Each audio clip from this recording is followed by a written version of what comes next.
The Captain and the Spy by Angela E. Johnson. Read by Grace Noble. Chapter 1. Captain Cornelius Fernley had never been to Carlton House, the favoured residence of the Prince Regent. He'd expected it to be over-decorated in the opulent style Prince George favoured, but as he stood in the drawing-room waiting for his audience, he decided the gossip spreading across Britain and the continent couldn't have prepared him for the lavish decor.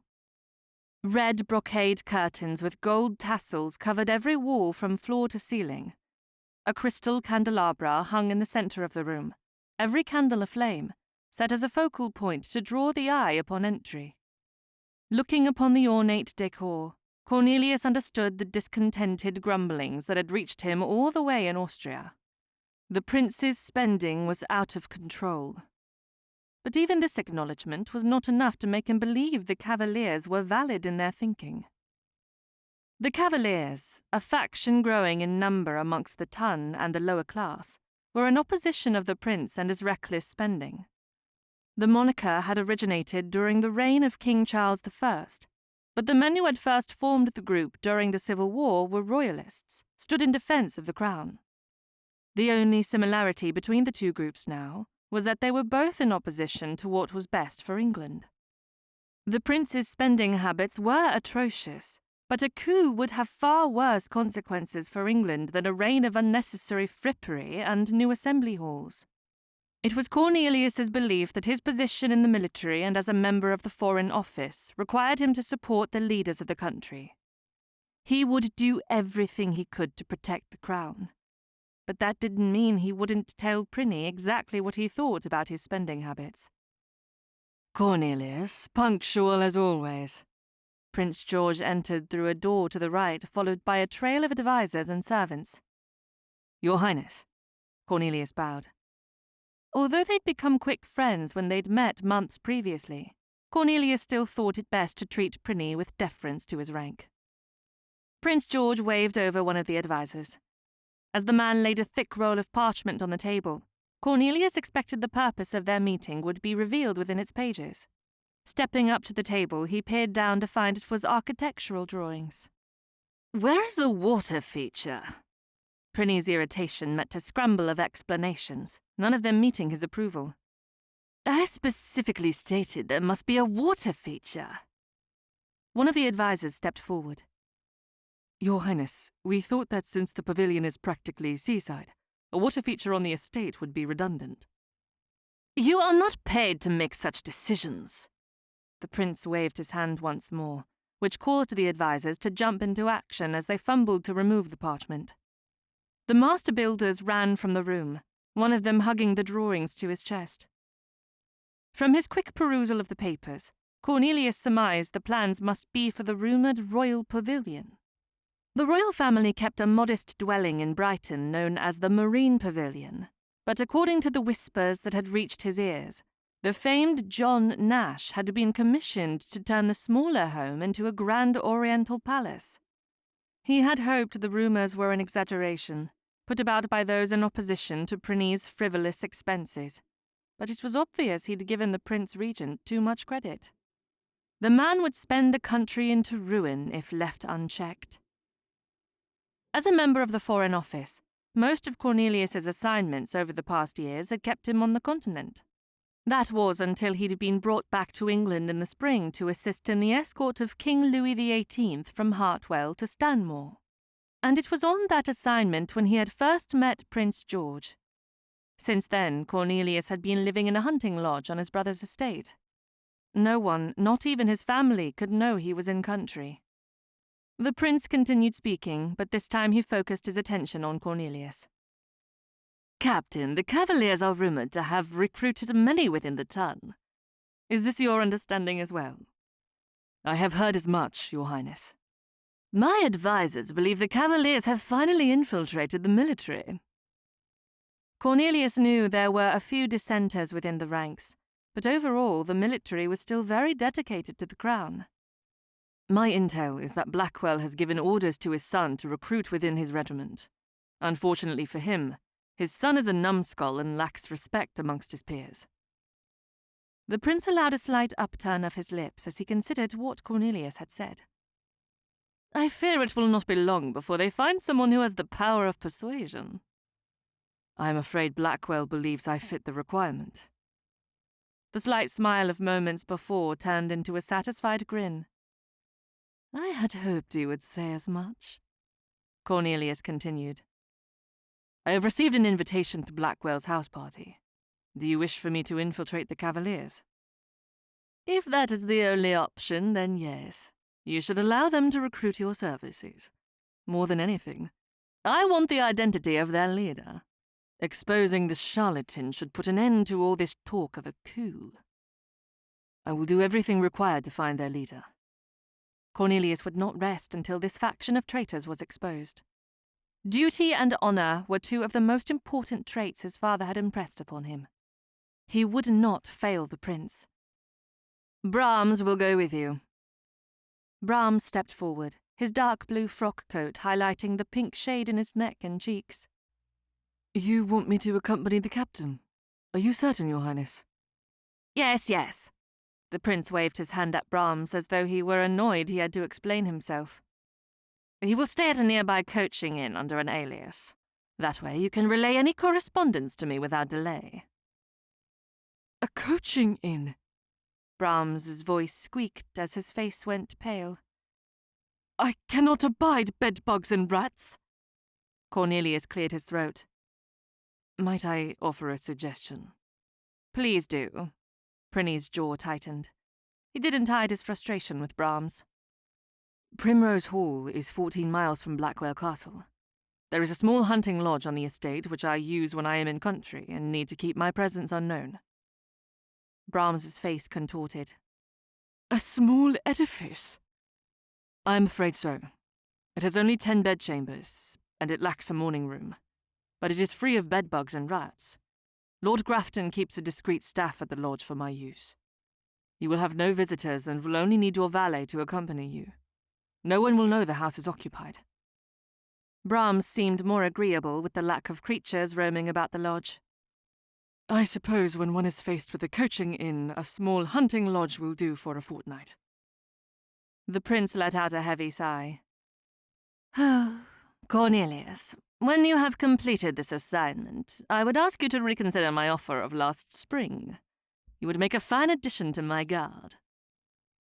Cornelius dipped his head to show he was pleased the prince thought so highly of him, but his talents were better suited for espionage.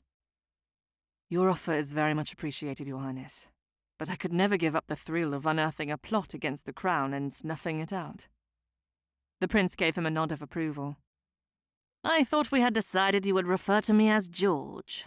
A man bold enough to refuse any offer I set forth must be counted amongst my friends. You are right, George. I will do so going forward. Prinny's pleasure at the exchange was evident in the quick nod of his head. Tell me, Cornelius, what will we do if you are discovered and killed? I certainly have not planned for such a scenario. What would you expect in that situation? Prinny took a turn about the room before settling on a decision. Your code name is Yodeler, is it not? Yes. Then we must create a code word or phrase that will convey your situation and inform me of the trustworthy nature of the informant. I will make that person my next protector. Someone like you, willing to give their life in my defense. Cornelius had formulated a code phrase known only to one other person, General Price. That phrase was used for this exact purpose. Leaning in so only Prinny could hear, Cornelius whispered, Echo the falsetto. I like it. It is unique enough that no one will ever speak it unless told to do so. Cornelius said his farewell to Prinny and left with Brahms to discuss their plans for entering Yorkshire. He knew it would cause Brahms a great deal of distress, but they would have to be as inconspicuous as possible. That meant Brahms would have to ride horseback like a respectable gentleman, or hire a coach. They couldn't ride into Yorkshire in a carriage emblazoned with the royal crest on the door. No one could know one of the prince's advisers was sequestered at Primrose Hall. Chapter 2. Elise Wells was never one to look at an unfortunate situation as a negative. Misfortunes always had a way of working in one's favour. That was, if the woman involved had a mind to find a way to sway it to her benefit. She well knew how tender and sensitive many women would react in her current predicament. They would swoon and carry on as fragile females unable to tolerate the barrel of a pistol pointed in their direction. Yet Elise would not carry on in such a manner. She would simply behave as if this were just another cloudy autumn morning. The first indication something was amiss had come when the carriage slowed to a stop. They hadn't yet reached the outer fields of Blackwell Castle and wouldn't for nearly an hour. The second had been when she'd pulled aside the curtains and noticed a man dressed in a pink frock coat and robin egg blue pantaloons. His clothing was as pristine as the most flamboyant peacocks one would find parading around a ballroom. The one item this man had, an item she'd never seen with any of the men her father and mother had introduced her to in the ballroom, was a pistol. The hard lines of the silver-laden weapon glinted in the rays of the sun as the man neared the carriage, indicating he was not a man to be trifled with, at least not by a gently bred woman. "Stand and deliver," the gruff voice called out as he slid from the horse with the ease of a refined gentleman. Elise released the curtain and turned to her cousin, Adeline. "He seems to know what he is doing." Adeline nodded. "Best we not take any chances. If we are abducted or murdered, it would do little good for this assignment. We should leave our weapons hidden." "Do you mean we should take our chances as delicate, frightened women?" "Our journey has been a bit boring. I am in need of entertainment." Adeline's smile brightened with genuine anticipation. "I have a bottle of smelling salts if you swoon." Elise was never one to swoon. "I certainly hope it does not come to that." "I keep it in my reticule. My mother thought it best for this trip, as this is your first assignment." "I am quite put out with Matthew for leaving us." Her brother had been assigned the task of seeing both Elise and Adeline to their Aunt Margaret's estate. Instead of keeping his promise, he'd begged off and left them to fend for themselves while he attended a horse race. Of course, he couldn't have anticipated a highwayman. "We could not possibly have let him stay. We were never to stay with Aunt Margaret." Adeline pulled the curtains aside to peer out. When she closed them once more, she leaned forward and took Elise's hand. "There is no going back on your word. You agreed to help me in this assignment. After it is over, you can go back to a life of innocent pleasures and never think about espionage again." Elise was certain that would not be the case. When her cousin had first approached her about the missing female agent and her need for a companion on this mission, Elise had thought it a grand adventure. She'd always been rather daring.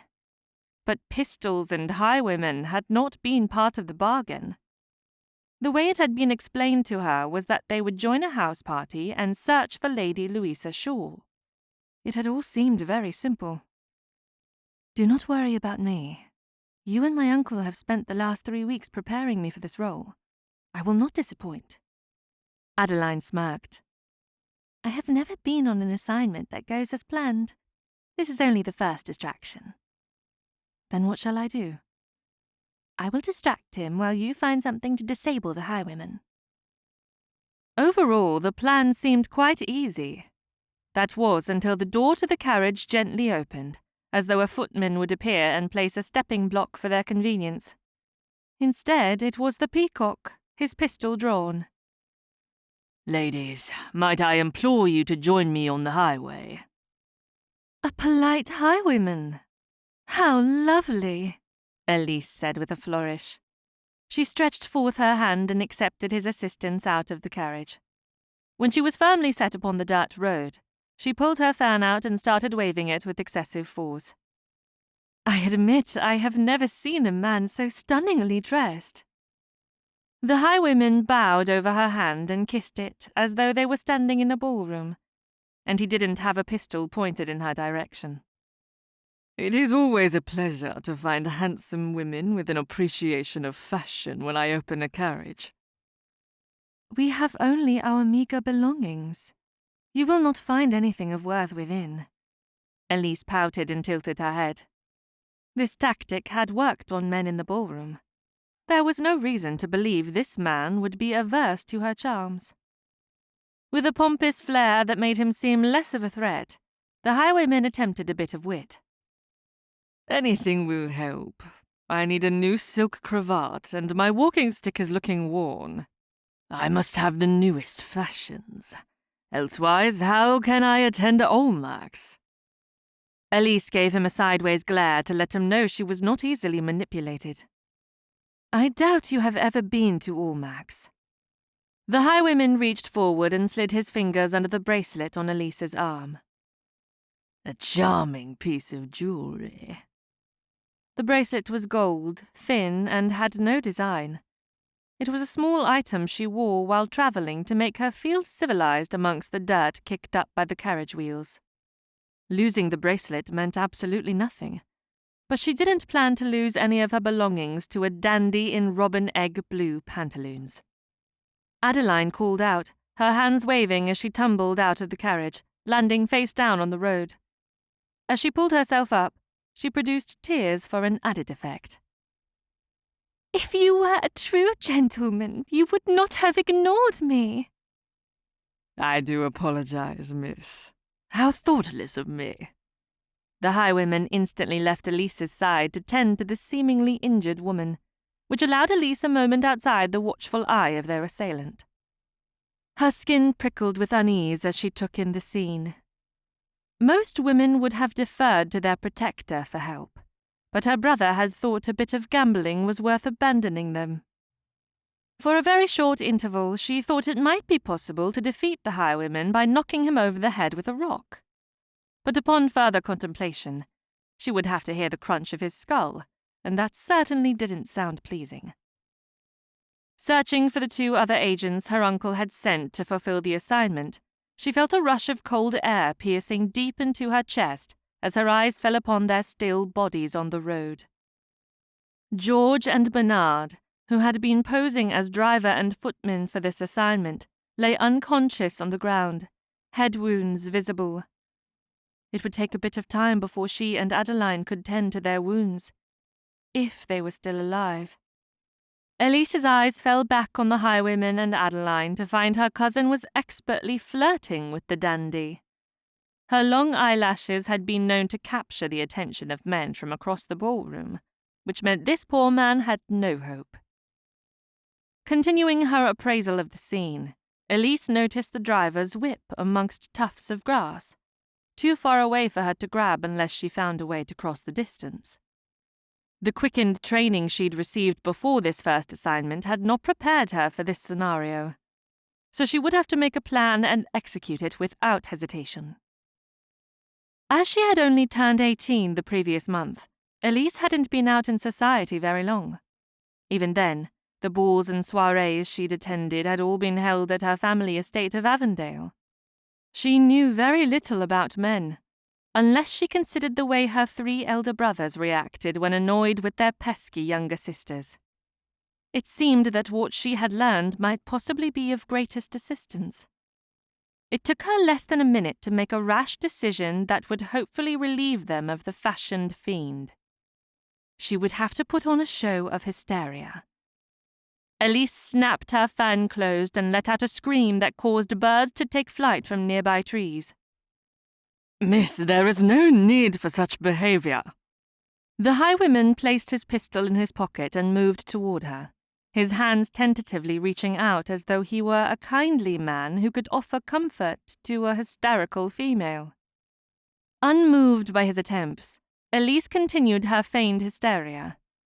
Mixing French, German, and Italian, she allowed words that had no business being in the same sentence to tumble from her tongue, indicating she had clearly lost her mind. As she continued making a scene, the highwayman inched forward, allowing her to step backward ever closer to the whip. She was nearly to the handle when she saw a man leaning against the front of the carriage. His presence caught her momentarily off guard. She instantly stopped screaming and relented in her pursuit of the whip. If there were 2 highwaymen, She needed a better plan. You will need more than a lovely high-pitched scream and a whip to take down a murderous highwayman, miss. The man pushed away from the carriage, his pistol drawn. To her relief, it was pointed at the highwayman. Not only did the direction of his weapon convince her this man was there to assist them, but there was a genuine kindness in his stance that made her believe he was the sort of man to be trusted. Although his jaw was set and his features hard, his eyes showed a sparkle of intrigue she hadn't seen in the overdressed, pompous highwayman. Elise nodded in acknowledgement of his observation. "What would you suggest, sir?" "Allow me to assist." He stepped forward, his wavy dark brown hair a bit longer than the style her brother sported, but the length suited his features well. As she took in his tall stature, she remembered her uncle had impressed upon her that there was only one certainty in the life of a spy. Trusting anyone outside her companions could end in her death. "I am afraid I cannot possibly accept." "Why ever not?" Elise kept her expression serious as she looked at the handsome gentleman. "We have not been properly introduced. My cousin and I cannot accept help from a stranger." A slight frown broke through the tightness of his jaw. "Miss, this is one situation in which etiquette is best postponed. Once we reach Blackwell Castle, I will implore the Marchioness to perform introductions." When he'd referred to her as Miss, she'd nearly corrected him. She was a lady. Lady Elise Wells, and her father was the Duke of Avondale. But on this trip she was to be known as a Miss. Her uncle was certain no one would connect her to her family if she left her title behind. "I am afraid that will not do, for we are gently bred women. Our reputations are our most valuable commodity." Elise turned to the highwayman who stood between her position and Adeline. She bit her bottom lip and softened her stance. This tactic had worked on her father and brothers more often than she cared to admit. "Would you be so kind to make introductions for us? It would help my cousin and I greatly." The highwayman hesitated as though he had no control over the situation and didn't know how to regain his footing. After a moment of debating, he nodded his head. "It would be my honor." Taking the lead, Elise gave her name and Adeline's name to the highwayman. She looked to the man offering assistance and waited for him to share his name. Once the highwayman knew who they were, she turned to him in expectation that he would employ the manners displayed within the upper echelons of society. "Miss Elise Wells and Miss Adeline Mayfield. May I introduce you to Captain Cornelius Fernley?" The highwayman spoke with a flourish, masking the worry he must feel knowing the man who stood with the weapon focused on him was in the military. Holding back the laugh which threatened to burst from her chest, she curtsied toward the captain. Captain Fernley dipped his head toward her and then to Adeline. "Now that we have seen to pleasantries, will you accept my assistance?"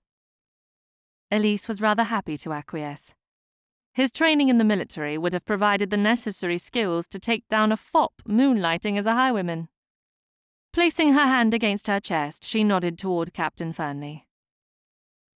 "Miss Mayfield and I will graciously accept your expertise." "Pardon me," the highwayman said as he took a step toward his horse. "It would be poor manners of you to try to detain me, given I am the one who so kindly performed your introduction." Captain Fernley smirked as he slowly walked toward the highwayman. "What sort of gentleman would I be if I allowed you to plunder Miss Wells's and Miss Mayfield's carriage without any consequences?" Instead of speaking a response, the highwayman ran for his horse, pulled himself up in the saddle and set his direction toward the hills. Elise bent down and grabbed the whip. By the time she stood, she was able to witness Captain Fernley close the distance and pull the highwayman from his horse. Within seconds, the man was on the ground and Captain Fernley was tying his hands behind his back with a rope. Elise dropped the whip and admired Captain Fernley's serious manner set against his agility. For the first time, she wondered if the women who swooned in ballrooms over handsome men knew more about life than she did. She had never swooned, and yet in that moment, she would have gladly allowed her knees to buckle. Placing a hand over her heart, she couldn't help but admire the bravery displayed before her. Captain Fernley's hair fell in his eyes as he led his prisoner to the back of the carriage and bound him to the railing of the seat reserved for footmen. Adeline sidled up next to Elise, a pleasant smile on her face. "The captain seems capable." "Quite so." Elise pursed her lips as she followed Captain Fernley's movements. His confidence was attractive. The care he showed to the injured men made him admirable. When he'd settled George and Bernard in the carriage, he turned his attention toward Elise and Adeline.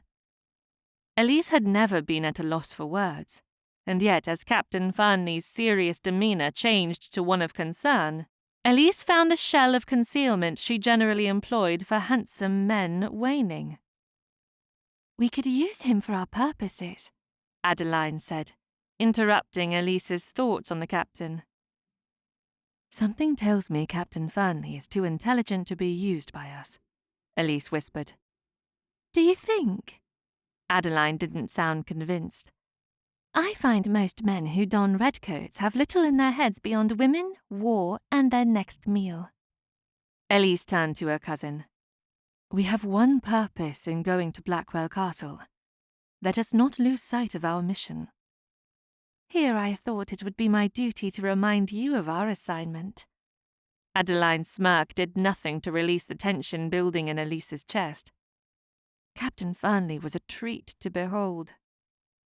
By the time they were on their way to Blackwell Castle, Elise and Adeline had started tending to George and Bernard as well as they could without any medical supplies. Elise ripped the bottom of her shift and made a bandage for Bernard's head, while Adeline saw to George. "You did well. I think you will make the perfect spy." "Uncle Mayfield said this was only a one-time assignment for me. I am to be your companion for the sake of propriety." Adeline shrugged her shoulders. "It is very possible we will not find Lady Louisa, although do not say anything of the sort to Bernard.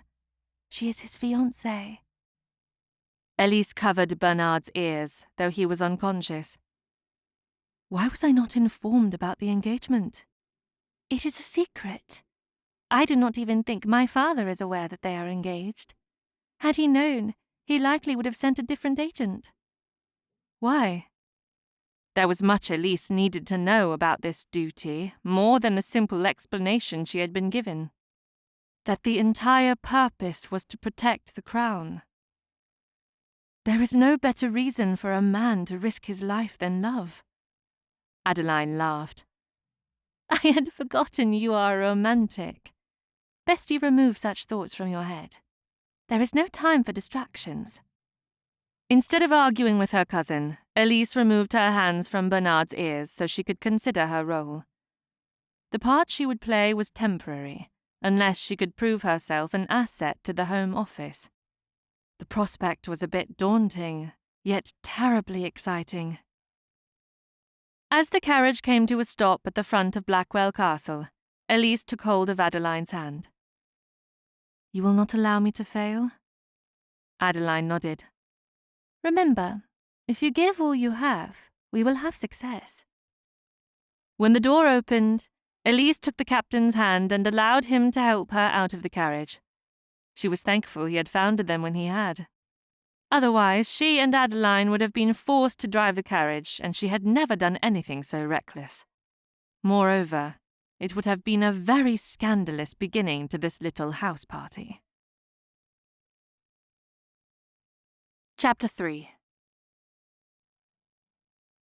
Cornelius had been in the business of spying long enough to know that everyone had 3 sides, and they chose which of those sides to share with others. He couldn't fault anyone for doing so, as he himself had a public persona, a private persona, and a secret persona. For Cornelius, his secret persona could destroy everything he had built in his public life. His family would love him no matter what they learned about him, but he didn't care to see their disappointment or concern. His secret life as an agent in the Foreign Office was hidden behind military service as the two sides of his life that dictated his every action. The only problem he found with having three sides to himself was when those lives had to intersect. Saving two women from the clutches of a highwayman had brought all three of his personas into play. If there hadn't been wounded men in the carriage, he'd have sent the women to their destination without considering Blackwell Castle as an option. But he couldn't leave Miss Wells and Miss Mayfield to tend to the wounded and drive a carriage. So they'd had to join him at the castle. He only hoped he could complete his mission without his secret persona slipping. Cornelius took command as he ordered the footman to gently carry the wounded men into the castle. He didn't wait for Lord Blackwell to call for a surgeon or send for the constable. He ordered the servants about as though he was commanding the men within the regiment. Surprisingly, Blackwell didn't seem to mind. Blackwell watched the entire scene with amusement before making his announcement to the courtyard at large.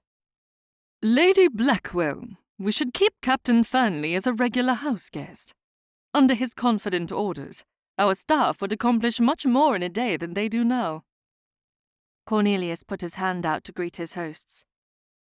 Lord Blackwell, I will defer the rest of the arrangements to you and your lovely wife. Capital, sir, capital. Lord Blackwell stepped forward and finished giving orders with an ease that came from the position he held as Marquess. Lady Blackwell, may I introduce Miss Elise Wells and Miss Adeline Mayfair? They were waylaid by a highwayman, and I fear they will not be able to travel to their destination without our assistance. Cornelius hadn't any idea where they were travelling, but he was certain they weren't on course to attend the house party. I will take it upon myself to deliver them safely, but might I request a night's accommodations for them? I will not hear of anyone leaving my party early, Captain. Lady Blackwell stepped forward and offered her warmth to the two women. You will both have to join us, unless we are keeping you from an important engagement. Miss Mayfield shook her head. Not at all, my lady. Elise and I were travelling to my aunt's house. I will send a letter to inform her we are delayed. Captain, I cannot thank you enough for bringing these two charming ladies to my house party. Lady Blackwell smiled up at him as though he'd brought her an expensive gift. I only wish my dear Louisa were here to meet them. Cornelius found this an interesting tidbit of information.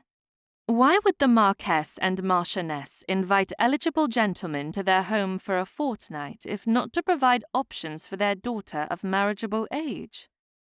Moreover, he had expected to meet with Louisa to discover what she had gathered about the Cavaliers. When he'd first discovered Lord Blackwell was part of a coup against the prince, he had chosen Louisa as a point of contact. It had taken months to convince her to spy on her father. He'd explained everything he knew about her father's treachery, and then he'd used her loyalty to the crown to convince her that spying was the only option. Once he'd successfully introduced her to the Home Office, they had created her a position as an agent. Her absence was worrisome. But he also knew there was still hope.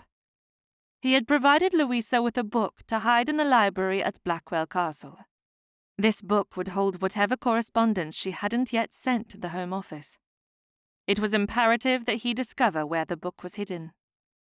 Masking his concern, Cornelius responded, A pity, I am sure. I had expected to renew my friendship with Lady Louisa. It has been too many years since I last saw her. What has taken her away? Lord Blackwell sent her to stay with her aunt for the summer. I admit it was quite sudden and very unexpected. Lady Blackwell patted Cornelius's arm. The sides of her mouth quivered as though she were fighting back a few tears. But by the time she turned back to her new guests, her face was masked with a forced smile.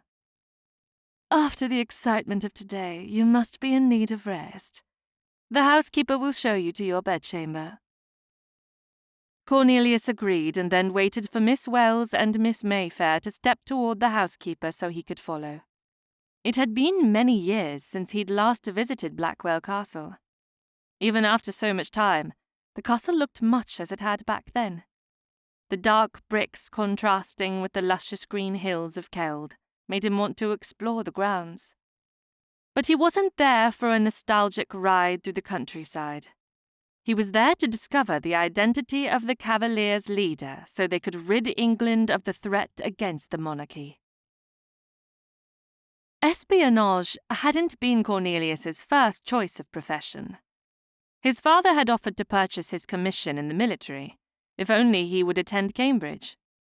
His father was a proponent of education, which meant he and each of his brothers had been schooled at home by a governess until the age of 11. They'd attended Harrow until 16, and then they'd moved on to Cambridge. Each had chosen their path with the guidance of their father's wisdom and their mother's gentle encouragement. For Baxter, it had been obvious he would study estate management. He was the heir and had little choice in the matter. Archie had studied literature and used his skills to become a published author. His second book was set to be released within the year. Phineas had chosen archaeology. Last time he'd heard from his brother, Phineas and his wife Adelia had closed their estate, entrusting it to Baxter's management, due to an opportunity at dig sites in Greece. Gilbert had studied theology and was happily settled at the vicarage near their ancestral home. Fletcher had focused on property law. For years he'd practiced as a barrister in London, but since his marriage, he'd relocated to Dewdrop Cottage. His youngest brother, Oliver, had studied music. Although it was the least lucrative of all the professions his brothers had chosen, he was a master musician, and it had been the right option for his talent. As for Cornelius, he'd hoped to join the military since he was a child. When it came to his studies at Cambridge, Cornelius hadn't thought it mattered. He had enrolled to satisfy his parents. He'd chosen to study history with a focus toward foreign affairs, hoping it would assist in his decided profession within the military. Upon leaving Cambridge, his father had kept his erstwhile promise by purchasing Cornelius a commission.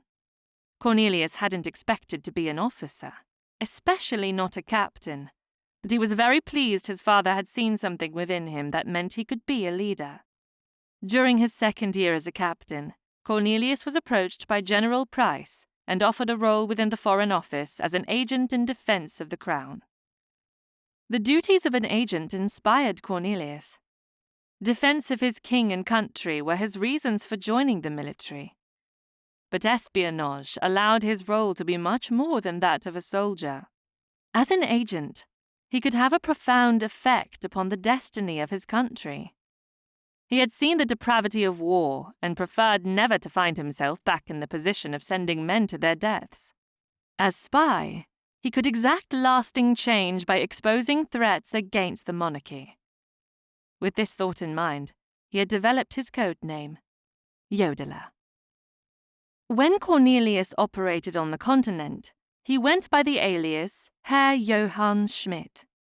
He had trained with a master yodeler in the Alps to learn the classical techniques that had become his signature. He spoke German and kept his ears open for information that could indicate trouble for England.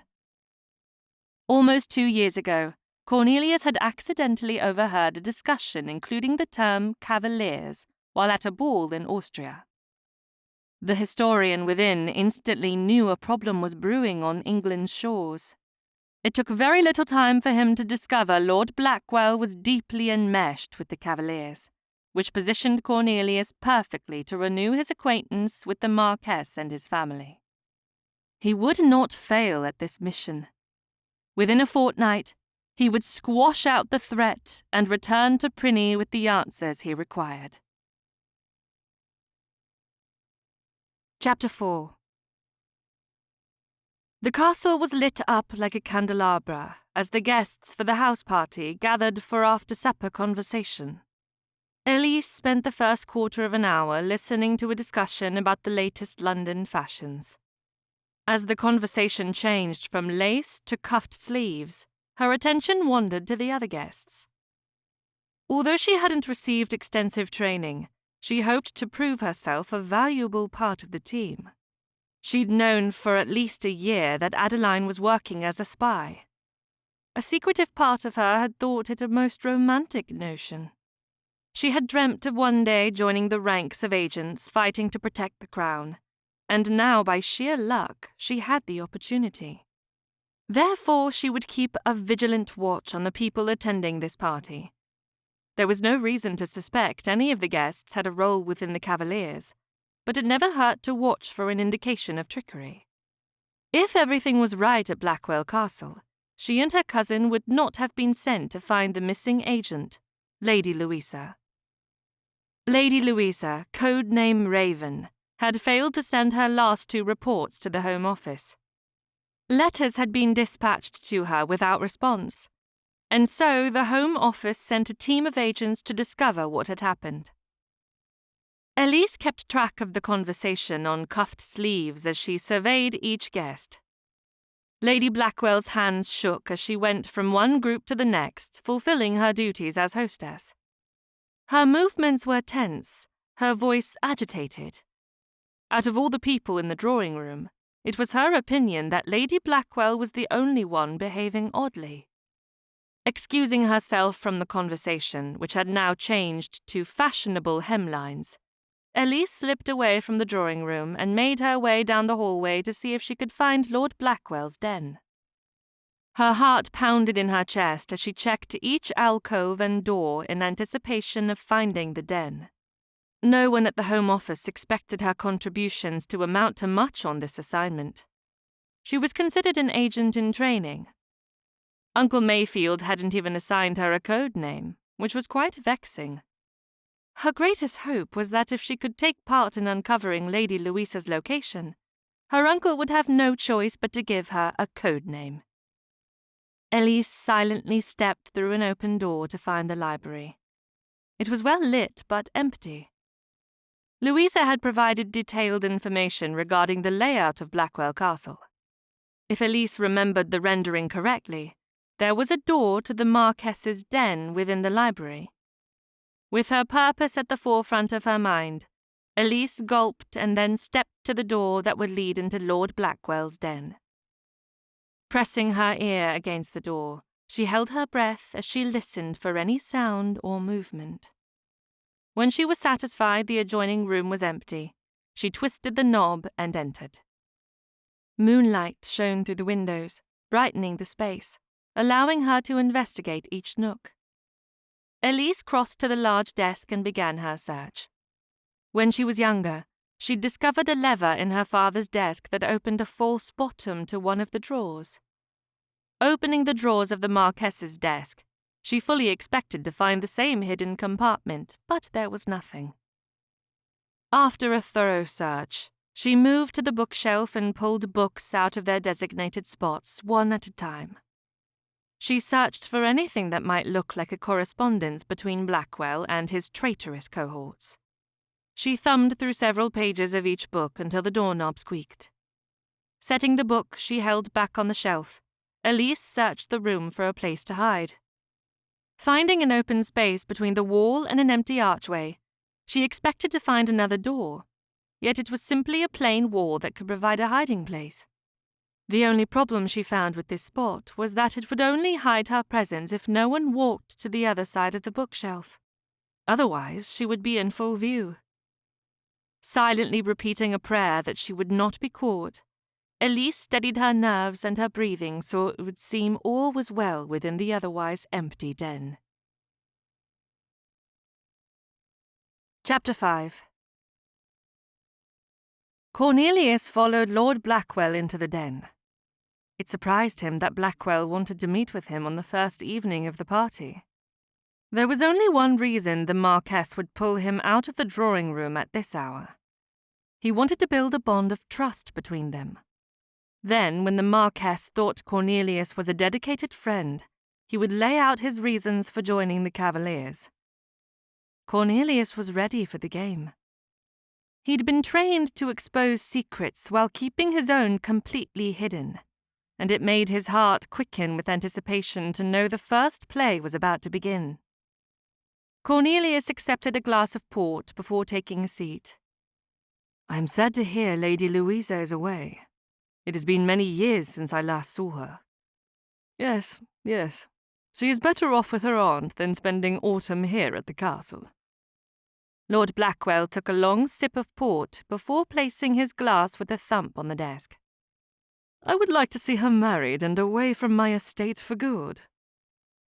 A house party would seem the best place to arrange a match. Is there no one you have in mind for her? Lord Blackwell nodded. Lord Nell showed an interest at one time. Unfortunately, my daughter is too headstrong and refused the man's offer, and he married another. Louisa was always one to do as she pleased. Cornelius liked that about the chit. She'd shown a spunk that other women of her breeding would never dare display without worry of being a spectacle. A nuisance, if you ask me. Lord Blackwell took another long sip of his drink. Placing it back on the desk, he sat back and looked at Cornelius with an eye of one appraising good breeding stock. A union between our families would be pleasing. Cornelius shook his head. He smiled so Lord Blackwell didn't think he was offering insult. I am flattered, my lord. And yet you are seeking the proper way to refuse my offer. Lady Louisa deserves a husband far superior to me. Lord Blackwell didn't look convinced, but he graciously guided the conversation away from arranging a match. It has been many years since a Fernley has accepted an invitation to one of my house parties. Sensitive memories, my lord. Cornelius had mentally prepared for this discussion. His father's death had been sudden. There hadn't been any warnings to indicate he was ill. When his death had occurred during a party amongst his friends, it had been shocking. To have his death occur at all had been devastating. Your father passed away during his last visit here. I am certain you understand why my brothers have declined your offer of hospitality. I would have thought your elder brother, the current Earl of Grafton, would find a connection with my family as valuable as any within society. I am a Marquess with influence. Lord Grafton does not care for society's games. In truth, Cornelius was thankful his brothers had not accepted any invitations to Blackwell Castle. He didn't need his brothers tangled up with the Cavaliers. A shame. Your father and I were not only good friends, but he understood the need to strengthen the upper 10,000. I fear too many of this younger generation do not value the traditions of the tongue. Cornelius lifted his glass and took a sip as he waited for Lord Blackwell to take the conversation in his planned direction. How does Lord Grafton feel about the mantle placed upon his shoulders? It must be difficult to take on the title from a man of your father's stature. Baxter has done quite well. He has an intelligent and wise wife by his side to help him. Lord Blackwell nodded. I have heard much of Lady Grafton. She recently gave your brother an heir. The entire family is pleased with all the newest additions. Yes, each of your brothers seems keen on finding matches. I wish they would encourage my children toward the same happiness. Before Cornelius could respond, Lord Blackwell leaned forward in his chair and pointed his finger accusingly. I know why you refused my Louisa. I saw the way you admired Miss Wells at supper this evening. Might we have another Fernley headed toward the vicar's noose? Miss Wells is quite lovely, but my life is not conducive to matrimony. I never know when I will be on England's shores or sent off to fight in a war. The answer of a man who has just enough wit to stay a bachelor for a good long time. Cornelius raised his glass and tipped it toward Lord Blackwell to show he agreed with the sentiment. Rumours hit my corner of Yorkshire last year that you were part of an assignment to escort the Prince Regent and King Louis XVIII from Stanmore to London. Furthermore, you accompanied them to Dover, where the king boarded a ship back to France. Have I been rightly informed? Cornelius knew there was a small circle of people who knew he had travelled with the prince and the king. It didn't bode well for the security of the Foreign Office for this sort of information to escape into the hands of the Cavaliers. What else had they discovered? You were misinformed, my lord. I was on the Iberian Peninsula. I've only recently returned to England's shores. So recently I have not yet taken the time to visit my family at Primrose Hall. Is that why you so readily accepted the invitation to our little house party? You thought you would sneak away for an afternoon? I had hoped you and Lady Blackwell would not mind. Lord Blackwell laughed as he slid his chair away from his desk. He pointed toward the door as he stood.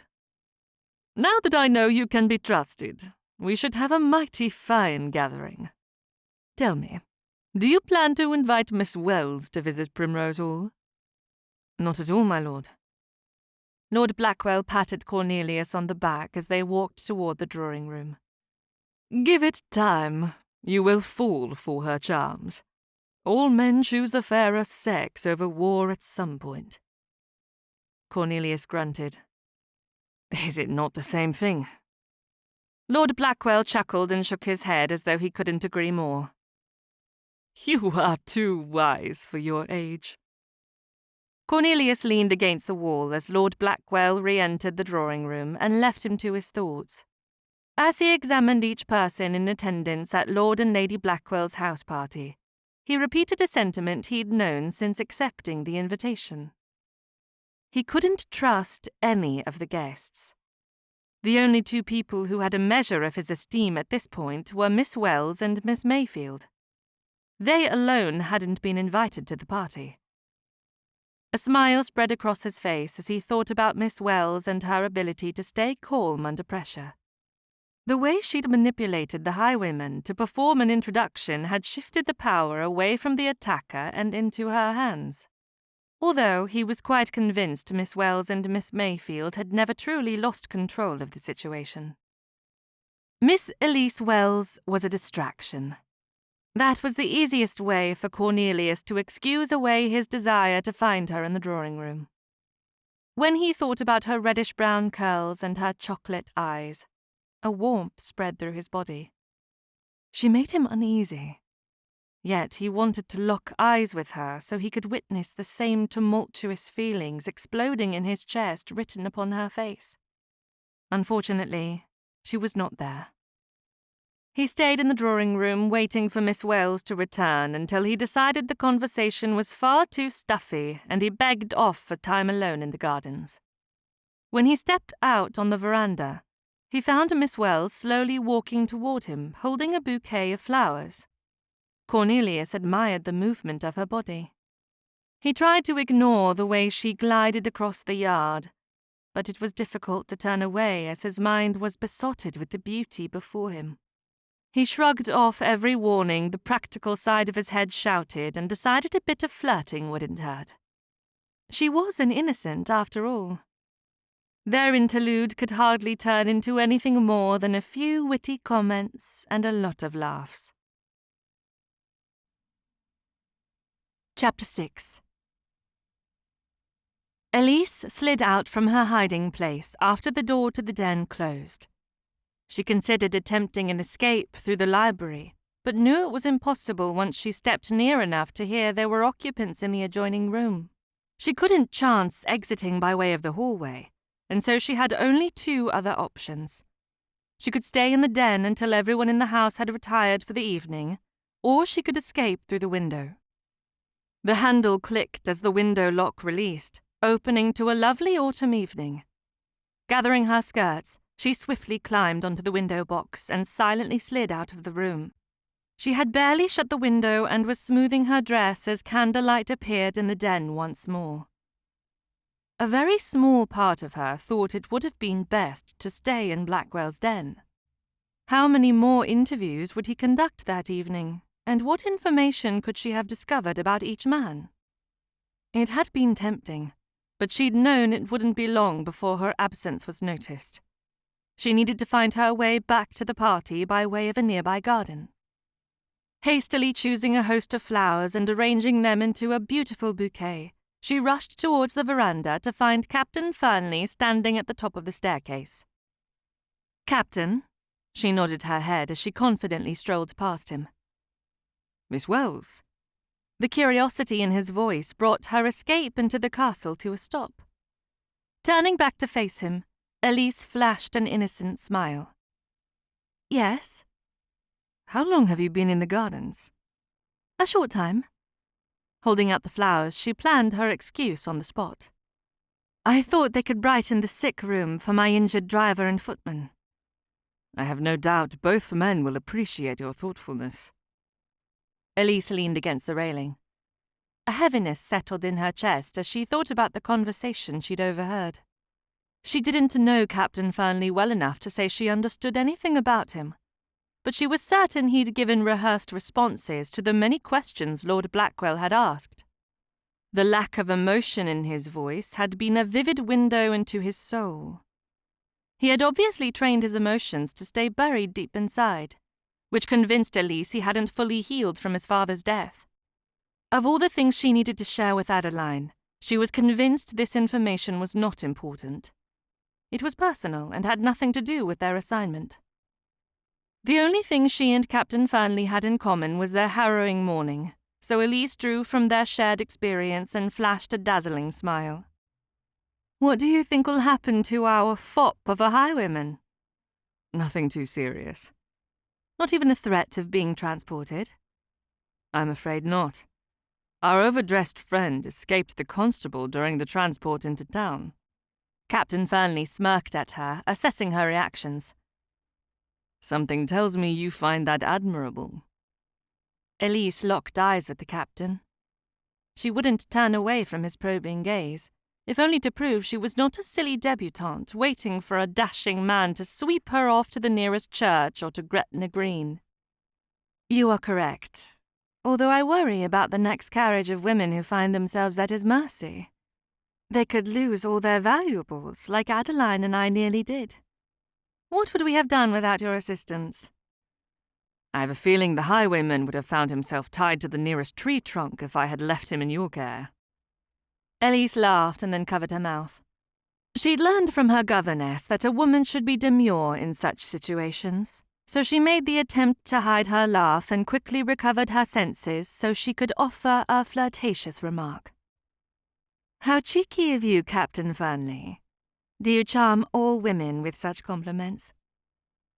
Captain Fernley dropped down a step, taking each one slowly as though he wanted her to follow.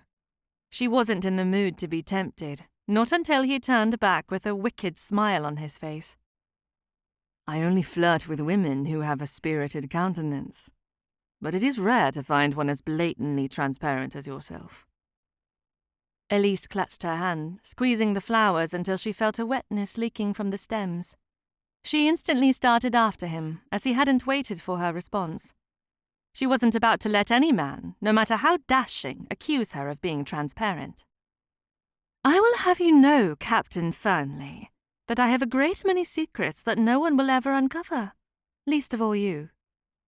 Captain Fernley strolled along the cobblestone path, whistling as though he hadn't heard a word she'd uttered. Elise caught up and stood in front of him, blocking his path.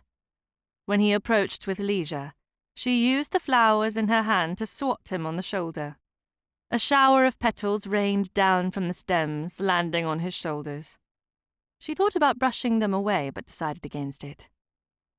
Narrowing his eyes at her, he waited until he had her full attention. I could whittle out every one of your secrets within an hour of conversation. Then start now, sir. She wasn't as confident as she claimed, but her uncle had advised that it was more about the way a person carried themselves than how they felt. Elise straightened her shoulders and held her head high, convinced he would never see her nervousness. Instead of asking a question or employing parlour tricks, Captain Fernley smirked before stepping around her to continue his evening stroll. She knew what he was doing, and yet she completely fell for his brooding, mysterious mannerisms. They walked in silence, circling an area visible from the house, making their little outing nothing less than respectable. Captain Fernley led her back to the stairs and was finally ready to speak when Adeline stomped out of the house with Lady Blackwell on her heels. "Elise, where have you been?" Adeline's concern instantly made her repentant. "I am sorry if I frightened you. I went out to pick flowers to put in the sick room." Elise held up the now destroyed flowers, garnering a near laugh from Adeline and a frown from Lady Blackwell. Lady Blackwell held out her hand. Elise laid the flowers delicately upon her palm as though they were whole and not wrecked. "What happened to this unfortunate bouquet?" "It was my fault, ma'am." Captain Fernley stepped forward, a look of contrition on his face. "I'm afraid the flowers were used as a weapon against me." Lady Blackwell's eyes lit up in understanding as she noticed the petals on his shoulder. With a quick brush of her hand, the remaining petals fell to the ground. "I do hope you behaved yourself, Captain. We do not need Miss Wells leaving here with tales of a rake. No respectable person would accept an invitation to Blackwell Castle again." "I assure you, my lady, Miss Wells was perfectly safe in my company." Captain Fernley slightly turned his head in her direction as though he expected her to agree with him. She thought of the many sassy responses she would have given, if not for the need to impress her hostess. The captain was a gentleman in all aspects. "Very well. We should rejoin the party." Lady Blackwell frowned at the flowers before tossing them over the veranda. "I will have a maid gather an appropriate bouquet for the sick room." Elise's heart made a strange fluttering sensation as Captain Fernley masked a chuckle behind a forced cough. He strolled forward and offered his arm to Lady Blackwell, leading her back into the castle. Adeline looped her arm through Elise's. They walked slowly behind the other couple, far enough back that no one would hear their conversation. "You are to stay by my side. What were you thinking?" Adeline chided. "I did not think anyone would notice I was gone. With everyone in the drawing room, I took an opportunity to search the den." Adeline frowned. "You are here as a companion." "Uncle Mayfield said I would be paid by the Home Office. That makes me an agent. I want to contribute." Elise would not allow anyone to tell her she was anything less than a spy. She would prove herself worthy of the title. "I knew this was a mistake." Taken aback by the comment, Elise wanted to argue but knew it wouldn't do any good. "I apologize if I have overstepped." Adeline diverted them into an alcove so they could speak before rejoining the party. "Mistakes are not easily erased in this line of work. An apology will not restore your life if you are caught where you should not be." Elise leaned against the wall, her head down. "You fear that is what has happened to Lady Louisa?" "We must be prepared. But until her loss is confirmed, we will do all within our power to discover her location." Fully chastened, Elise admitted she had snuck into the den to conduct a search. She repeated almost everything the Marquess had said to Captain Fernley. The information about his father's death still felt as though it had nothing to do with their assignment. With another apology, Elise finally met her cousin's eyes. "I noticed the Marquess left multiple times. Each instance was with a different man. Did you overhear any of the other conversations?" "I left after he spoke with Captain Fernley. I did not want to tempt fate." Adeline grumbled. "Next time we will discuss a plan. You cannot be so careless." Once Elise had given her word, they re-entered the drawing room. Elise needed time to think about her actions before she was to meet with Adeline, Bernard, and George. The only way to find time to herself would be to retire to her bedchamber. She feigned a yawn. "Lady Blackwell, I hope you do not think ill of me for choosing not to rejoin the party. I fear the day's events have taken a toll." "Not at all. If I had been waylaid by a highwayman, I would have taken my supper in bed." Lady Blackwell kept a tight hold on Captain Fernley's arm. "You are most fortunate the captain was travelling so closely behind your carriage." Elise nodded. "I truly cannot agree more. We are indebted to him for his kindness." Captain Fernley dipped his head toward both her and Adeline. "I am most grateful to have been of service." If Lady Blackwell hadn't been standing with them, Elise would have replied with a saucy comment, but since she was not ready to flirt openly with the captain, She left him with a curtsy and then departed for her bedchamber with Adeline by her side. The door to the sick room had barely closed before Adeline spoke. "You admire him." Elise sat in the chair next to the bed where Bernard sat. She wished Adeline had waited to have this conversation until they were alone. "I most certainly do not." George threw the blankets back. He stood and stretched like a man who was tired of sitting in bed. "Who are you arguing about?" "Captain Fernley," Adeline said. Bernard gave a low whistle as he considered the situation. He was their leader on this assignment. If he saw a problem with her behaviour, she would have to alter her interactions. "In London, a little dalliance would be perfectly acceptable. Even allowing a man to steal a kiss in the garden would be fine entertainment for our roles in society, but not here." Elise gripped the sides of the chair as she responded to Bernard. "This is a house party. It is expected for those who are unattached to flirt and make merry. That does not mean a love match will form. Flirtation does not necessarily mean a woman must allow such liberties as kissing." George licked his lips. "I cannot wait to see your high morals crumble under the venerable gaze of a determined gentleman. But not here. We have too much to accomplish." Adeline laughed before sitting on the chair nearest the fire. "Is that what you were doing in the garden? Flirting?" Elise nodded. She needn't be ashamed for playing the role of a society miss. "Would you prefer I snub the captain? That certainly would have caused problems for us. He believes himself our protector." "I agree we should not ignore him, but only because he is perceptive. I am quite unsettled in his presence," Adeline said. George nodded. "If that is a concern, I agree he must be treated like the other guests at this party." Elise folded her arms as she focused on the end of the bed. "Captain Fernley is an honourable man. You have all misjudged him." Bernard held his hands up to stop the argument. "I agree with Elise. Although we know very little about Captain Fernley, we do know that he came to our assistance when the highwaymen overpowered George and me. Moreover, he was respectful to both Elise and Adeline when men of lower repute would have seen two vulnerable women as prey." "Then what are we to do with him?" Adeline asked. Bernard continued speaking. "Make your interactions with him natural. If he requests a walk in the gardens with Elise, then she must accept. But Adeline, you will step in as a companion, to keep everything proper." Bernard took the time to lock eyes with Elise, then Adeline, and then George, waiting for each to show they understood his orders. When he was satisfied, Bernard reminded them of their purpose at Blackwell Castle. The original plan for gaining access to Blackwell Castle had been to claim their carriage wheel needed repair. George and Bernard were never supposed to be stuck in a sick room. They should have had access to the buildings located on the estate, but now that plan had to change. Elise and Adeline would have to find a way to detach from the daily activities of the party to search the stables, greenhouse, and hunting lodge. "We will make an excuse to search the grounds," Elise said. "Daily exercise should give us full access." Adeline smirked as she met Elise's eyes.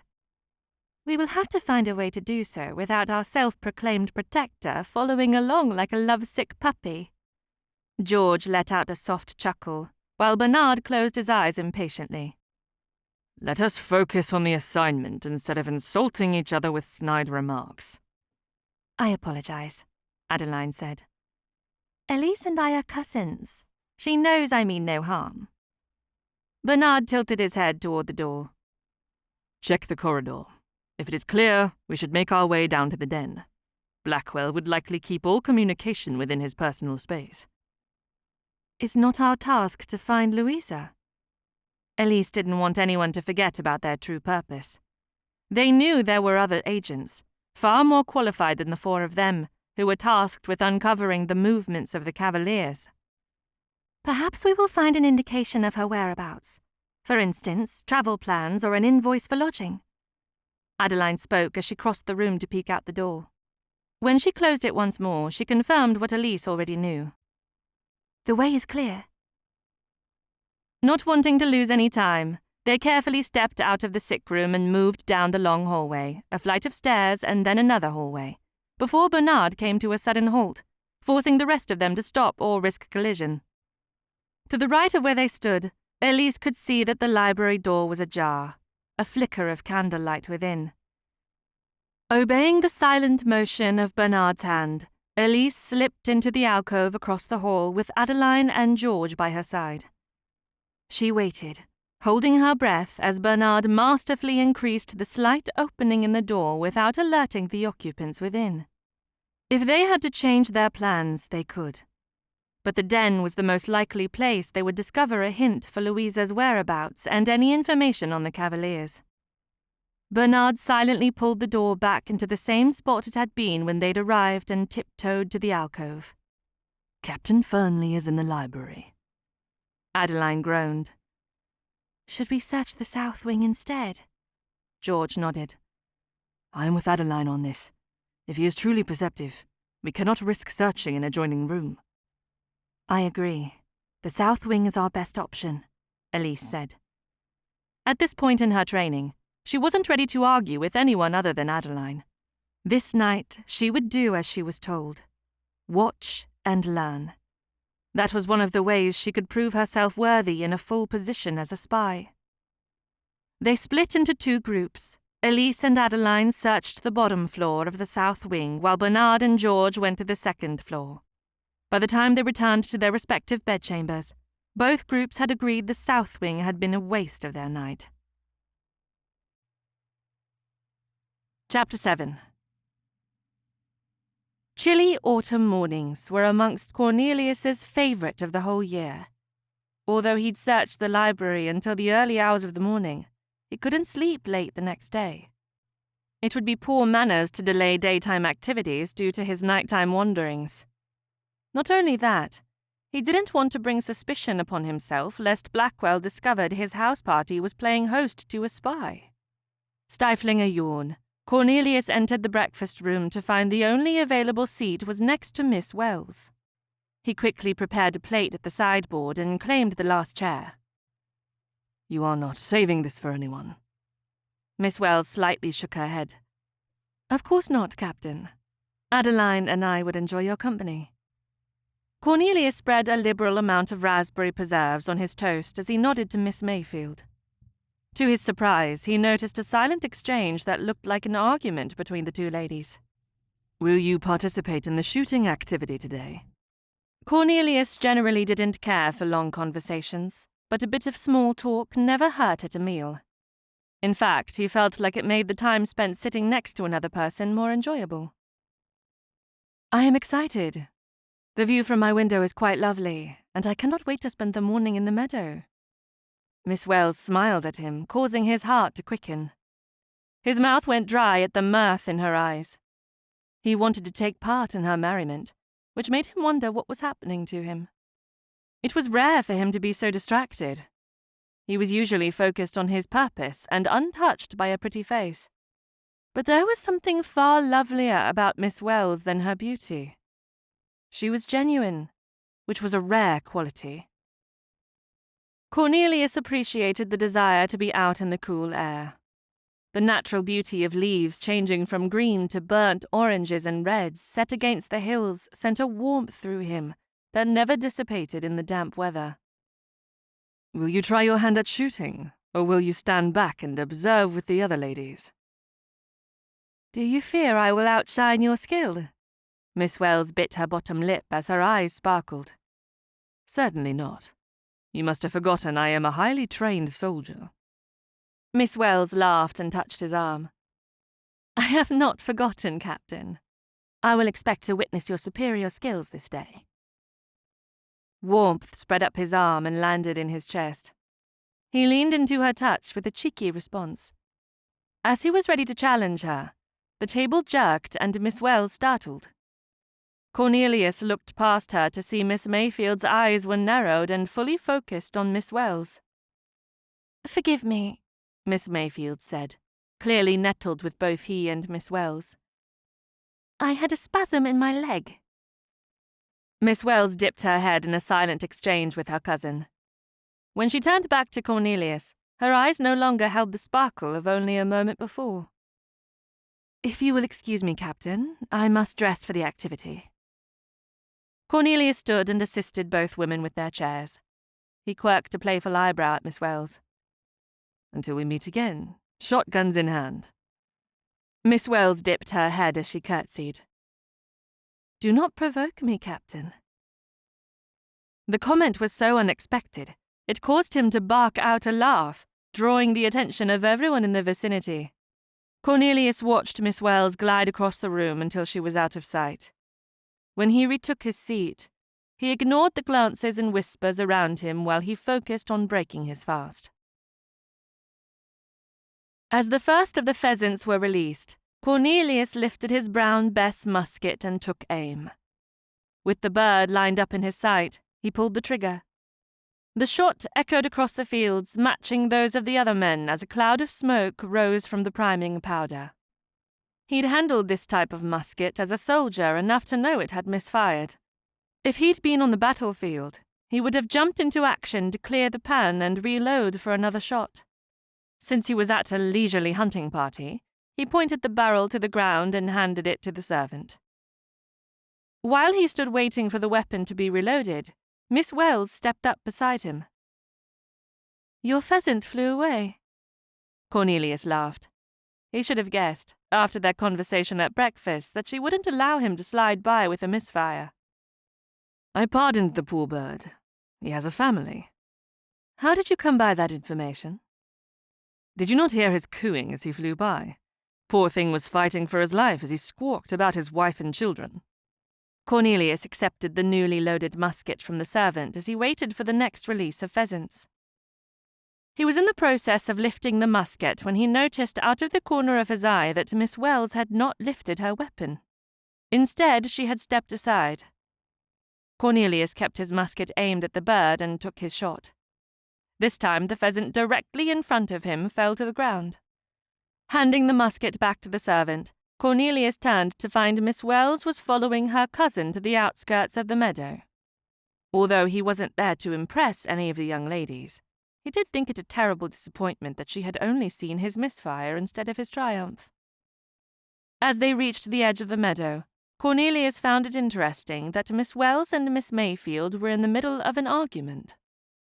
Eavesdropping on conversations was part of his profession, and he never hesitated to take up an optimal position where he could listen for helpful information. This had nothing to do with his assignment, but he was far too curious to stand back and ignore the obvious conflict between the women. Excusing himself from the shooting party, Cornelius circumvented the area to find the nearest spot where he could overhear their conversation.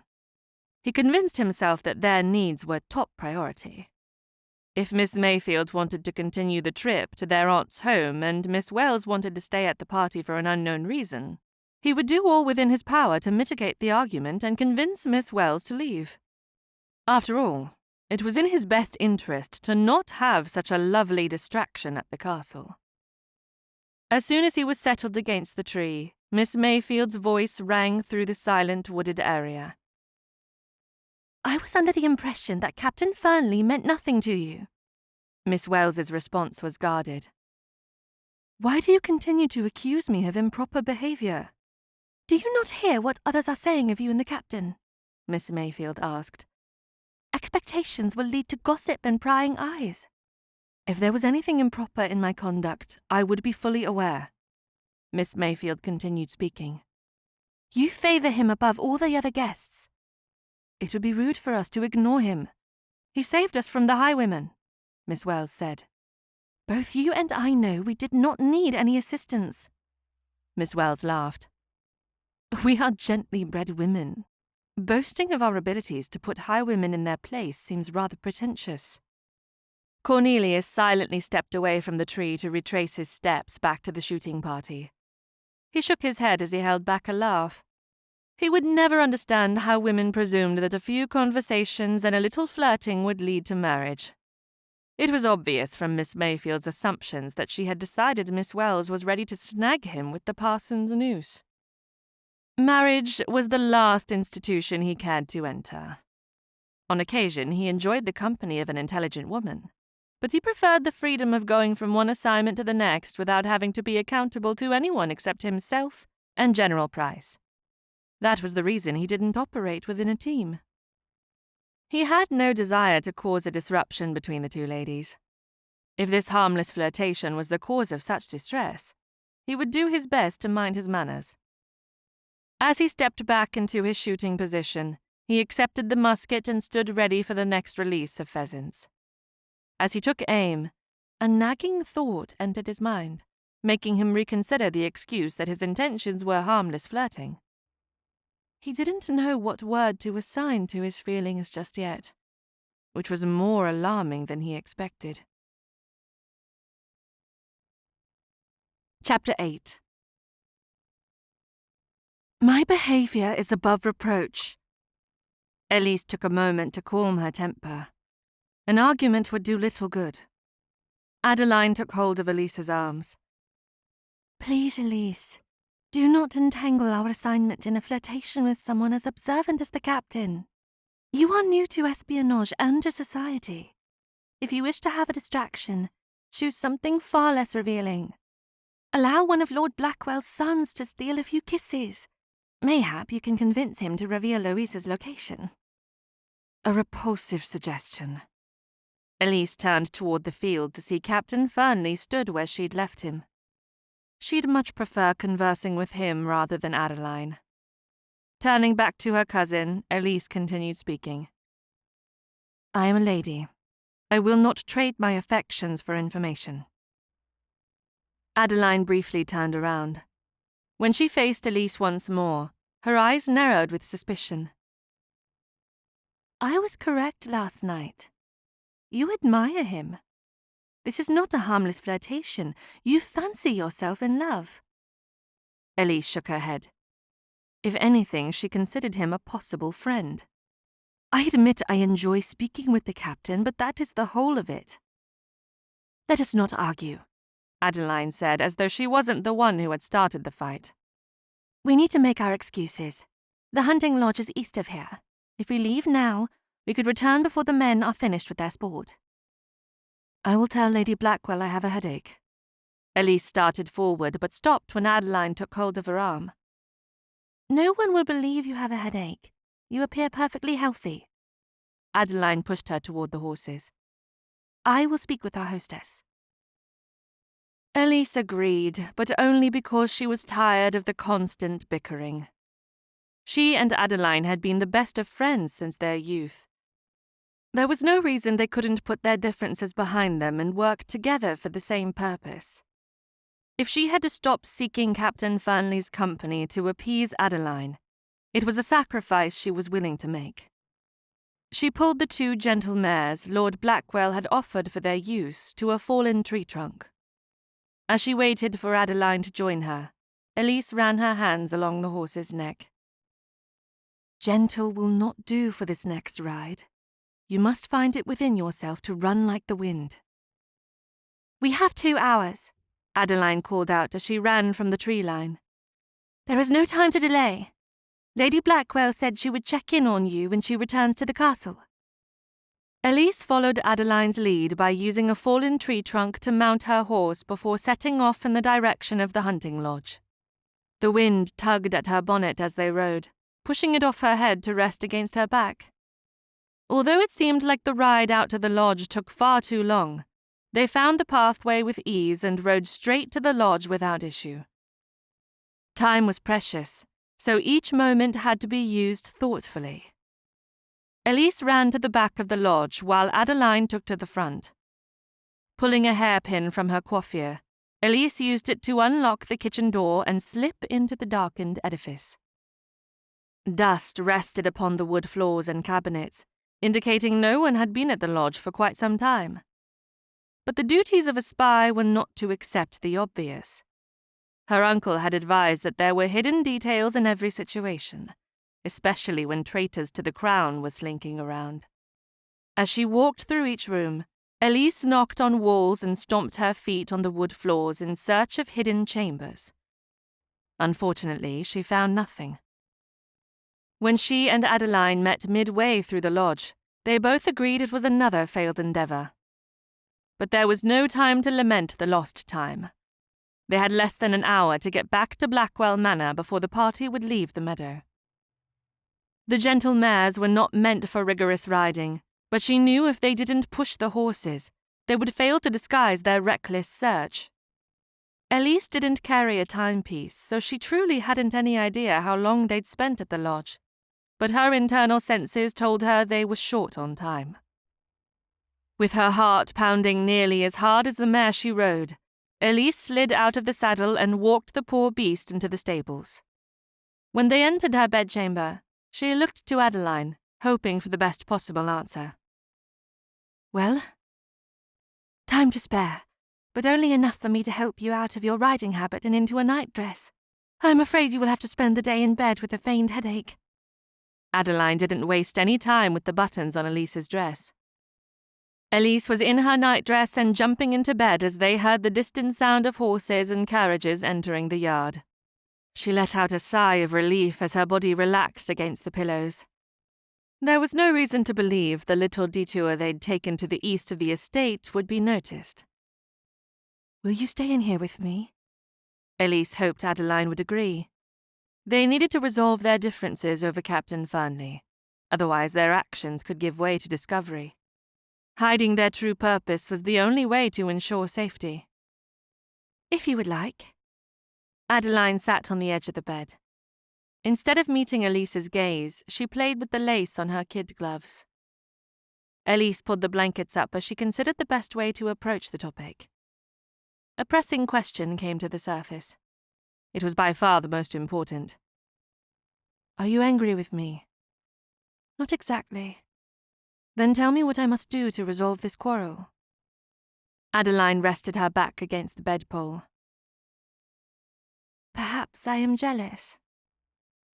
A little laugh escaped, but when she saw the hurt on Adeline's face, she instantly covered her mouth. "Oh, Adeline, I am sorry." "Do not apologize. It is laughable." Adeline reached forward and took Elise's hand. "I have been in your position before, and a part of my heart misses the gentleman. Another part of me, the sensible side, wishes I had gutted his insides out and left him for dead." Elise knew there was a side of her cousin that didn't belong in society. Adeline had been a spy for the last 2 years, but she had been moulded into a spy since her youth. When Elise had been taught the finer points of dancing to attract a husband, Adeline had been taught how to use a dance to discover secrets. Elise had been raised with 2 loving parents who expected their daughter to be gently bred. Adeline also had loving parents, but her father had taught survival skills. They may be cousins, but they lived very different lives. "Who was he?" Adeline pulled her knees up against her chest. Her eyes took on a faraway look, as though she were lost in the memory of what had been and what never would become of a long-lost love. She spoke of a man with the hair the colour of the sun and mouth-watering eyes that made a woman think of morsels of chocolate as she lost herself in the light of his admiration. A gentleman in all aspects that mattered, who had flitted in and out of her life. "He was the sort of hero found in fictional tales. I would have given up everything for him, and then his admiration fell short. He did not love me as I thought he did. When he discovered my unladylike activities as a spy, he offered marriage to my elder sister, Elizabeth." "The man you speak of is Mr. Conway." Elise couldn't believe a love so true could ever disappear or hurt another so deeply. "Has Elizabeth no shame?" Adeline shrugged her shoulders before leaving her spot on the bed. She crossed to the window and sat on the cushioned seat to stare out at the landscape. "Love does not always stand the test of time. I will forever be thankful we had those rare months in Brighton, but our parting was for the best. Elizabeth has given him an heir, and they seem quite happy in their circumstances." "You cannot truly mean that. The way you spoke of him makes me believe you are still very much in love." "Perhaps it is best you learn now that love is not meant for everyone. Some of us will end as spinsters, That is the life I have been cursed to live." "Then you believe this interlude with Captain Fernley will end the same for me? I will fall deeply in love and find my heart splattered on the cobblestones as he rides away with a woman less entangled than I?" Elise didn't care for such imaginings. Love was not a passing fancy. She was certain that when she found a man with whom she wished to share her life, it would seem quite natural. Moreover, any man worth his salt would accept the woman he loves no matter the circumstances life had shed upon her. "Guard your heart, Elise. I would not want you to suffer as I have." "There is no need to warn me against love. I enjoy the captain's company. That is all." Adeline turned away from the window and narrowed her eyes. "If you deny that his endowment of strength does not make your heart flutter, I will challenge you, for that would be an absolute falsehood." "He is quite strapping and has very robust arms." Elise bit her lips together as she thought about the bulky muscles hidden beneath Captain Fernley's frock coat. Admiring a man's firmness is hardly a crime. "Remember that when he steals your first kiss. Will you brazenly run your hands along his chest?" A blush crept into Elise's cheeks. "You have quite the imagination. The captain and I are mere acquaintances. We have barely had a decent conversation, and I know nothing about him." The ease of their friendship flowed between them once again, breaking through the stress of the previous day. When Lady Blackwell made an appearance to check on the feigned headache, Elise noticed a vase on the tea tray containing a collection of tree branches, covered in leaves of varying shades, a testament to the beauty of autumn. The reds were strikingly beautiful, mixed with yellow and orange. She knew without asking that the gesture was from Captain Fernley. When Lady Blackwell noticed Elise's attention was focused on the leaves, she hastened to relate the entire story of the captain finding the perfect gift to send along with the tea. When she relayed his well wishes for a speedy recovery, Elise kept her eyes on the beautiful autumn leaves. She now understood what Adeline had spoken of earlier, that losing one's heart could happen rather quickly and without the slightest intention. Chapter 9. Rain smacked against the windows as the wind howled around the castle turrets, forcing the party to stay indoors. Cornelius loved the smell of rain, especially when he was sitting in front of a roaring fire with good company and a game of chess. Chess was a game of strategy, much like his two professions in war and espionage. The focus on all counts was to protect the king. That was the reason Cornelius preferred chess to most games. As he moved the rook to a protective position, he looked at Miss Wells to let her know he was finished with his turn. "A cunning choice, Captain. But even the most cunning ruses may be outwitted by a simple pawn." Miss Wells moved one of her pawns, overtaking one of the pieces protecting his queen. He'd left the queen vulnerable as a distraction, and Miss Wells had fallen into his trap rather quickly. He moved his bishop and checked her king. "I do believe that is checkmate." Miss Wells pursed her lips as she stared at the board. "I suppose you would prefer a competitor with better strategy." "Not at all. I have faced those competitors on the battlefield. A beautiful smile is far preferable than a strategic mind. When both are an option, I will take a lady opponent who plays chess any day." "You flatter me, Captain."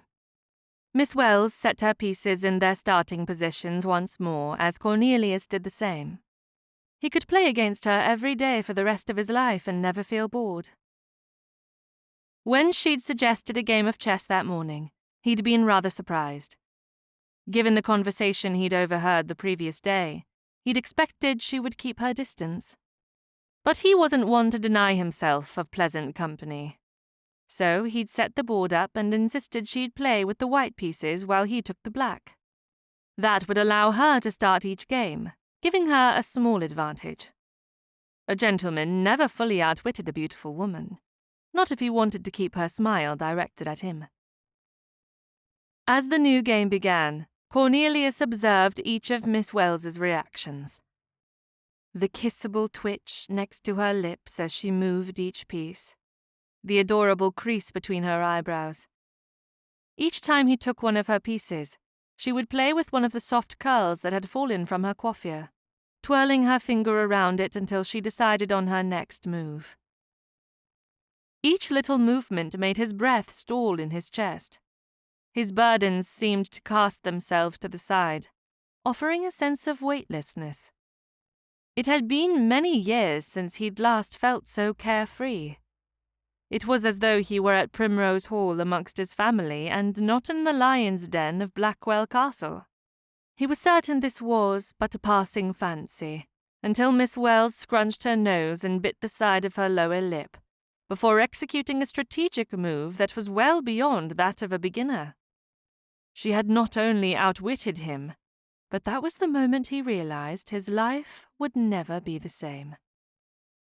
He'd long ago decided marriage wasn't part of his future, but it now seemed that path would no longer lend satisfaction. Miss Elise Wells would be the companion of his future, even if he had to make a fool out of himself to win her heart. Confident he wouldn't have to make a cake out of himself, Cornelius matched her playful smile and made his next move. Wooing a woman was well within his arsenal. He might not have taken the opportunity in the past to fall in love, but that was merely because the right woman hadn't been nearby. Cornelius moved one of his bishops without thinking about it. When he looked up to observe Miss Wells's features, he found she was perplexed. Did I do something wrong? Miss Wells pointed to the piece he'd moved. You intentionally allowed me to win. I did nothing of the sort. Cornelius lowered his gaze to review his last move. It appeared he'd removed the protection for his king and left himself open for her to move a knight, which would win the game. Well, apparently I was distracted. You left your king in quite the predicament. Miss Wells quickly moved her knight to the square he'd vacated. I do believe that is checkmate. Well done, Miss Wells. It hardly feels like a win. What had you so preoccupied? He could hardly admit his thoughts had been focused upon her lovable quirks. Telling a falsehood was the only way he would avoid embarrassment. The miserable weather. Miss Wells turned to look out the window. I tend to enjoy the rain and wind, especially when I am sitting by a fire. Cornelius ignored the suspicion that she had otherworldly abilities to read his mind. He didn't believe in the clairvoyant. Yet she had expressed the exact thoughts he'd had earlier when they'd begun their first game of chess. As his heart quickened, his mind conjured up images of he and Miss Wells ensconced under a blanket near a fire on a blustery day, lazily sipping tea as wind and rain pelted the world around them. He was becoming unhinged. It was the only excuse for what he was imagining. Shaking himself out of the reverie, he gathered the chess pieces to slowly reset the board. He tried to pick up the white queen at the same time Miss Wells reached out, and instead of grabbing the queen, Cornelius's fingers closed around hers. He instantly released her hand, but not before noticing the pink tint in her cheeks.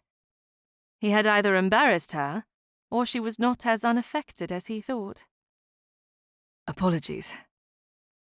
Cornelius liked the way her blush contrasted with her dark hair. After holding her fingers for such a short time, he felt himself longing to take her hand in his and trace his fingers over her soft skin. A timid moment passed between them, making Cornelius wonder when he'd become soft.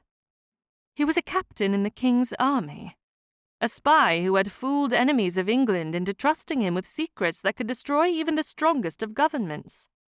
A racing pulse was as foreign to him as weak knees, and unfortunately, he had both symptoms. His hands shook as she placed his chess pieces back on the board. Miss Wells, Cornelius's voice came out high-pitched, as though he were a lad whose voice hadn't yet changed. He cleared his throat with a cough. From where do you hail?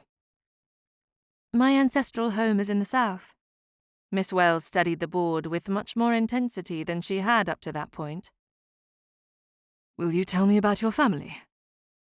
He wanted to know everything, from the moment she was born until they had met on the highway. It would be impossible to get through her entire life in one sitting, but he would take every little detail she shared as a window into the lovely person she portrayed.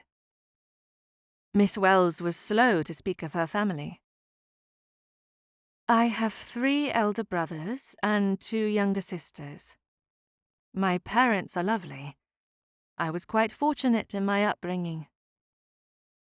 With very little said, she flashed an intoxicating smile that made Cornelius's mouth go dry.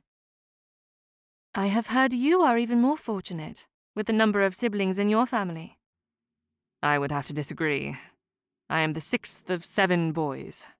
That is only 1 more than your family. Before realizing what he was doing, Cornelius went into a long description of his childhood. He spoke of each of his brothers and their individual talents. He shared stories from his youth in Yorkshire, and then he spoke of his military service, stopping himself before he shared the moment he had been recruited into the Foreign Office. Elise, we must dress for supper. Miss Mayfield interrupted his monologue as she purposefully bumped her leg against the table, knocking the chess pieces over. You have been in here for hours. Cornelius looked up at the mantel to check the time. When they had sat in front of the fire for their first round, it had been directly after breaking their fast. The clock indicated they had passed the day away in companionable conversation. Miss Wells stood, which instantly brought Cornelius to his feet. Captain, I must apologize for monopolizing your entire day. Please forgive me. Not at all, Miss Wells. I do hope you will offer a rematch to redeem my loss. Perhaps another day, sir. With a dip of her knees, Miss Wells left their little corner of the parlour. He watched as she glided across the room, wondering how on earth he had spent the entire day in the chair without sparing a thought for his assignment. The prince would not be impressed with his lack of attention to the coup which threatened to ruin the country if successful. As he attempted to berate himself for the loss of an entire day, his personal chastisements were weak. Cornelius couldn't honestly be angry. There was no repentance necessary, as he couldn't muster the proper guilt.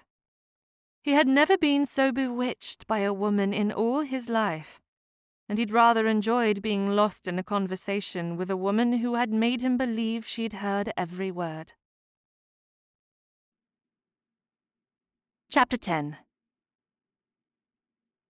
Besotted, Adeline whispered as they slowly walked up to their bedchambers to dress for supper.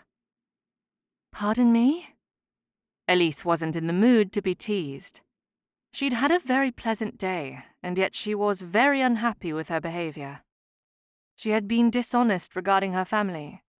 She knew it was a requirement to keep her identity hidden, but it did seem rather silly to hide from Captain Fernley. From the moment they had met, he had been open and honest about himself. What is wrong? Adeline asked the question as they entered Elise's bedchamber. You are distracted. Captain Fernley asked about my family. Adeline was instantly on her guard. She took hold of Elise's arm and pulled her around so that they were facing each other.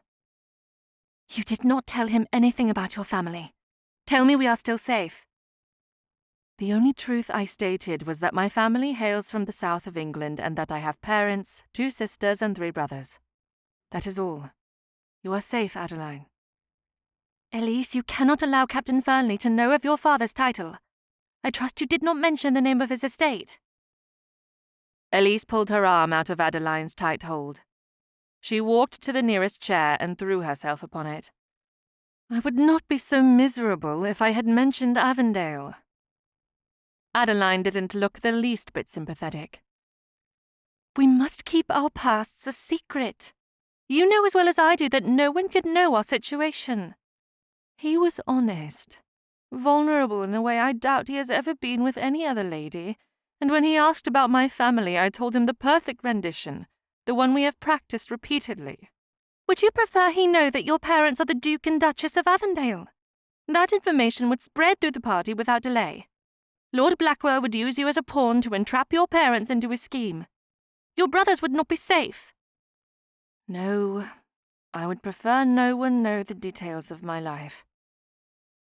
A cold breeze hit the back of her neck as though the windows were open and a gale of the awful wind had skipped into the room. Her entire body shook, causing her to turn toward the grate. I admit, this life is much more difficult than I expected. When you told me of your adventures, I imagined we would find Lady Louisa within an hour of our arrival and find ourselves back in London at your home by nightfall. I may have presented the facts in that way, but there is much more to this profession than glory and honour. My eyes have been opened. Then I suggest you finish whatever game you were playing with Captain Fernley. Break his heart and convince him you are not interested. Elise laughed. In the most mocking of tones, she repeated Adeline's comment. Break his heart? You must be jesting. Captain Fernley would no more consider me a love interest than he would the other women of this party.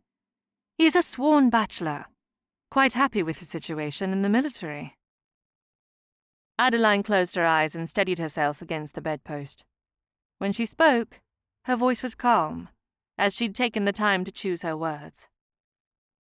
I fear you are blinded to his admiration. That poor man will be devastated when he discovers you care not a whit for him. I never said anything of the sort. Elise walked to the wardrobe and took out her favourite pink supper gown. Friendship does not have to mean anything more than a few conversations in the parlour. What thoughts went through your mind when he accidentally grabbed your fingers instead of the chess pieces? Heat rushed into her nose and cheeks. You witnessed that moment? I most certainly did. I cannot say what I was thinking. I certainly didn't consider it anything more than an error. Adeline laughed as she assisted Elise with the buttons on the back of her dress. Captain Fernley struggled to breathe. I thought he would swoon right there until his brain took the lead and forced air back into his lungs. Elise turned around and threw the supper dress at Adeline. And how does one look when they are depleted of air? I notice nothing. Did you miss the quiver in his voice, the jittery movement of his hands, the start of a blush in his cheeks? If Elise admitted she had seen all those reactions, and many more, Adeline would gloat. But if she claimed not to have noticed, the evening would be filled with constant whispers for each strained movement and longing gaze. Each whisper would turn into a little triumph for Adeline, which would make the evening quite dull for Elise. There was only one thing to do. If Adeline must gloat, it was best she do it in the privacy of their bedchambers. Very well. I admit to having noticed what you claim. Why do you constantly doubt my ability to discern the truth of things? Elise dropped her morning dress to the ground and stepped out of it. For one simple reason. She took her pink dress back and slid it over her head. Her voice was muffled through the yards of muslin, but clear enough that she would be understood. I am not in love with Captain Fernley. Perhaps not yet, but I fear you are very much in danger of losing your heart to that man. My heart is not entangled. As your cousin and your companion, I am focused on this assignment. That declaration might have once been true, but it sounded hollow in her own ears as she turned and allowed Adeline to fasten the buttons on the gown. When she'd made her decision to join Adeline on this assignment, she had decided not to take notice of any of the gentlemen. She would have to wear a mask of sorts, which meant telling falsehoods and concealing her true self. It was much more difficult than she'd ever imagined. Thankfully, Adeline had stopped her interrogation, allowing Elise to silently prepare for supper. She assisted Adeline with an evening dress, and then they each pinned their hair in stylish coiffures appropriate for a house party. As she kept her hands busy, she thought about the moment Captain Fernley had asked about her family.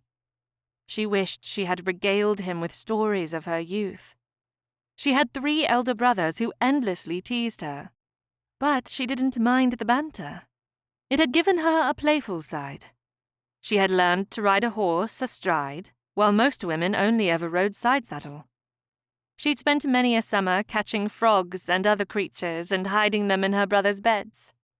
To this day, none of them knew she had been the culprit. There was no telling what creatures she would discover in her bedchamber if they found out. Captain Fernley had shared details about each of his siblings and his parents, which led her to believe his family legacy was rooted in the same strength that held the upper 10,000 in highest esteem amongst the populace of England. They were well educated, gentlemen in every aspect of the word, and dedicated to continuing their family through progeny. She had much to be proud of when it came to her family. She and her siblings were well educated. Her brothers had attended Harrow and Cambridge. Her younger sisters were still under the care of a governess, but were accomplished to their own right. She would have loved to boast about her family. He might even know one of her brothers. Elise placed the last pin in Adeline's hair as she realized the implications of her last thought. They could have made a horrible mistake by coming to Blackwell Castle. Adeline, what do you think are the ages of Lord Blackwell's sons? They cannot be older than 5 and 30. Why do you ask? Elise tried to sound quite unaffected by her concern. It is only that Captain Fernley mentioned he and his brothers attended the same institutions as my brothers, which leads me to believe that Lord Blackwell's sons would have done the same. No one has placed your surname as of yet. I think we are safe. Perhaps you are right, and I need not be concerned. Elise slipped her fingers into one of her elbow-length gloves. But did not you and Uncle Mayfield suggest that we should be vigilant for any recognition of my surname? Yes, you are right. If anyone asks about your brothers, you will have to deny knowing them. It is the only way out of this predicament. Another secret. There were piles of secrets in this line of work. Elise hoped she could manage to keep every one of them hidden. As they entered the drawing-room for supper, Elise refused a flute of champagne. When Adeline questioned her about it, Elise softly whispered, "I have too many secrets threatening to break free. It is best I keep my tongue tightly bound."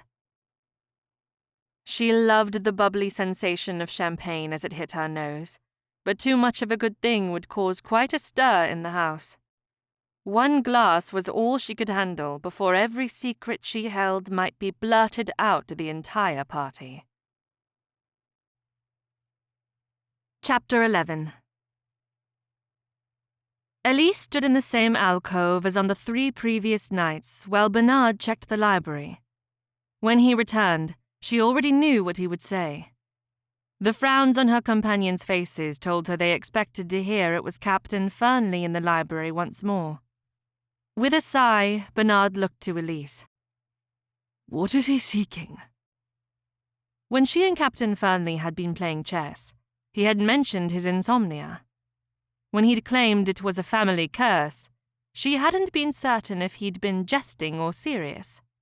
But with further contemplation, she'd decided it would be ridiculous for anyone to expect a man who had seen the horrors of war to settle his mind each night. He hadn't mentioned the reason for his inability to sleep. She merely assumed it was the horrors of his experience on the Iberian Peninsula. An engaging book.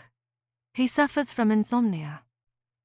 We will never have a chance at the den if he continues to spend his nights in the library.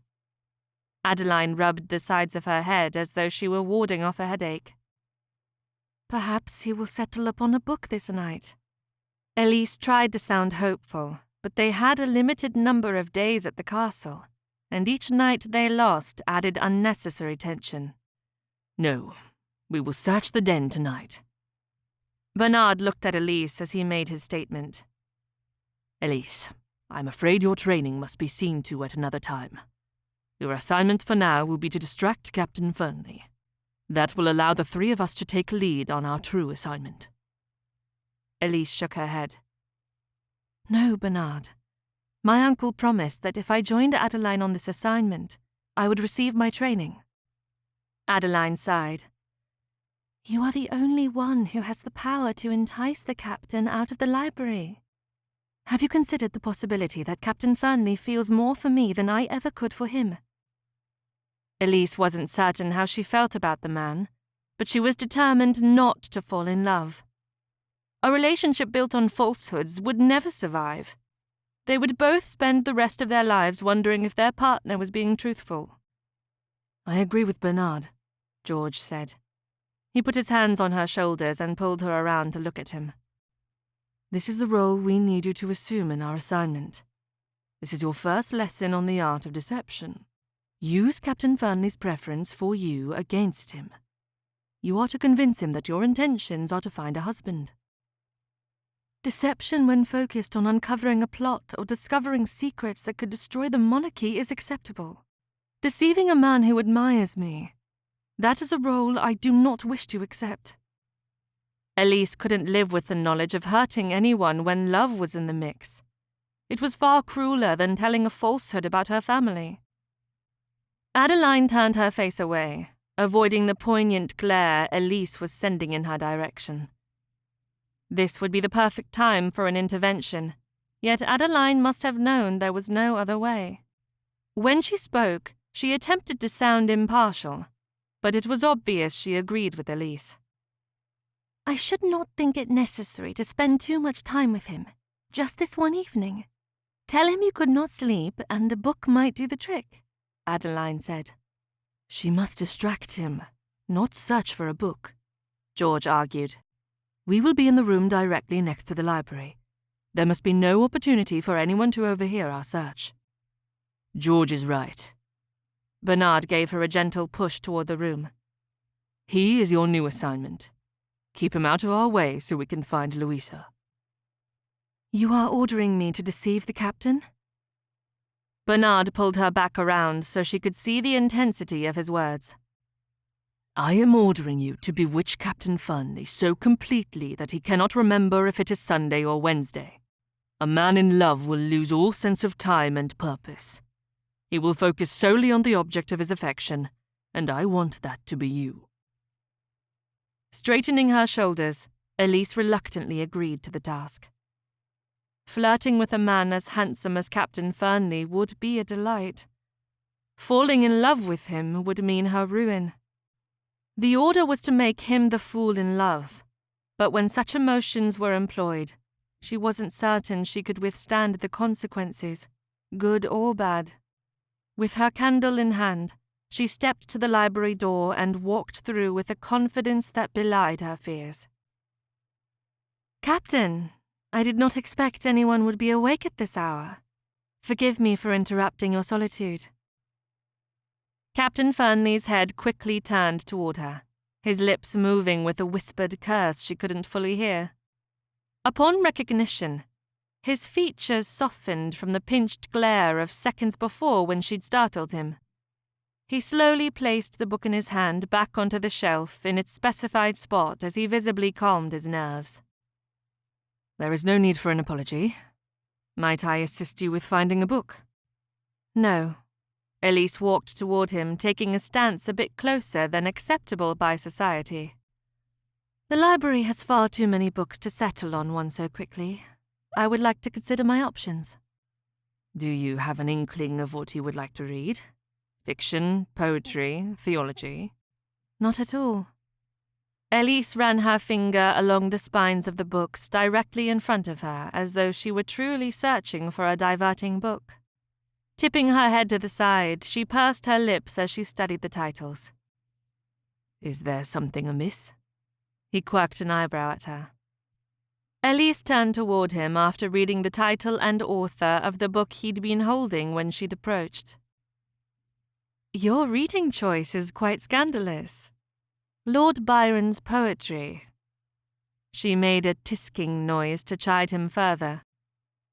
Captain Fernley's face lit up with deepest pleasure. What would an innocent young lady know about Lord Byron? Elise straightened her shoulders and met his pointed gaze. Unfortunately, she was unable to keep the challenge in her features as heat rushed into her cheeks. She cringed as he laughed at her discomfort. "That is exactly what I thought, Miss Wells." She lifted her finger and placed it on the top of the book. Pulling it off the shelf, she tightened her hold at the same time Captain Fernley snatched it out of her hand. "Will you not allow me to read it?" "Not a chance. Your innocence will not be lost on my watch." "It is not your duty to protect me." "In the absence of your father, I must insist." Elise turned back to the shelf, looking for another book of Lord Byron's poetry. She was ready to give up when her eyes fell upon an even more scandalous book, Lover's Vow. With an air of innocence, she snatched the book out of its place before he could see what she was doing. Flipping open the cover, her face must have turned scarlet at the inscription written to Lord Blackwell. She would never read it aloud, given it was an invitation to bed a woman named Anna. She snapped the cover shut and masked her nervousness as she held it up for Captain Fernley to see. "Apparently this is a favourite of Lord Blackwell." Captain Fernley placed Lord Byron's poetry down and inched forward. "I will take that off your hands." "No, thank you. I think this is the perfect book to help me sleep." "Sleep?" Captain Fernley's eyes were full of mirth as he reached out to snatch the book away. "I wager this book will keep you up at night as you attempt to work out each sensual innuendo." Elise put the book behind her back and continued to step away. A giggle escaped her mouth as Captain Fernley growled out a command to hand the book over. As he lunged toward her, she lifted the skirt of her frock and jumped up onto the sofa as she hurled herself over the back and landed on the floor with the ease of a cat. "Miss Wells, be a proper young lady and hand that abomination of a book over." He spoke as though he were commanding a regiment. She couldn't very well allow him to treat her as one of his soldiers. With her hands on her hips, the book pressed against her right side, Elise pouted for the briefest moment. She could see the effect it had on him as his lips turned up in a silly grin. This was an abhorrent task, but she'd been ordered to befuddle the man, so she would give it her all. "How do you know the content of this book? It could be quite harmless." "I have witnessed the debauchery of such books from the men I serve with. Trust me when I tell you it would be preferable for you to read Lord Byron than to indulge in such filth as contained in the book you now hold." Elise waved it in front of him as she continued to back away. "I do not know if we can be friends any longer." "Why is that?"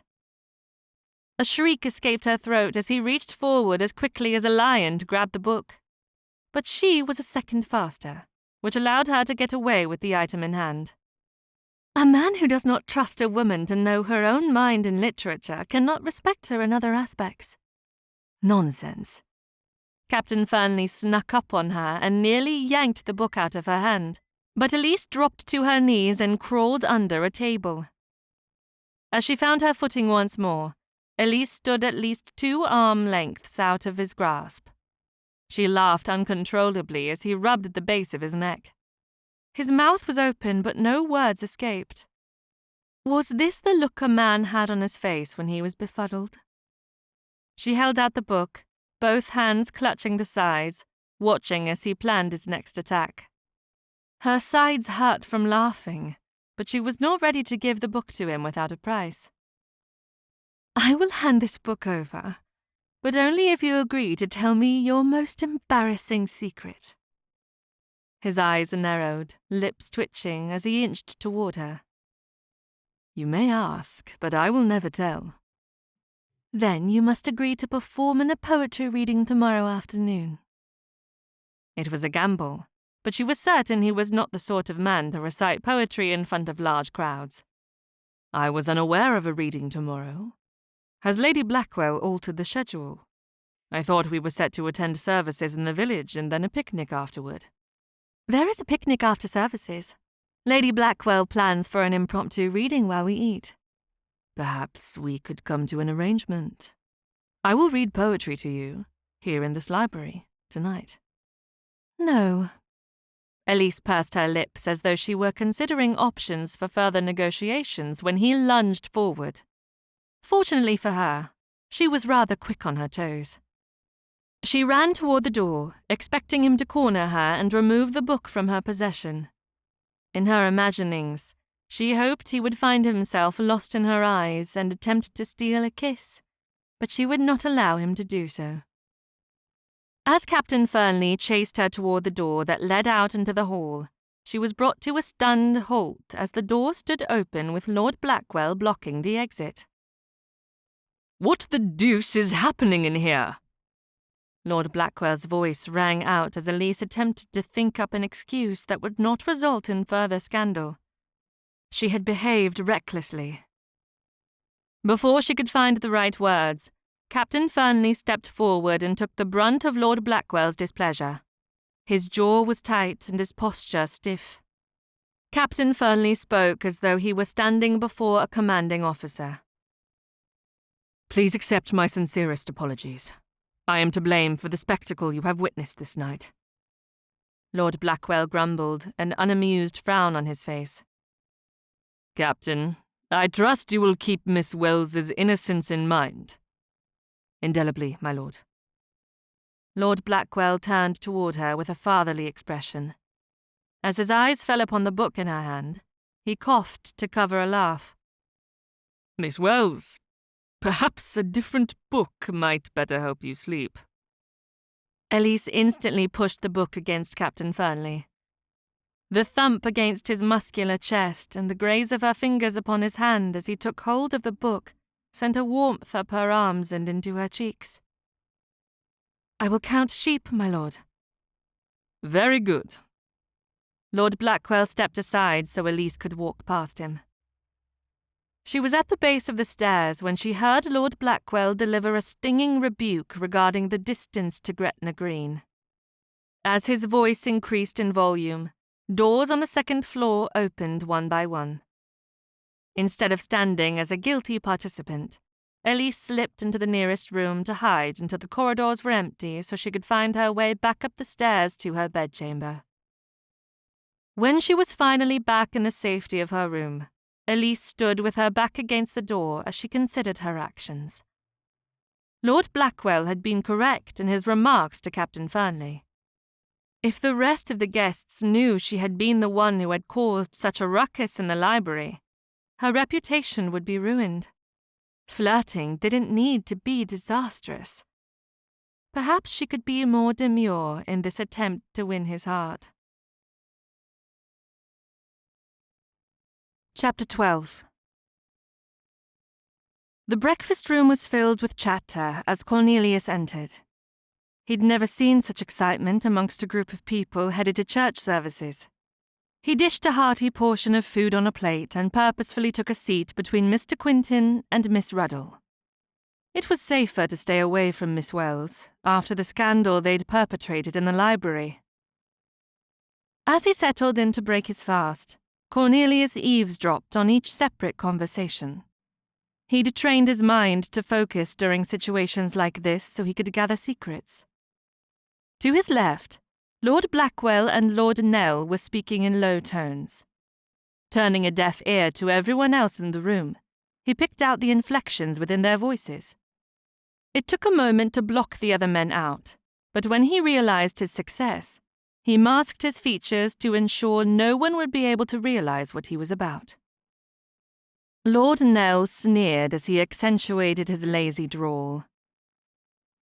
"Communication from the south indicates we have not successfully recruited enough support. How many support our cause in the southwest?" A bit of egg flew out of Lord Blackwell's mouth, landing in his beard right below his lips. Cornelius averted his eyes so he wouldn't focus on the wrong aspects of the conversation. "I am afraid there are fewer than we had hoped, especially amongst the ton. Most of our support is from day labourers. The lower class is starving for an uprising like the French Revolution." Lord Blackwell grunted. "I am disappointed in our team. If they cannot convince those who hold duchies and earldoms of our need to rid the country of this spendthrift, we must force them. What do you suggest? Blackmail? Lord Nell let out a little laugh, as though he didn't expect he'd understood the Marquess. When Blackwell gave a grunt indicating his thoughts had been understood correctly, Nell continued. Dukes do not cower to the demands of those below them. They do if you threaten their children, specifically their heir. Nell hissed and threw his silverware on the table.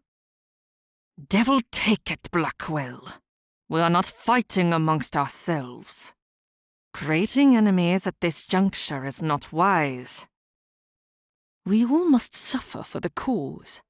I have done far worse than what is requested of you, all in the name of England. I do not like it. Nell sat with his back against the chair, distancing himself from the conversation. Cornelius waited until he was certain they wouldn't continue the whispered conversation again before he focused on another group. The women on all sides of him were speaking of fashion plates and the possibility of a trip to the modiste later in the week. The house party was to end with the masquerade ball, which meant notions and frippery were necessary to create the disguises. The men who were not part of Blackwell's conversation were speaking of either the food or politics. He focused on each conversation to ensure they didn't mention the Cavaliers.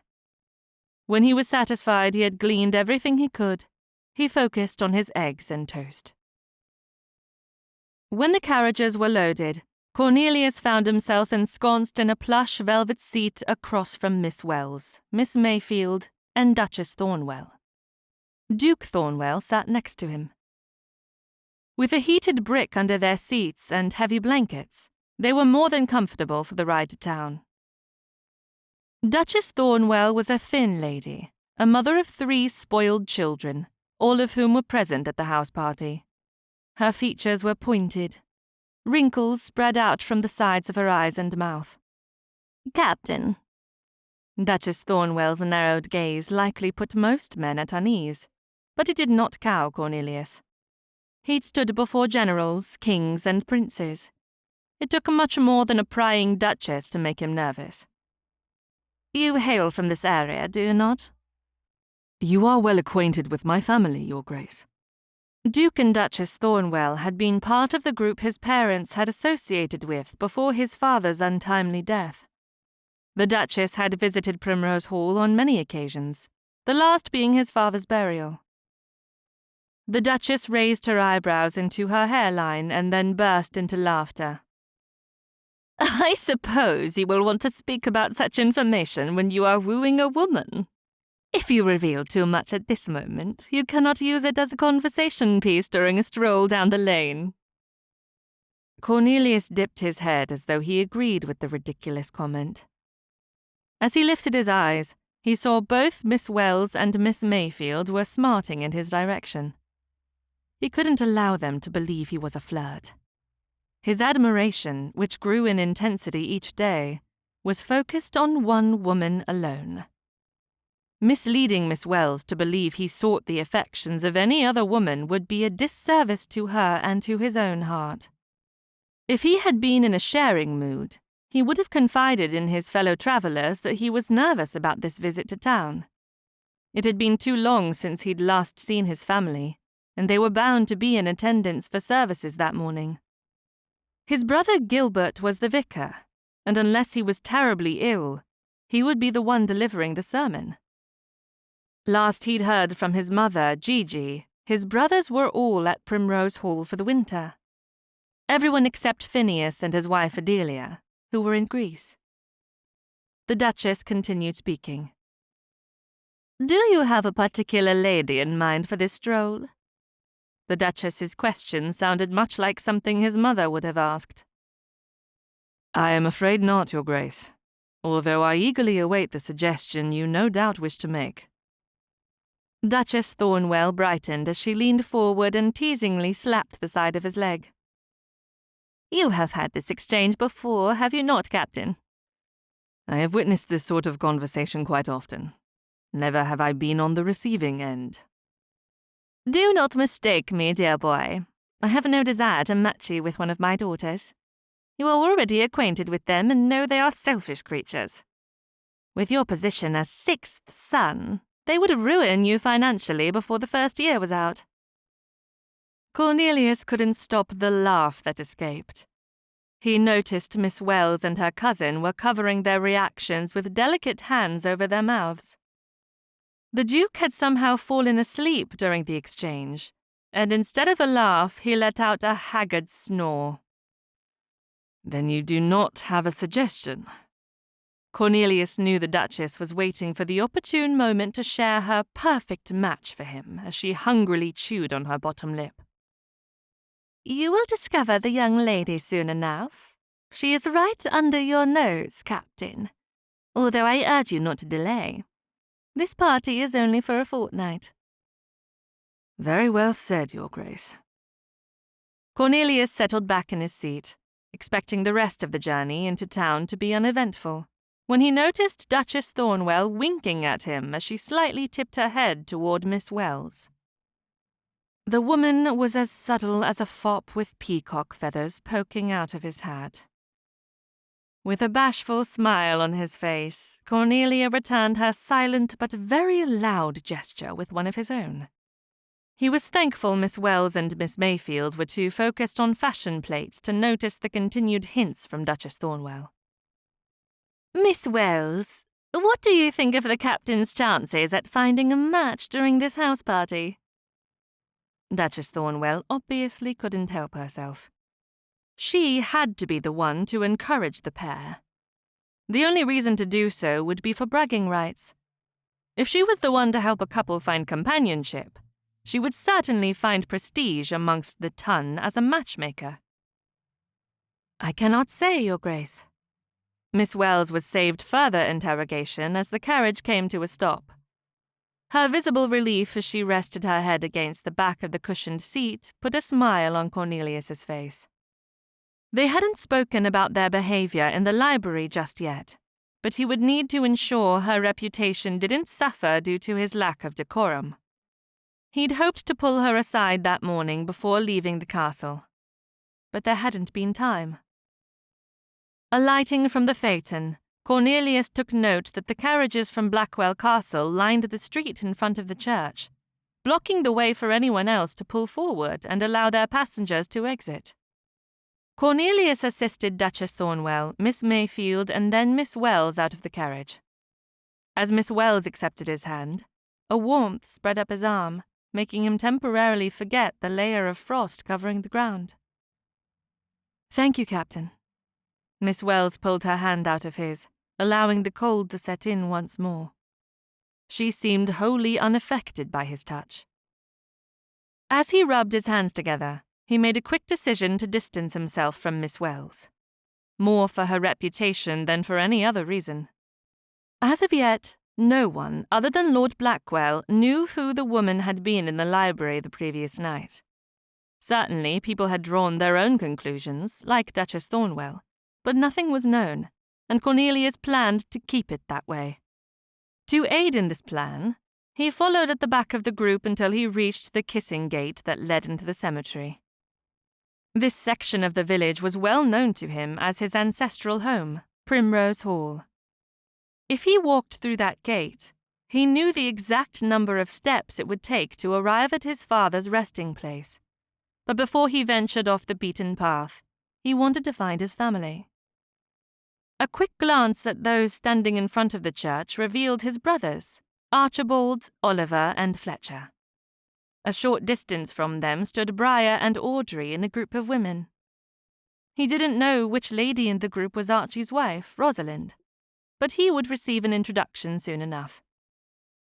Instead of joining his brothers, Cornelius pushed the kissing gate forward so he could enter the cemetery. He followed the path that led past the old tree and the burial plots of the first 4 Earls of Grafton and their countesses to see his mother placing flowers at the base of his father's headstone. His elder brother Baxter stood next to her as a support. This scene had replayed in Cornelius's mind since the first time he'd witnessed it. He didn't know how Baxter could stand next to Gigi every Sunday in support of the continued mourning.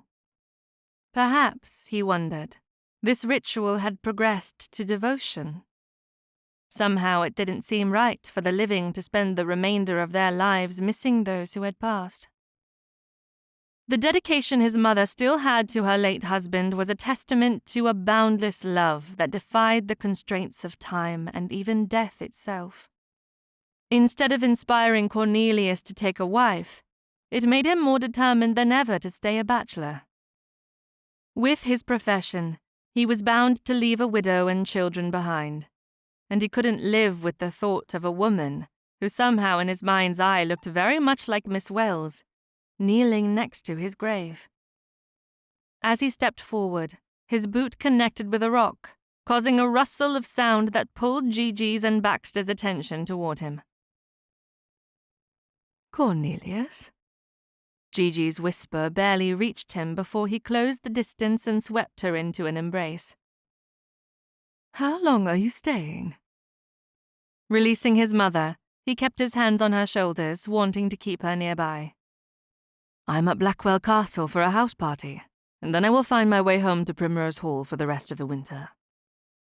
"Blackwell Castle?" He saw the immediate concern in her eyes. "Is there a reason you chose to accept an invitation there?" Miss Wells's face instantly flashed before his eyes. His face softened as he thought about the way she'd teased him the night before. Although they'd been discovered in their flirting, he'd found his thoughts drifting back to it often. The sparkle of amusement in her eyes, her laughter and bright smile. "Do not tell me it is Lord Blackwell's daughter." Cornelius's daydream stopped and he shook his head. "Of course not.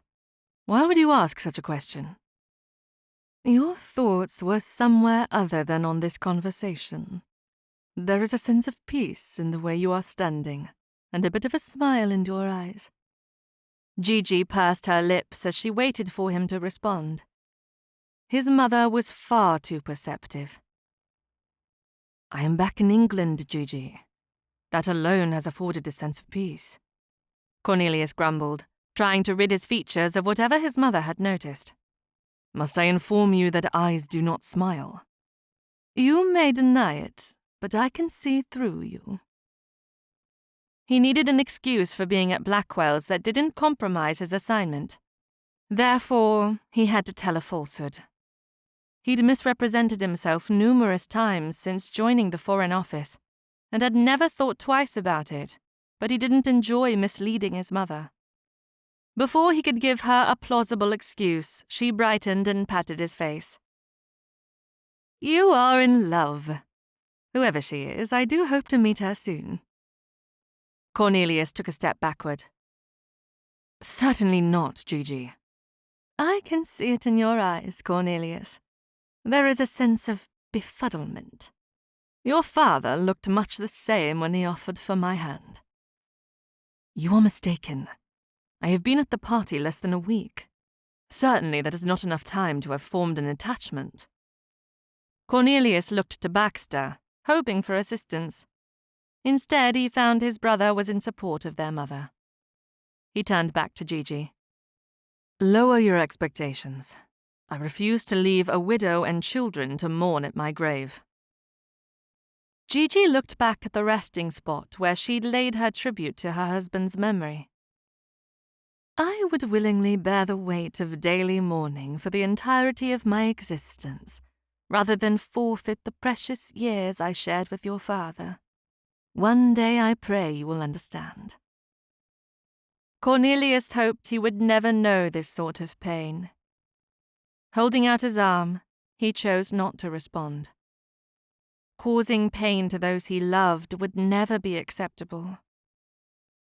"Will you allow me to escort you into services?" As she took his arm, he led her along the path, back through the kissing gate and into the church. The long walk up the aisle to the Fernley family pew was as familiar as the building itself. He'd spent many years seated between Fletcher and Oliver in that exact spot. The quick greetings and embraces from Archie, Fletcher, and Oliver were nothing to the greeting he received from Gilbert. As the side door opened and Gilbert walked across the chapel to the pulpit, his eyes rested upon their family pew. When he noticed Cornelius, he quirked an eyebrow and smirked, indicating there was something rather humorous about the situation. Without hesitation, Gilbert opened his Bible and flipped to a page that was within the last third of the book. One of my favorite passages in the New Testament can be found in the book of Luke. The Saviour shared a parable of a certain man who had 2 sons. The younger of them requested his inheritance so he could leave his father's estate and make his own way in the world.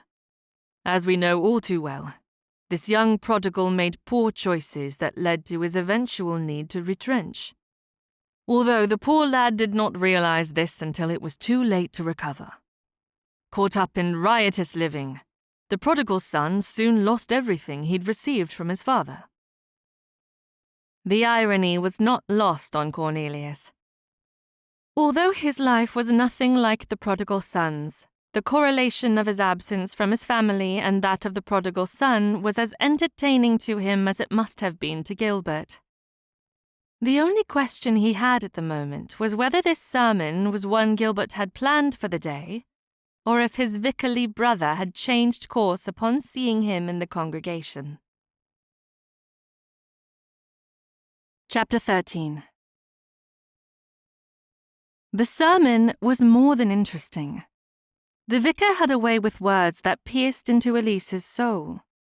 Forgiveness of oneself and those who trespass against us was a necessary topic. Yet Elise had a difficult time focusing on the vicar as she watched Captain Fernley sitting with his family.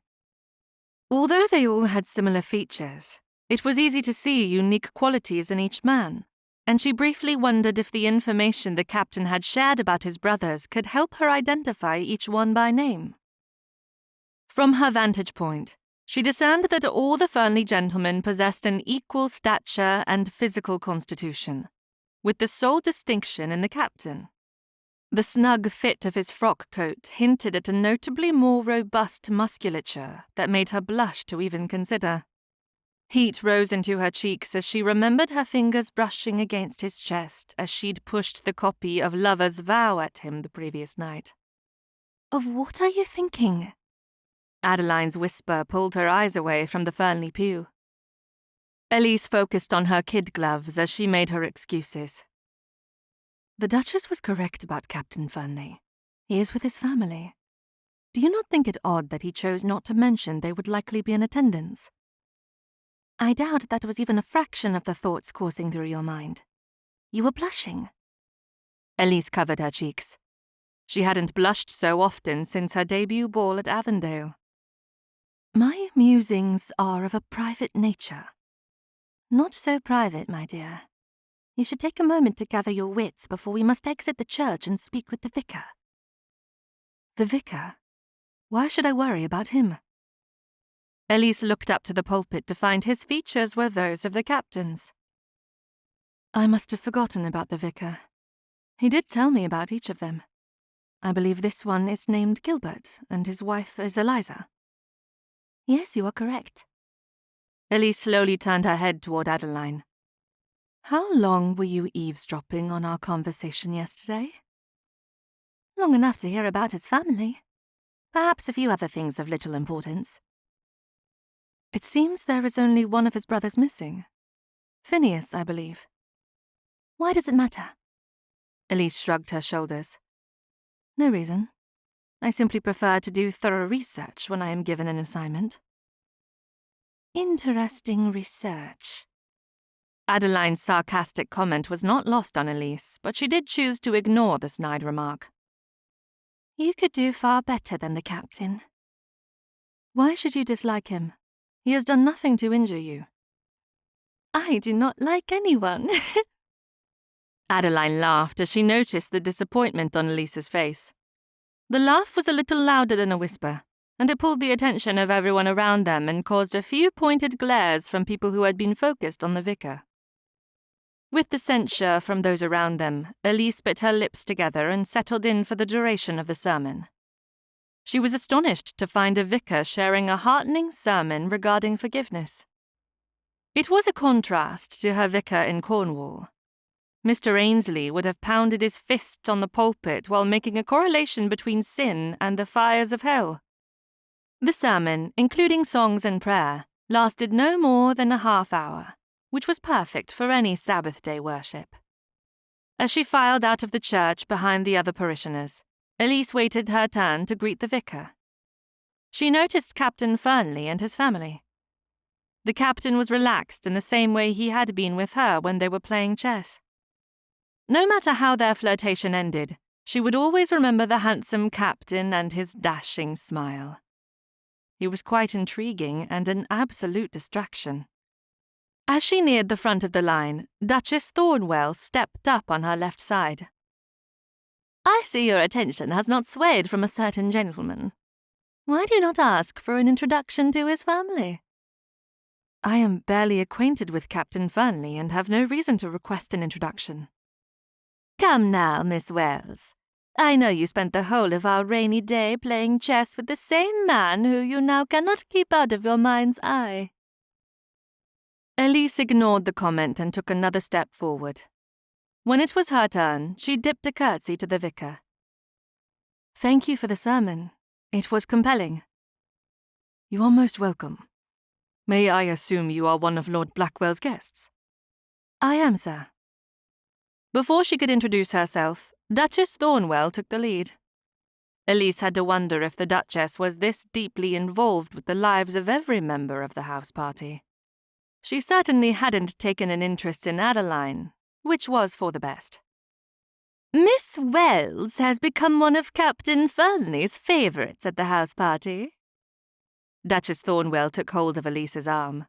"Not only did he save her from a highwayman, but he has shown great interest in our lovely Miss Wells." Elise felt heat rising in her cheeks as she tried to find the words to refute the allegations. "Captain Fernley has a hero complex, that is all." Mr. Gilbert Fernley laughed. "You have known my brother less than a week and have already discovered this about him. It does not bode well for the next 10 days. I am certain the captain will not suffer greatly at the party." This caused the vicar to bark out a laugh. "Cornelius can handle himself. He does have 5 elder brothers." "No sisters?" She already knew the answer, but it helped to keep the conversation from growing stale. "By marriage only." Elise couldn't withhold her grin. With the perfect inflection of her voice, she stated, "How unfortunate." With another curtsy, Elise stepped away from the vicar so he could continue greeting the other parishioners. To her dismay, Duchess Thornwell tucked her arm through Elise's and pulled her toward Captain Fernley and his family. Elise took the opportunity to chastise the Duchess. It was not proper to boast about an undeclared admiration. "Your Grace, I would ask you not to assume I am one of the captain's favourites. He has not said as much." "Trust me, Miss Wells. Men rarely say anything of importance." She wanted to defend Captain Fernley, but decided it would only encourage the older woman to share unhelpful comments. Instead, Elise tried to pull away. "We should not bother the captain while he's with his family."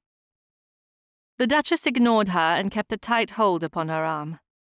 As they approached, the Duchess didn't wait for anyone to pay notice.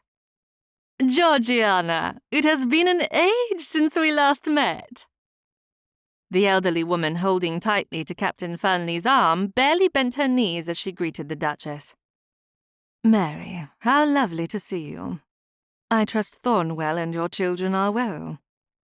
"Quite well, although none of my children are as useful as yours. Would you like a trade?" Duchess Thornwell laughed. She didn't wait for a response as she tugged on Elise's arm. "Might I be so bold as to introduce you to my new friend, Miss Elise Wells? Miss Wells, the Dowager Countess of Grafton." "I am honoured to meet you, my lady." Elise wanted to strangle the Duchess. Ambushing the captain and his family to carry out her misguided matchmaking plan was inappropriate. As the Countess introduced her family, Elise pointedly ignored meeting Captain Fernley's gaze. She didn't want him to think she had orchestrated this introduction. She was ready to slowly back away from the group by claiming the need to find her cousin when the Duchess spoke once more. Captain, I wonder if I could entrust you with escorting Miss Wells and Miss Mayfield back to Blackwell Castle. My husband and I plan to take a detour on the return trip, and I cannot fathom dragging these two lovely ladies across the countryside when they could have an enjoyable afternoon at Primrose Hall. Elise turned to the Duchess. Your Grace, Adeline and I cannot possibly expect the captain to take on such a responsibility, nor can we invite ourselves to Primrose Hall. My cousin and I will walk back to Blackwell Castle. While I am certain you and Miss Mayfield are talented walkers, it is quite a distance, and I cannot believe Captain Fernley would leave you unprotected after your harrowing detainment by the highwayman. The Duchess patted her arm as her lips twitched with amusement. I would be happy to see both ladies back to the castle, Your Grace. Very good. The Duchess released her hold on Elise and gently pushed her toward Captain Fernley. Elise knew her eyes were wide with shocked disbelief. Her face was hot, likely bright red. As the Duchess walked away, Elise knew she had two options. She could apologize profusely and run away, or she could find a witty comment to stave off her embarrassment. Choosing the latter, Elise forced a laugh. Well, this is a curious twist to the day's proceedings, is it not? We would be delighted if you and Miss Mayfield would join us at Primrose Hall for tea before going back to Blackwell Castle. The younger Lady Grafton's American accent was as much of a surprise as the genuine invitation. Thank you, my lady. Elise was uncertain with this decision, but it couldn't be helped. She and Adeline would have to accept that there were unpredictable situations they had no control over when at the mercy of societal expectations. Yet, this distraction would take away from their plans to search the estate. Elise took a step backward.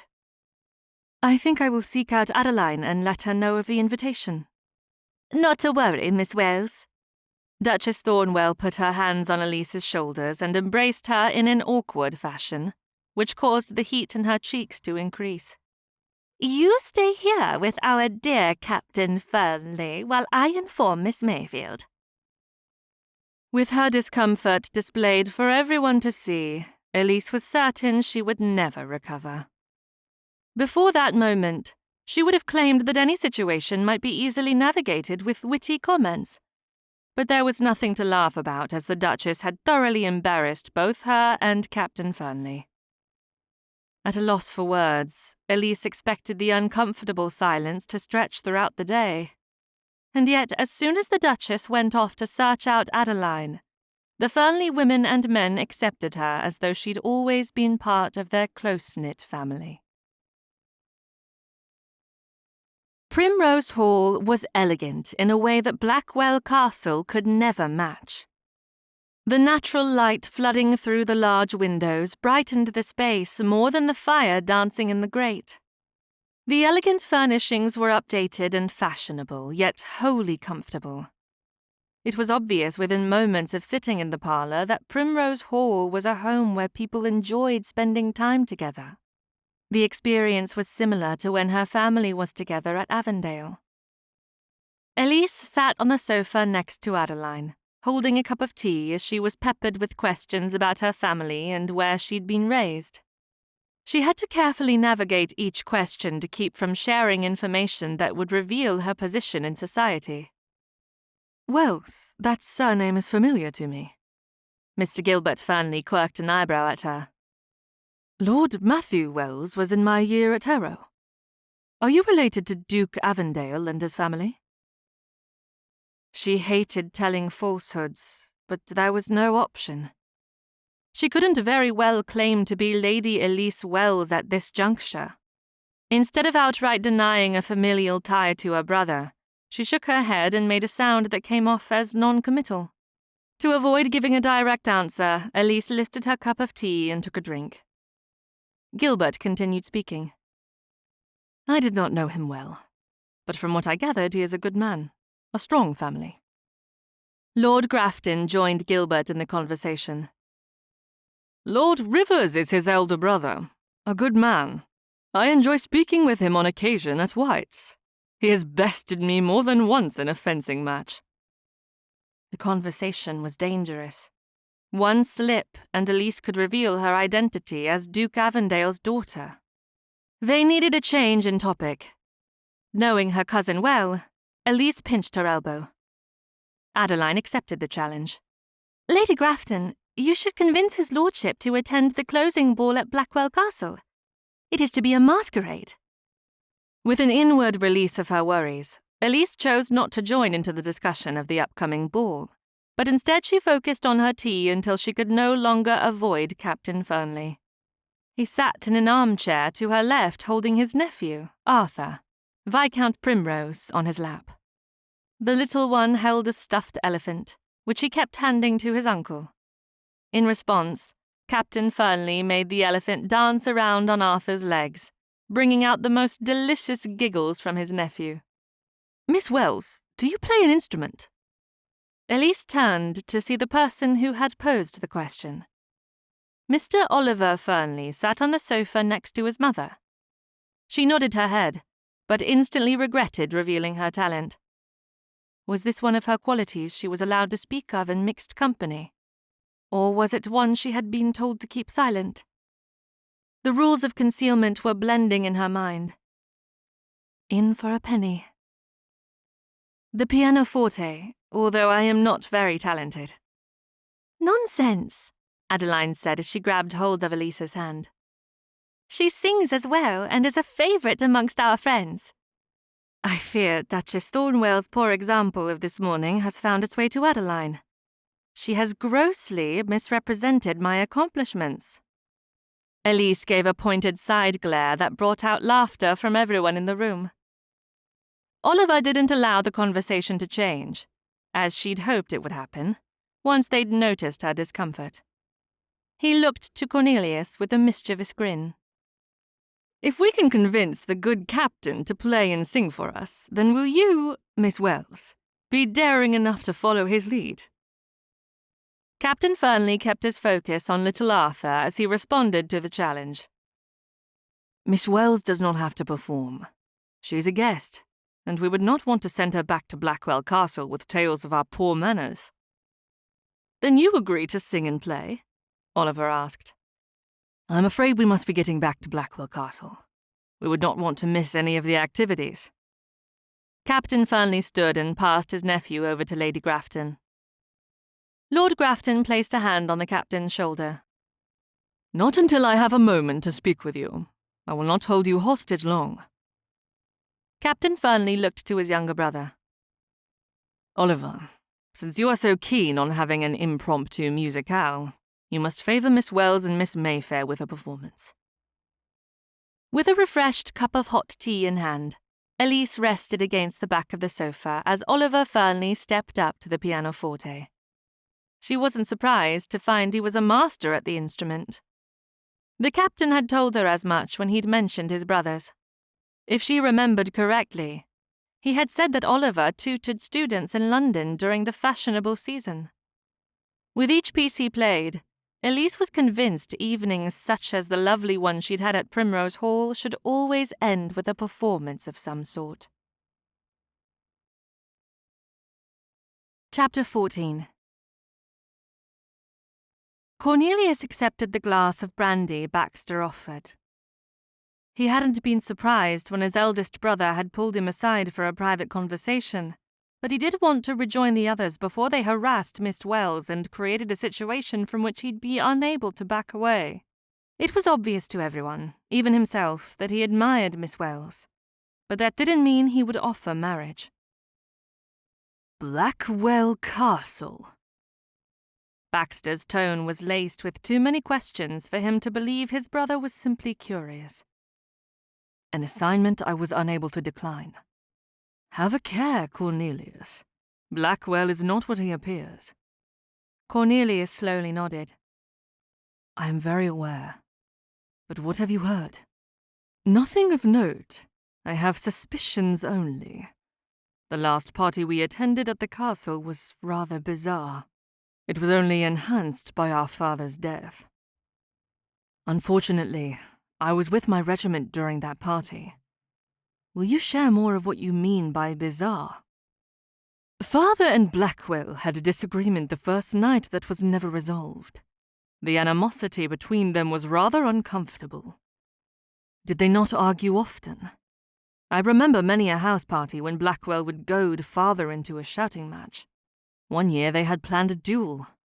Baxter frowned as the memories played across his face. Gigi put a stop to their antics, although Father was well within his right to challenge the Marquess that night. Then what was so different about the last gathering? Cornelius needed to understand, if only so he could be prepared. Blackwell wanted an arrangement between me and Lady Louisa. Of course, neither of us wanted it. She was young and impetuous, and I was not ready for marriage. Or so you thought. You met Briar only a year later. Baxter lifted his glass and swirled the contents. Love tends to make a man look at duty in a different light, as you will soon discover. Cornelius emptied his glass and set it on the table. Not you as well. Denial is one step in the process. I was there for quite some time. Baxter leaned back in his chair, completely at his leisure. If Cornelius argued the point, it would only prove what Baxter had said. So he chose to pour another glass of brandy. You cannot get away with a falsehood in this house, Cornelius. We know you too well. I admire Miss Wells, but it will not amount to anything. Baxter wasn't deterred. Why ever not? If you care for the lady, make your feelings known. Love does not happen every day. I did not say love. You may not have declared your true feelings, but it is obvious to everyone in this house that she is more than an acquaintance. We have shared a few conversations. Most of them involve me looking the fool. Baxter's voice was dry and unamused. Every day for the rest of your life will be a lesson in foolishness. Better to realize it now rather than discover it after the vows are said. Miss Mayfield does not think highly of me. She would certainly persuade Miss Wells to refuse any offer I would make. She is not the one you wish to marry. Cornelius stood and crossed to the window. Women have a way of persuading each other. You are right, but you forget one very important aspect. What is that? When the heart makes a decision, it is best not to ignore it. Cornelius turned to his brother. He pressed his spine against the wall. Unfortunately, I am on an assignment. Prince George did not send me to Blackwell Castle to find a wife. The prince gave you this assignment? I am afraid it is true. Apparently, I am part of his most trusted inner circle. Most men might say such things as a boast, but not Cornelius. His purpose in sharing this information was to help Baxter understand the reason he could not court Miss Wells. Now is not an opportune time to meet the most perfect woman I have ever set my eyes upon. I will accept that as a declaration of your feelings. It hardly seems possible for me to have such devotion to one person after only a few days of knowing her.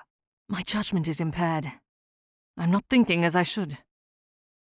Cornelius hated admitting this to his brother, but Baxter was the only person in the family who knew what he did for the crown. It frightens me to think I will make mistakes, that my life will not be the only one affected by my inability to think through a situation.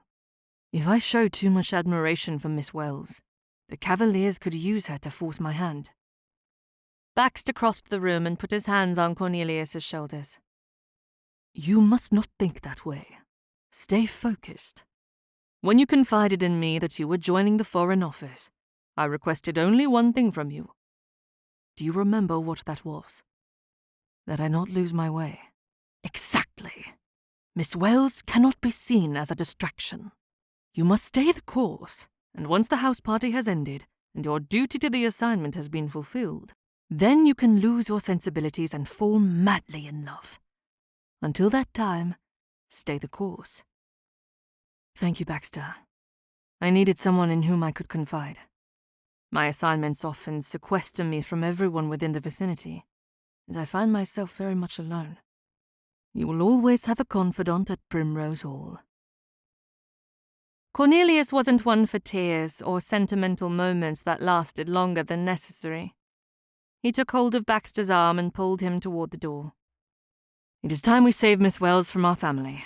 Oliver will likely have convinced her to perform." "You do not know your new sisters very well, if it is Oliver at the forefront of your concerns. I know my wife and our sisters well enough that they will have already started planning for a wedding." Cornelius frowned.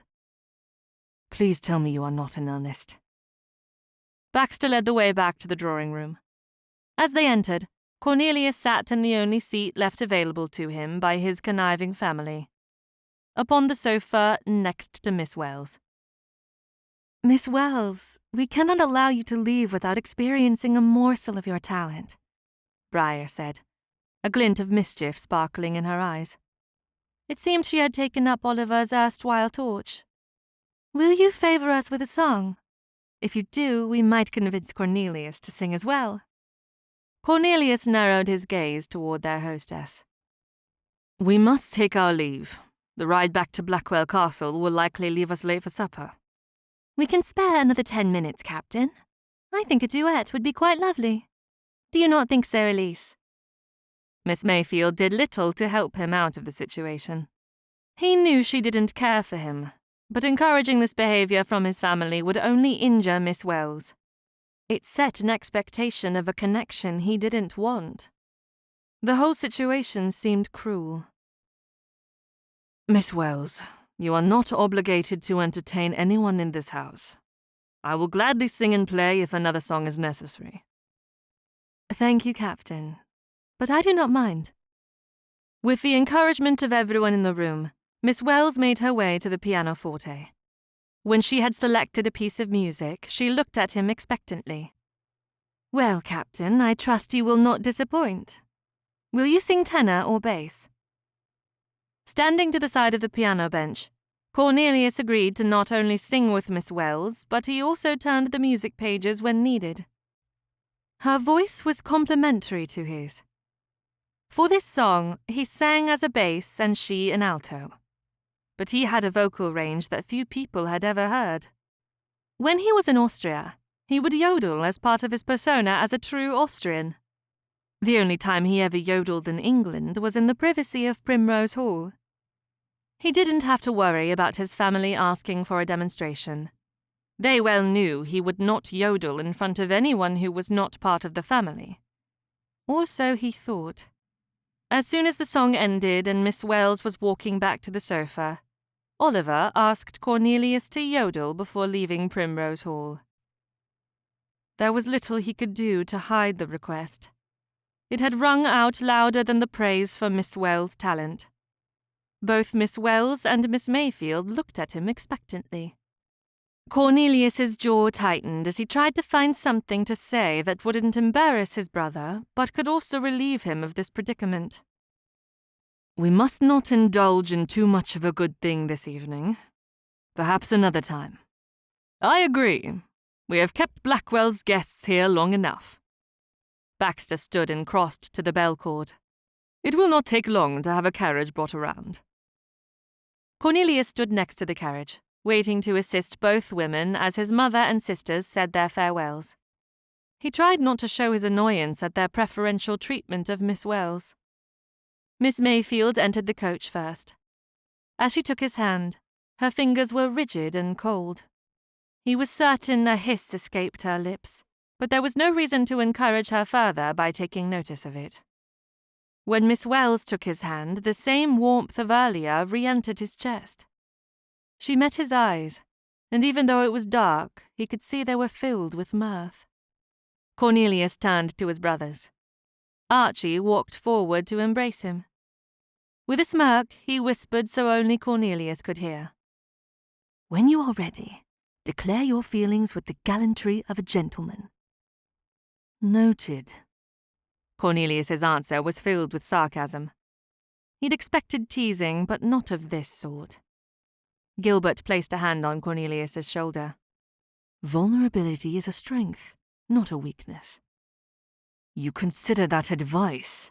Cornelius growled. Fletcher held out his hand and shook Cornelius's. "Be true to your heart." Cornelius quirked an eyebrow at him. "Advice you should have taken years ago." Oliver stepped forward.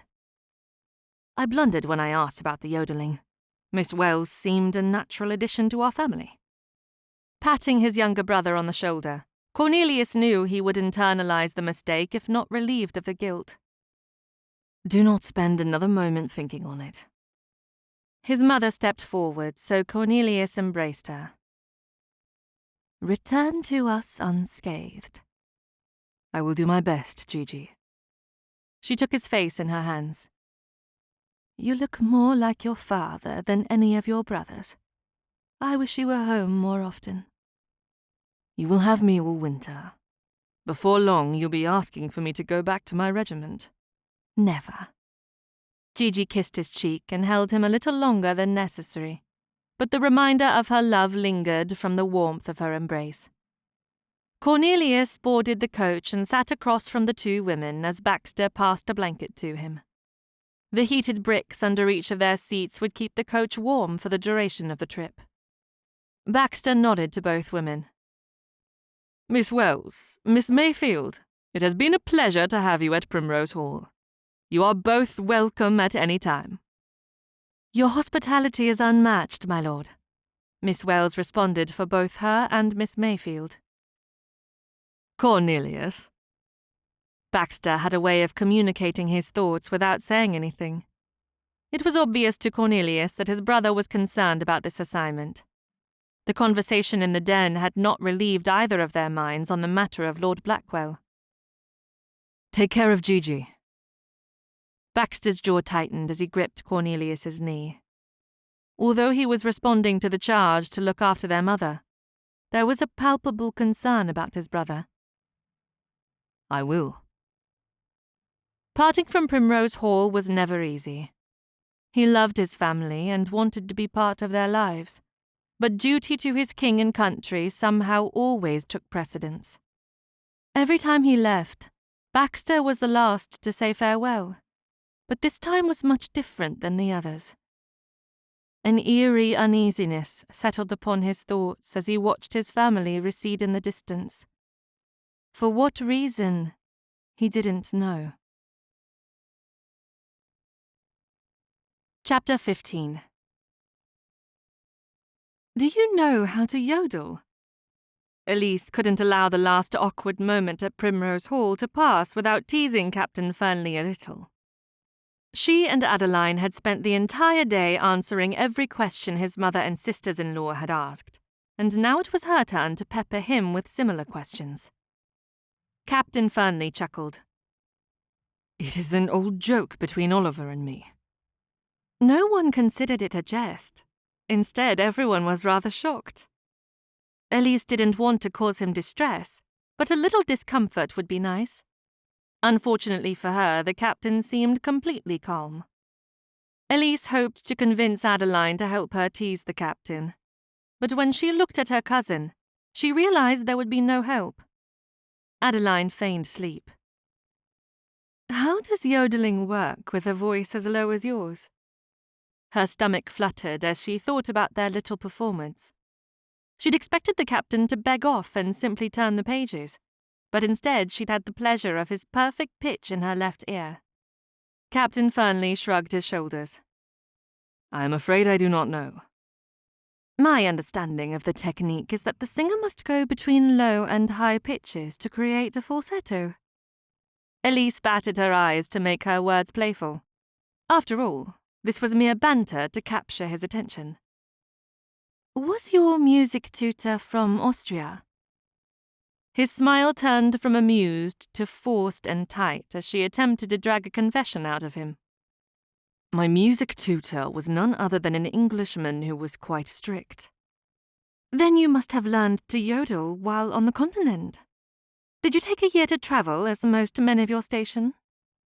I requested a commission in the military over a tour of the continent. My father was happy to oblige. Then you must have taken leave to visit the Alps. A trained vocalist such as yourself could easily learn the techniques of a yodeler under the right tutelage. I fear my profession in the military has not taken me in that direction. I have been in Spain for many years now. Growing up with 3 mischievous brothers had taught Elise to discern truth from lies. One could employ a few simple tactics to determine if the person before her were being honest. For the most part, Captain Fernley seemed honest. His posture was open, his hands were relaxed on his lap, and he appeared to be at his leisure. But the contrast of his tightened jaw and lack of emotional engagement with the conversation left her confused. She was certain he wasn't telling her the complete truth. I stand corrected, Captain. Elise waited for him to respond with a quick remark or a jest, but he didn't. Instead, he gave a curt nod which confirmed her suspicions. He was concealing the truth.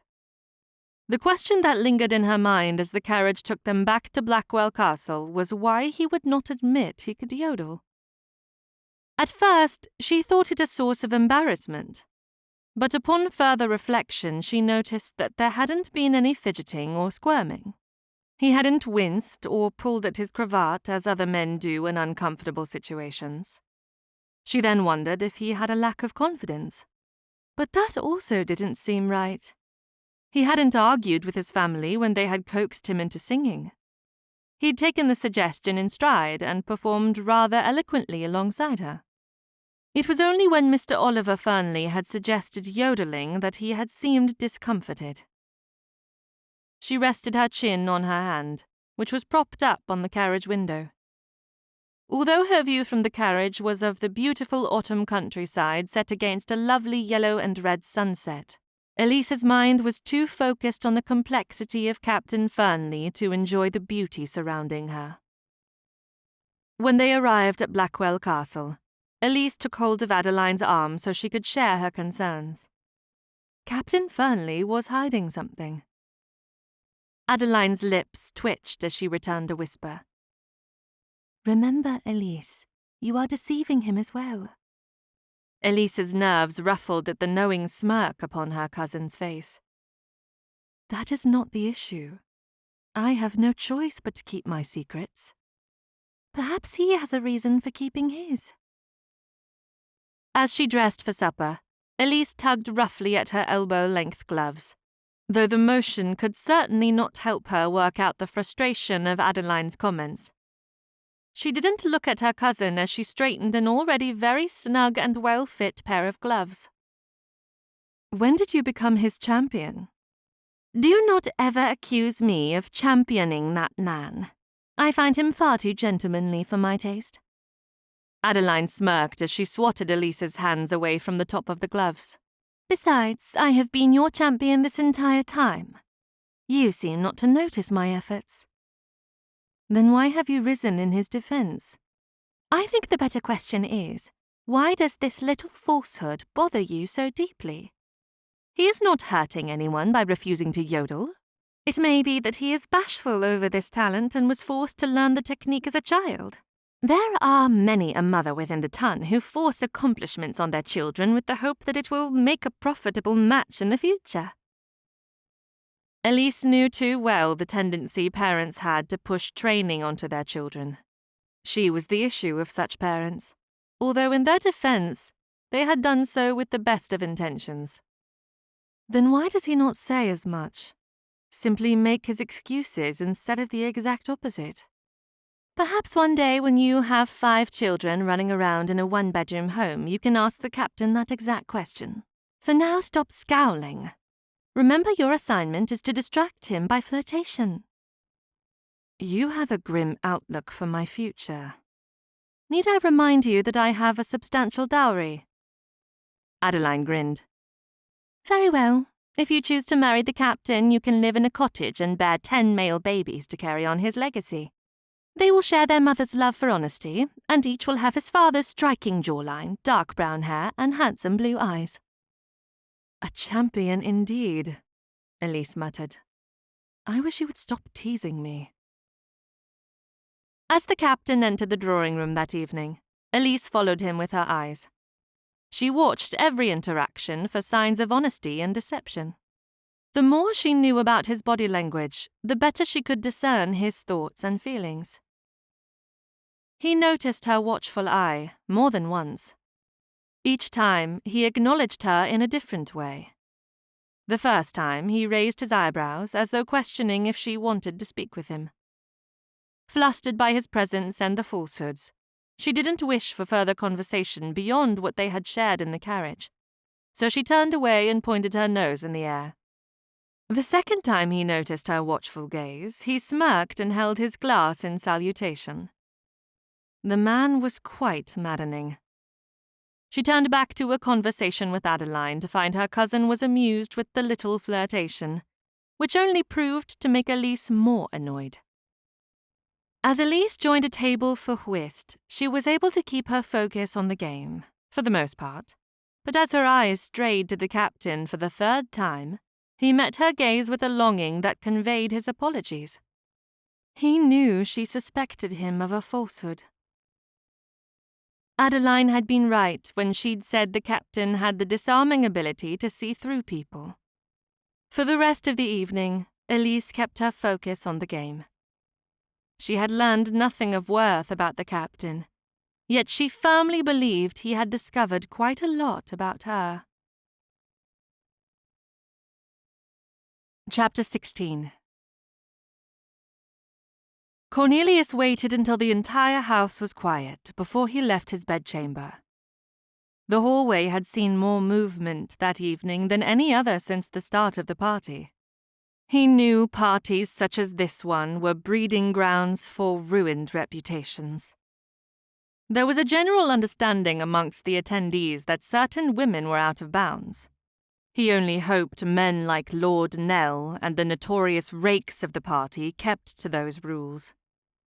If anything happened to Miss Wells or Miss Mayfield, he would never forgive himself for introducing them at the castle. Blackwell's house parties hadn't always been this way. When his parents had attended many years before, the house parties at Blackwell Castle had been more about a renewal of friendship and strengthening ties within a small group that had grown close during their youth. His father was part of the group through friendships he'd gained during his education at Cambridge. Only one of those men, Duke Thornwell, was in attendance now. Cornelius hadn't been surprised when he'd arrived to find a party filled with people he'd never met. As he'd kept watch over Blackwell and his dealings with the Cavaliers, he'd noticed the Marquess had fallen out with all but one of those friends. Although Thornwell was a duke, he'd always been weak. It was no surprise the Duke had given way to the pressure and taken up with a coup to destroy the monarchy. As he passed through the West Wing, Cornelius kept a listening ear out for the men who had finished with their nighttime activities and might be making their way back to their own bedchambers. He watched for nooks where he could hide if necessary. Myriad excuses waited on the tip of his tongue in case anyone surprised him, the most believable being that he was sneaking down to the kitchen for an extra helping of lemon tart. Finding his path clear, Cornelius made his way to the library to continue his search. Each book he pulled out allowed him to see the back of the shelving. He had searched every book with similarities to the one he'd provided to Louisa, and when he hadn't discovered the one he sought, he'd decided it was necessary to look in every nook within the shelves to see if there was a hidden compartment. He ran his fingers along the sides and bottoms of each shelf until he found a latch on the shelf nearest one of the windows. He looked about the library to confirm he was the sole occupant, and with a flick of his finger, the compartment opened, and his old history book slipped directly into his waiting hands. His heart quickened with relief and anticipation as he opened the cover to find a pile of letters safely hidden within the gaping hole he'd cut in the middle of the pages. Once he was back in his bedchamber, He'd review each of the letters and then find a way to deliver them to Brahms. He stuffed them into the inner pocket of his frock coat and gently placed the book back into the compartment so it could be used again if necessary. At the click of the latch, Cornelius grabbed the candle so he could easily find his way through the dark corridors of Blackwell Castle. As he neared the door, he stopped as he heard a rustle of fabric and the release of the door latch. He hastened to the nearest shelf and lifted a book from its resting spot. Although his body tensed, he had to find a way to appear at his ease. The information hidden upon his person was of vital importance. No one could know he was in possession of the Cavaliers' secrets. It was less than a minute later when Miss Wells cleared her throat to gain his attention. The tension in his body released as he slowly lowered the book to his side. "What, pray tell, are you doing out of your bedchamber at this hour?" Cornelius leaned against the shelving with his right shoulder while he crossed one foot over the other. Miss Wells didn't speak as she crossed the room. When she stood directly in front of him, she turned and leaned her back against the shelves. An errant curl had fallen out of her hairpins, laying perfectly against her porcelain cheek. "I was sneaking down to the kitchens to see if there was any dessert left." "By way of the library?" With a slight smile upon her face, she nodded as though the library was the natural path to the kitchen. "Once I discovered I had no knowledge of where to find the entrance to the kitchen, I remembered that you haunt the library like a ghost who didn't have enough time to read when it was alive." "You think I am most comfortable with my nose pointed in the center of a book?" "Not at all, Captain. But you do spend a great amount of time in this room." Cornelius had to stop himself from tucking the curl behind her ear or attempting to pull the pin out and refashion the lock. "If that is the opinion you have of me, then I must find better ways to spend my evenings." "Perhaps this one time you could leave your studies of—" Miss Wells paused as she lifted his hand to see the book he held. Neither of them wore gloves, creating a heightened longing deep within Cornelius. He was in a precarious situation. If the letters in his possession provided the identity of the members of the Cavaliers and their leader, he should find an excuse to leave the house party. Yet his growing affection for Miss Wells compelled him to stay and risk the chance of exposure. It was careless behavior, and yet he wanted nothing more than to pull her into an embrace and claim her tantalizing lips with his own. He should have been concerned about this desire, yet it was difficult to worry about anything other than when they would finally kiss. He'd known more than one agent who had fallen for the wrong woman and had paid with their lives. But Elise was nothing like those women. Elise was trustworthy and brave. She didn't have a deceitful bone in her body, which nearly convinced him they could form an attraction without dire consequences to his assignment. Miss Wells's frown made him look down at the book. Her disappointment was evident. "You are reading the history of our kings?" Cornelius threw the book onto the shelf as he caught her brown eyes with his own. "Something to help me sleep." "Perhaps you could put your studies aside for a bit of lemon tart. I had hoped to convince you to join me in search of the kitchen." Pushing aside the warning bells ringing in his ears, he straightened his posture and lifted his candle plate up to show her to the kitchens. "You must promise not to sneak around at night any longer. It is not safe for a young lady to be in these corridors alone." "What do you mean? I have been perfectly safe since arriving at the castle. I carry a candle so I will not trip and injure myself."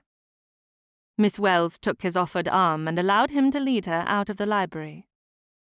As they made their way down the darkened corridors, Cornelius lowered his voice to a whisper. "Your reputation is reason enough to stay safely in your room, with the door tightly latched against possible intruders." "Should I fear you?" Cornelius tilted his head to the side as he considered her question. He hadn't ever taken advantage of a woman. He'd never bedded a woman, nor had he allowed himself to steal kisses. But he'd also never been as tempted as he had been moments before to let go of his rigid rules of morality. He'd convinced himself those rules were necessary for keeping control of his senses to stay focused on each assignment. He now understood more about himself. It had been easy to deny himself of the passion of love-making because he had never been in love. He was suddenly very aware of every movement of her body, no matter how slight. If she lifted one finger off his arm, he noticed. As she removed her arm from his to lift her skirt as they descended the steps into the kitchen, a chill settled upon the exact spot where her warmth had once been. I will take your silence as an indication that you want me to be wary of you, and that you should then stop clandestine visits to the library and the kitchen. She didn't wait for him to respond as she stepped to the cooling cabinet and extracted a plate of lemon tarts. Cornelius shook his head to clear his thoughts. He was losing his nerve. To avoid her watchful gaze, he searched the kitchen drawers until he found silverware. They sat on stools at a high table in the middle of the room, neither of them talking. Miss Wells took the first bite of tart before she closed her eyes and moaned. "This is magnificent. Blackwell Castle has a talented pastry chef." He had eaten one of the tarts with his supper, so he already knew how wonderful they were. "I noticed you did not eat your dessert during the meal. Why ever not, if you love them so much?" "It is not proper for a young lady to eat liberally. What would people think of my manners if I did so?" Although she spoke teasingly, Cornelius knew she was being honest with him. "I would leave this party with the reputation of a gluttonous woman." "How dreadful, for I find dessert to be the best part of the meal." Miss Wells took another bite of her tart. But instead of continuing with the silliness of their conversation, she asked a more contemplative question. "Captain, what do you plan to do after this house party is concluded?" "I will spend the winter with my family. Baxter and Briar are planning a gathering for 12th night." "What traditions does your family observe?" Cornelius took a small bite of the lemon tart as he thought back to the last time he'd been at Primrose Hall for the festive season. "We fill baskets for the tenants with king cake, breads, cheeses, and candy. Then we deliver the baskets as part of an evening of wassailing." "I am not surprised. Your family is very musical." He was thankful she hadn't inquired about the yodeling again. He didn't want to deceive Miss Wells on that account any longer. "My sister-in-law, Briar, refers to it as caroling. She said in Boston they go from house to house singing as we do. But it is different in that no one ever invites the singers in for wassail and socializing." "I suppose they could sing at more homes that way." "Yes, but it seems to take the intimacy of socializing with your neighbors out of the festivity." Cornelius wished they had someone to boil water for tea. The tart lemon flavor left him rather thirsty. Spotting a bottle of brandy, he gathered it with 2 glasses and poured a small amount into each. As he handed one to Miss Wells, he hoped she would not be offended. His goal was not to leave her inebriated, but he was certain she had to be as thirsty as he. "Thank you, Captain." She slowly sipped, holding the glass with both hands as she peered at him over the rim. He emptied the contents of his glass in one swallow as he locked eyes with her. Did she feel about him as he did her? What other purpose would she have to spend so much time with him? She'd endured an afternoon of constant questions from his family, and that alone spoke of more than a passing interest. "What does your family do for 12th night?" He could see the hesitation in her face before she responded. "Much the same as yours." With the honed senses of his profession, Cornelius noticed her head dip a little as she covered the lie with a sip from her glass. He knew she was holding back the truth about her family. But he also knew there could be many reasons for that. He didn't know what kind of a protector would send two ladies unaccompanied from London to northern England without an escort. That alone spoke of a lack within her familial structure. But he didn't want to assume without knowing more about her, so he decided to trust that she would show more vulnerability as they grew closer. For that eventuality, he would allow a presumption of innocence regarding her intentions. More than anything, at that moment, he wanted to enjoy her company. Chapter 17. Watching him over her glass, Elise knew Captain Fernley had seen straight through her falsehood. In her home, 12th night was the end of a celebration that started with the lighting of a Yule log on Christmas.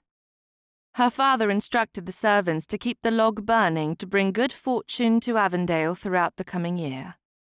On 12th night, they would gather the charred remains to kindle the next year's Yule log. If her father's family lore were correct, the remains of every Yule log from the first Duke of Avondale had never failed to bring prosperity to the dukedom. Avondale's decorations were second to none.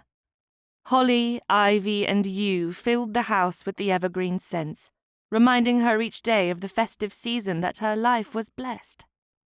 Her father and mother hung mistletoe outside the entrance to the drawing room, which meant every evening between December 25th and January 5th, as they went through for supper, her parents would exchange a kiss.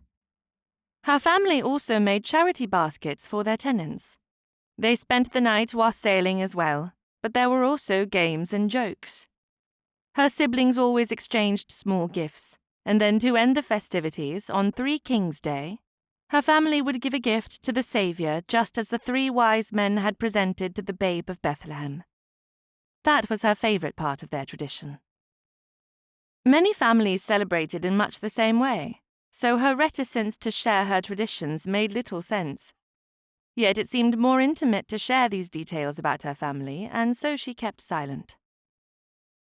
Holding her glass out, she waited for him to pour once more. She likely wouldn't drink any of it. Too much would make her giggly, and then she would divulge all her secrets before falling asleep with her face resting in the remaining lemon tarts. "Will you continue to your aunt's house after the party is over?" Captain Fernley asked. "She does expect our arrival. Adeline will be happy to leave here." "I could be wrong, but I do not think Miss Mayfield cares for my presence." Elise ran her fingers along the grain of the wood table as she considered answering with an honest response. He wasn't the only one who had noticed Adeline's aversion. "She does not trust easily, although it may seem you should have entered her confidence when you saved us from the highwayman. Adeline does not agree. It does much more than an act of bravery to convince her of a person's goodness." She met his piercing gaze as her fingers continued to roam the table. Her breath caught in her throat as her finger hit against the warmth of his hand. There was little doubt in her mind that she liked Captain Fernley. Speaking with him was easy. But in that moment, as she blushed and pulled away her hand, a wave of longing passed through her stomach, making her regret the rich warmth of the brandy mixed with the citrusy notes of the lemon tarts. Before she could stop the fanciful ideas from forming in her mind, she realized this man could make her very happy. Not just in the moment, but for a lifetime. As a kaleidoscope of butterflies took flight in her stomach, Elise pushed away from the table. "I believe it is time we said good night, Captain." Captain Fernley nodded, and then took the platter of uneaten tarts back to the cooling cabinet. When he returned, he offered his hand, which she gladly accepted. Another dreadful flutter took hold as she placed a hand over her stomach. "Are you unwell?" Elise let out a little laugh. "Perfectly well, sir. I suppose I am rather exhausted." Releasing his hand, she reached for her candle. The flickering light helped her stay calm as she allowed him to guide her to the staircase. "Your cheeks are pink." Captain Fernley placed his hand on her face, tilting her head as he then brushed his thumb across the top of her cheek. "You have no need to fear, Miss Wells. I will see you safely to your room. No harm will come to you this night." A nervous giggle erupted from the flutter in her stomach, which made her inwardly groan. Breathlessly, she reached out and placed her hand on his chest. "I apologize. I meant to tell you that was the most beautiful thing anyone has ever said to me." Placing his hand against her lower back, Captain Fernley gently led her up the stairs and into the main hallway of Blackwell Castle. The castle was deadly silent as they slowly made their way to the marble staircase that would lead to the north wing and her bedchamber. Aware of every inch of his body next to her, Elise was astounded at his ability to appear calm. Her heart was beating as wildly in her chest as if she'd run through the fields. Each step they took allowed for their hands to brush against each other. She was wholly aware of every breath and every movement from his head to his feet. When they reached the top, Elise turned to say farewell. Her bedchamber was at the end of the north wing, but she would be safe without his escort. Instead of thanking him for the lovely evening, she found herself a little light-headed, causing her to reach out to steady her stance. "Now I know you are unwell." "No, it is not that." She looked into his eyes and said the first thought that made sense of the emotions erupting inside. "I am afraid." "You can trust me, Miss Wells. I will never cause you harm." She knew he was in earnest, but it was obvious he didn't understand what she had meant. Something very pleasant was happening within her. She wanted to spend every night hidden away in the kitchen snacking on desserts.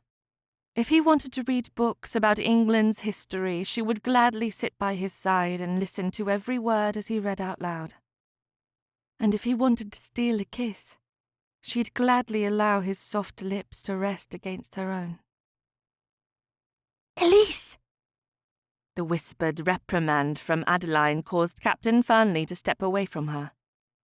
As Adeline took hold of her arm, she continued her prepared speech. "What are you doing about at this time of night?" Adeline was fully aware of the situation. They had planned everything, which made Elise very surprised to find her cousin was put out with her.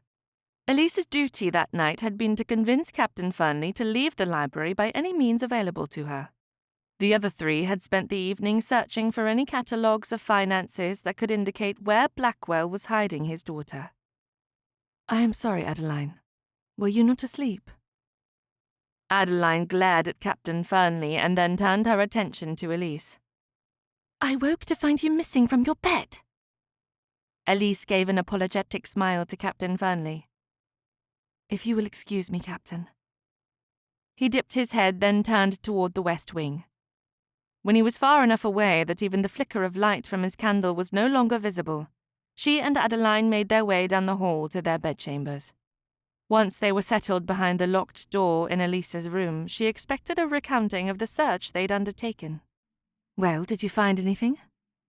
"No, but it appears you have." Adeline assisted Elise with the buttons on the back of her frock. "Has he confessed his undying love for you yet?" "You do have quite the imagination. There were no confessions." "Did you allow him to steal a kiss or two?" Elise pulled away from Adeline so she could remove her clothing in the privacy of the dressing room. Once she was clothed in her nightdress and night rail, Elise assisted Adeline with her buttons and stays. Adeline continued to taunt her. "How many kisses did you give the poor captain?" "Why do you consider him unfortunate?" "That poor man is going to have a terrible heartache when you abandon him in the middle of the night. Do not get too attached. You will not want the pain of a lost love." Elise pushed Adeline toward the door that joined their rooms. "I am not in love." As she shut the door and locked it on her side, Elise turned around and allowed her back to press against the door. "I cannot be in love." Love was not supposed to make a person frightened, and yet that was exactly what had happened as she'd stood at the top of the stairs. Her mind had told her to flee for the privacy of her bedchamber, but her heart had kept her rooted to the spot. It had been the most frightening and exhilarating moment of her life. Chapter 18. The letters were written in code. This meant Cornelius had to use his skills of decryption to read the messages. Although he could do so at the lodge, he decided to forego sleep to decipher the meanings. He spent the rest of the night pacing his bedchamber as he read each word. In the end, he knew that the leader went by the code name The General. That name gave him very little to work with. Other than that, the letters confirmed what he already knew. The Cavaliers were still in the mode of recruiting. They had discussed the most important people in the country to entice into their coup. Not only was his name in the letter, but his brother Baxter was in there as well. The letters were vital to the fight against the Cavaliers. Even without the general's identity, he needed to take them to Brahms to have them delivered to the prince. Placing the letters under his pillow, Cornelius allowed himself 3 hours of sleep before setting out for a morning ride. He skipped the morning meal and made his way to the stables.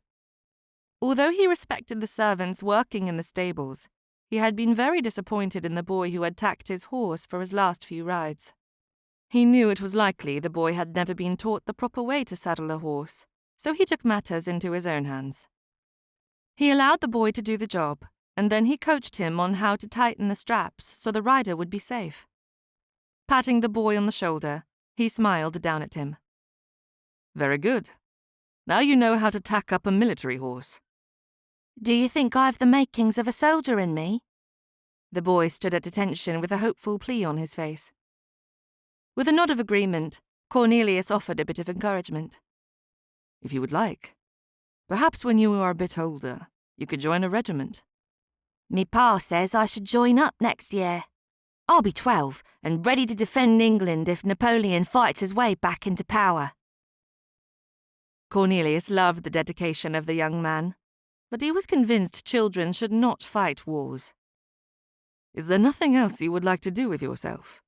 You could become an expert horseman and work here in the stables at Blackwell Castle." Me mum would agree with you. The young man stepped forward and patted Verity on the neck. I like horses. "Then I think it should be settled. Learn all you can about raising horses, and perhaps one day you will decide on a path to take." "What is this I hear?" Blackwell stepped up to the stall and pointed at the boy and then his own horse. Without a word, the young stable boy ran to Lord Blackwell's mount to prepare it for a ride. "Captain Fernley, are you attempting to recruit that young boy into a regiment?" "Not at all, my lord." "I noticed you missed the morning meal. Are you not famished?" He would have been if he hadn't eaten 3 lemon tarts only hours before. "I'm afraid not. I would prefer a long ride this morning over food." "Which direction will you ride?" Cornelius shrugged his shoulders to indicate he hadn't yet decided. "I was thinking a ride to the waterfall would be nice." Blackwell shook his head. "That is not an option, Captain.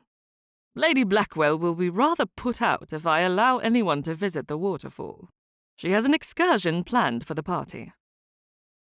"I'm thankful you mentioned it. I would not wish to distress my hostess. She might force me to leave the castle." With a chuckle, Blackwell stepped away from the stall so Cornelius could lead Verity out into the cool morning air.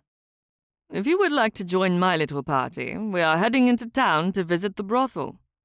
"Thank you for the invitation, but I am genuinely in need of exercising Verity. She is not used to being pampered in a stable." "A military horse could always use rest when England is in between wars."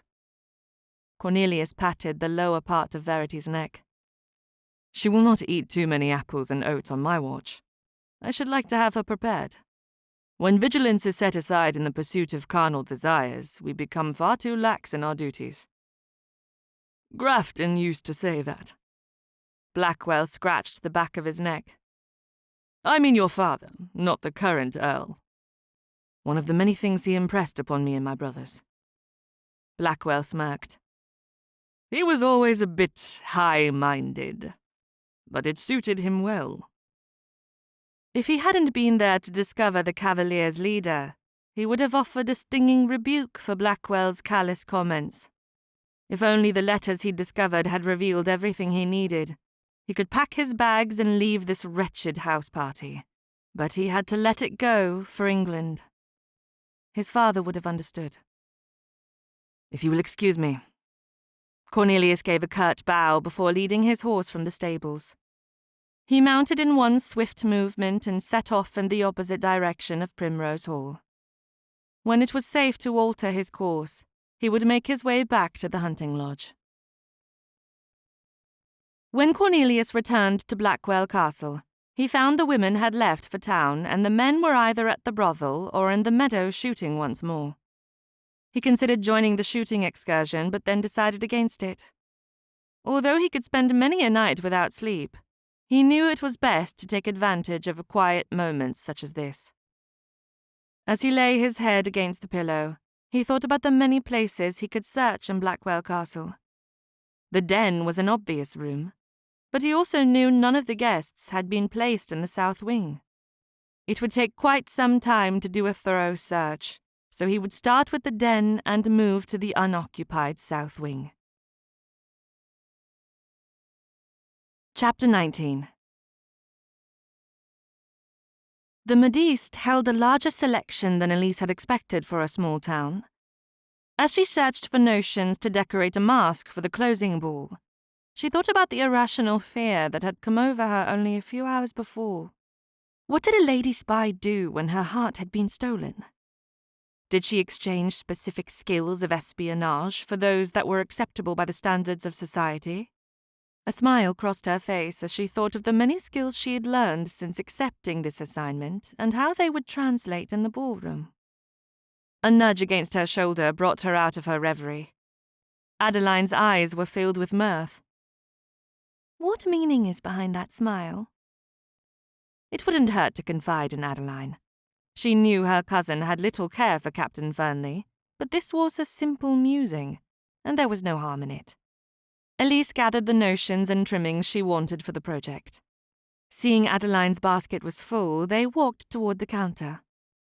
When they had paid for their items, they exited the store so they could speak and not be overheard. I was musing over the notion of how a female spy could translate her skills to the ballroom. It is rather silly to think that eavesdropping could be exchanged with gossiping. You do not have to worry about any of that. Your mother raised you to be a duchess. So mayhap you should consider what skills you would have to forget to become the lowly untitled wife of a military captain. Elise wasn't impressed by her cousin's response. Never mind. It was a silly thought. Exchanging eavesdropping with gossiping is an easy one. Adeline was obviously trying to apologize for her unkindness, even if she didn't admit to it. She forced a smile on her face as she tried to continue the light-hearted conversation. I have taught you the basics of defensive skills. With what could you exchange those that would not cause the elite of society to consider you improper? I think every proper young lady should learn to wield a sword. Gently bred does not have to mean weak. We are the fairer sex, Elise. Our duties do not include duels at dawn in a misty meadow. Elise laughed despite the earlier disappointment in her cousin's response. A pity, for there are a few ladies in this party I would not mind calling out. Duke and Duchess Thornwell's daughters come to mind. I have never seen two women so addle-headed. Adeline gave her a suspicious side glance. But I must assume you would choose Miss Ruddle. Why is that? It is easy to see she has a preference for Captain Fernley. Did you not hear her during the morning meal? She drew attention to his absence more than once. I did notice. Elise tried to make it sound like she didn't care about Miss Ruddle's obvious intentions for the captain, but she was quite bothered to think his admiration could transfer to the other woman with a bit of encouragement. It should have been a relief, but it certainly didn't feel that way. Adeline must have sensed the battle raging in Elise's head because she went back to musing over their expertise as spies. What could stealth translate to? Certainly that cannot be a proper skill for a lady. The ability to discover if one's husband has a mistress. A revelation such as that must include fighting skills. For if I had a husband and I discovered he was stepping out on me, I would end him in that very moment. Elise knew Adeline well enough to see the serious intent of her words. This was not a jest. If you ever find yourself in that situation, consider divorce. I would be devastated to hear you had been transported, or worse, executed, for a crime of such passion. Perhaps I should warn the man first, the moment he offers marriage. Best to be honest about such things. She tried to lighten the conversation by showing her amusement with a little laugh, but it didn't work. Adeline continued. Did you see the disappointment in Duchess Thornwell when the Duke joined the men who were headed to the brothel? It isn't enough that he is sneaking out of his chambers at night. I noticed. Where is Captain Fernley? Did you see which group he joined?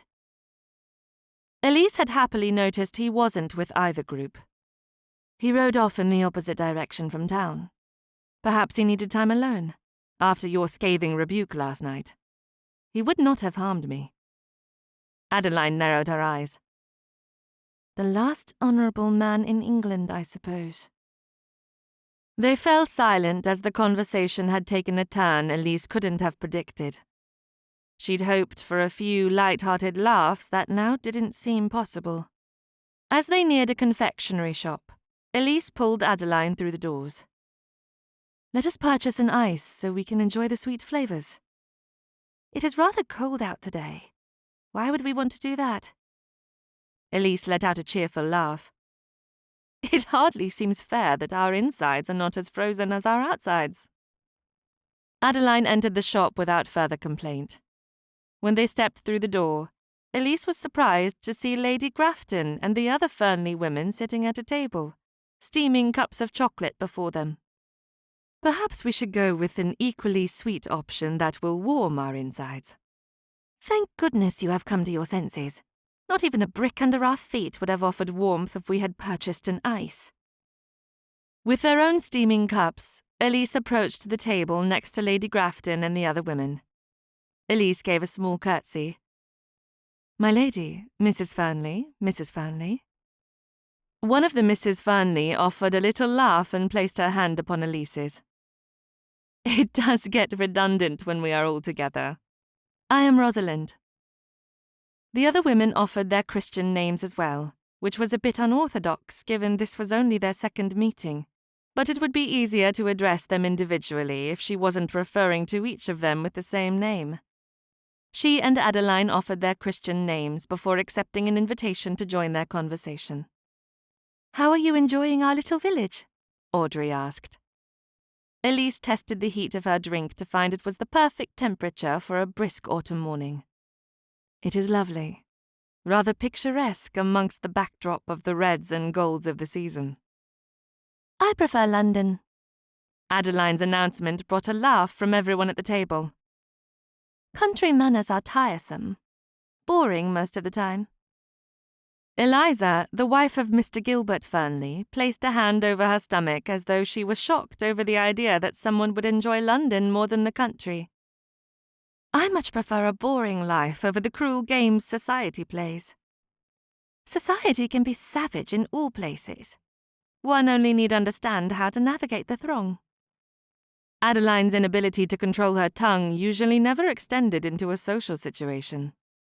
As a spy, her cousin had told her it was necessary to draw people into your confidence instead of creating discord with new acquaintances.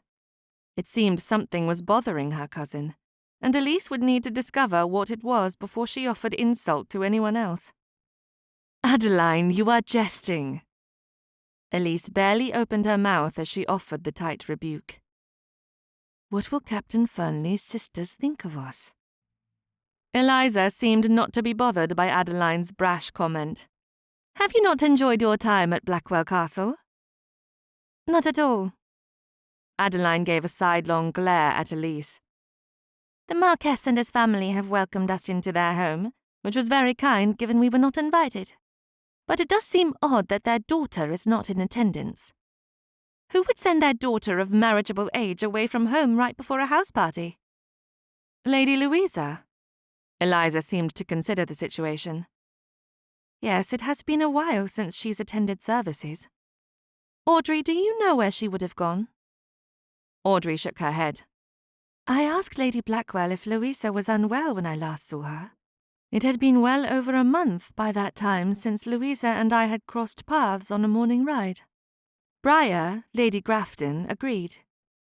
I had heard she was sent to visit an aunt.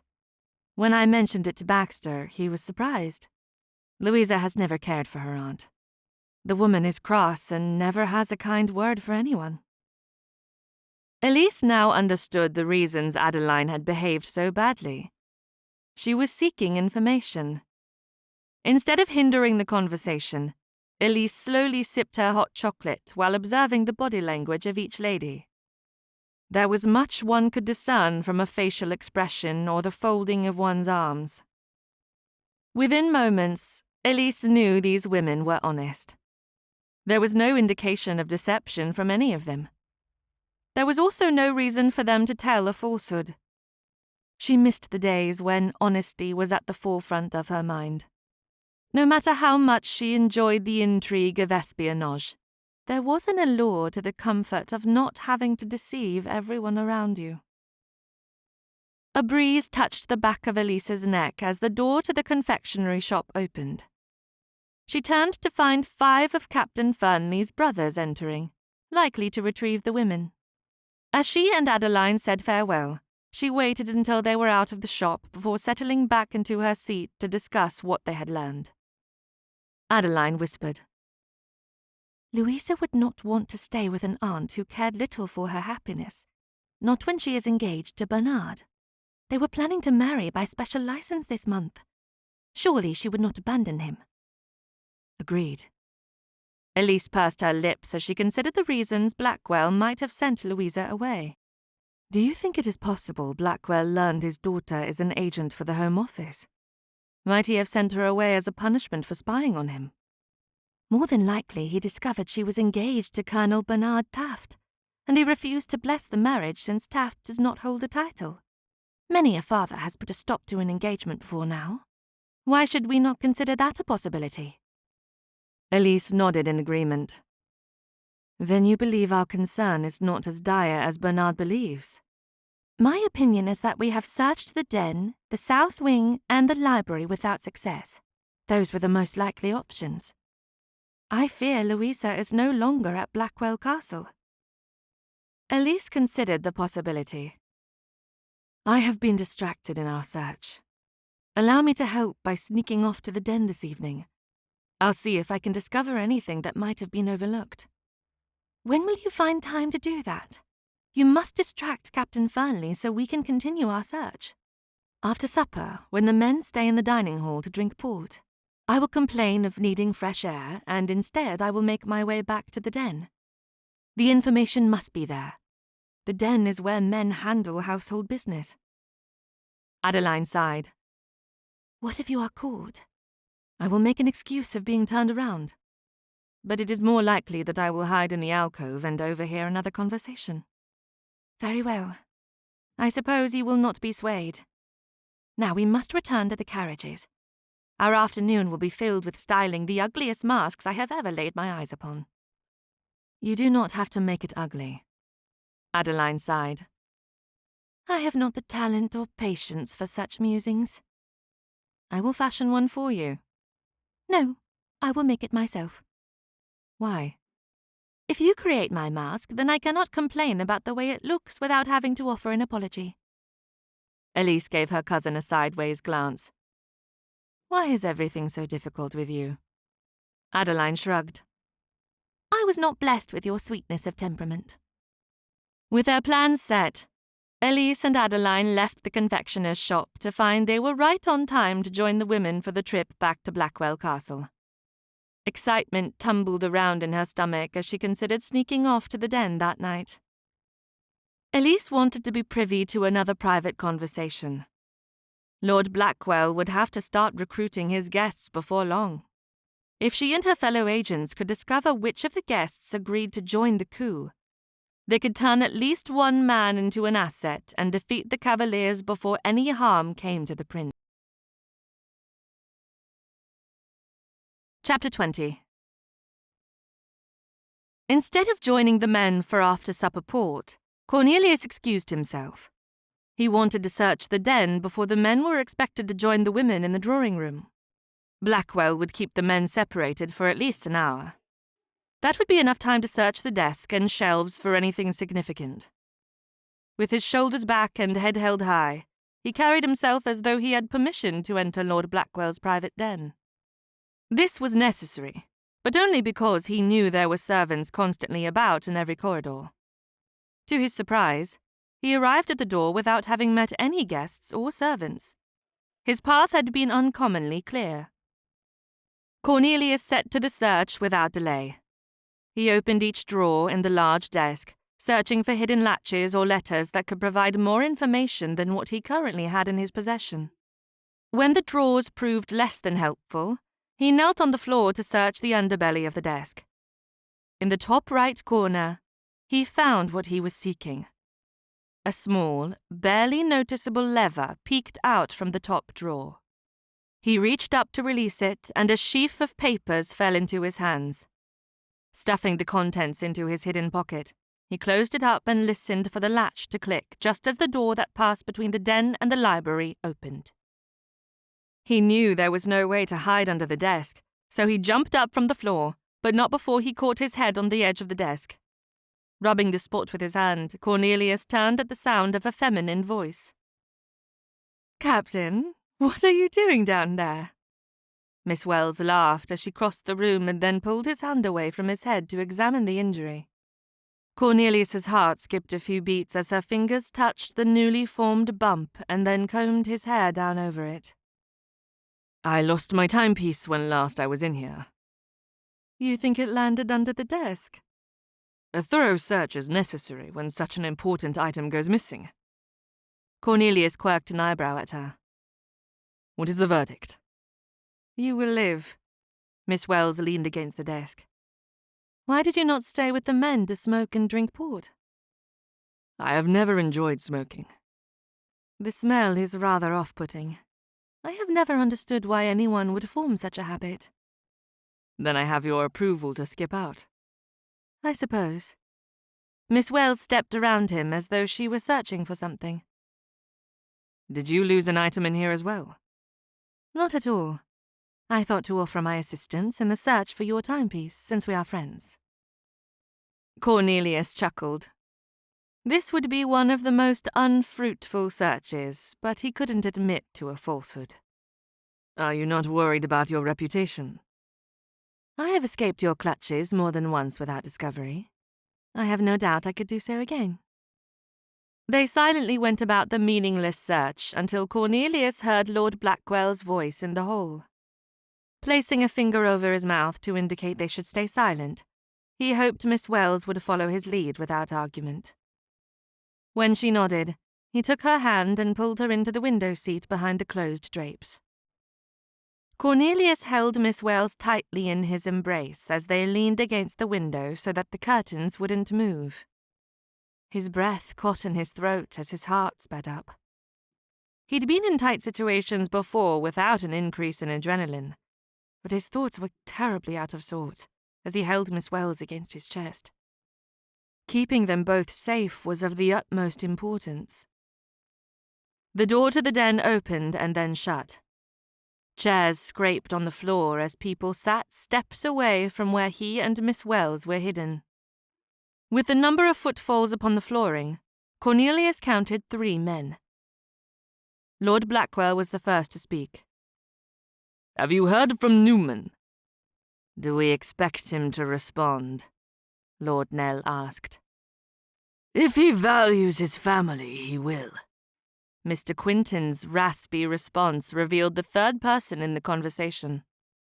Lord Nell's lazy drawl caused Cornelius to pull Miss Wells closer to him. "I would prefer to make a decision on Captain Fernley."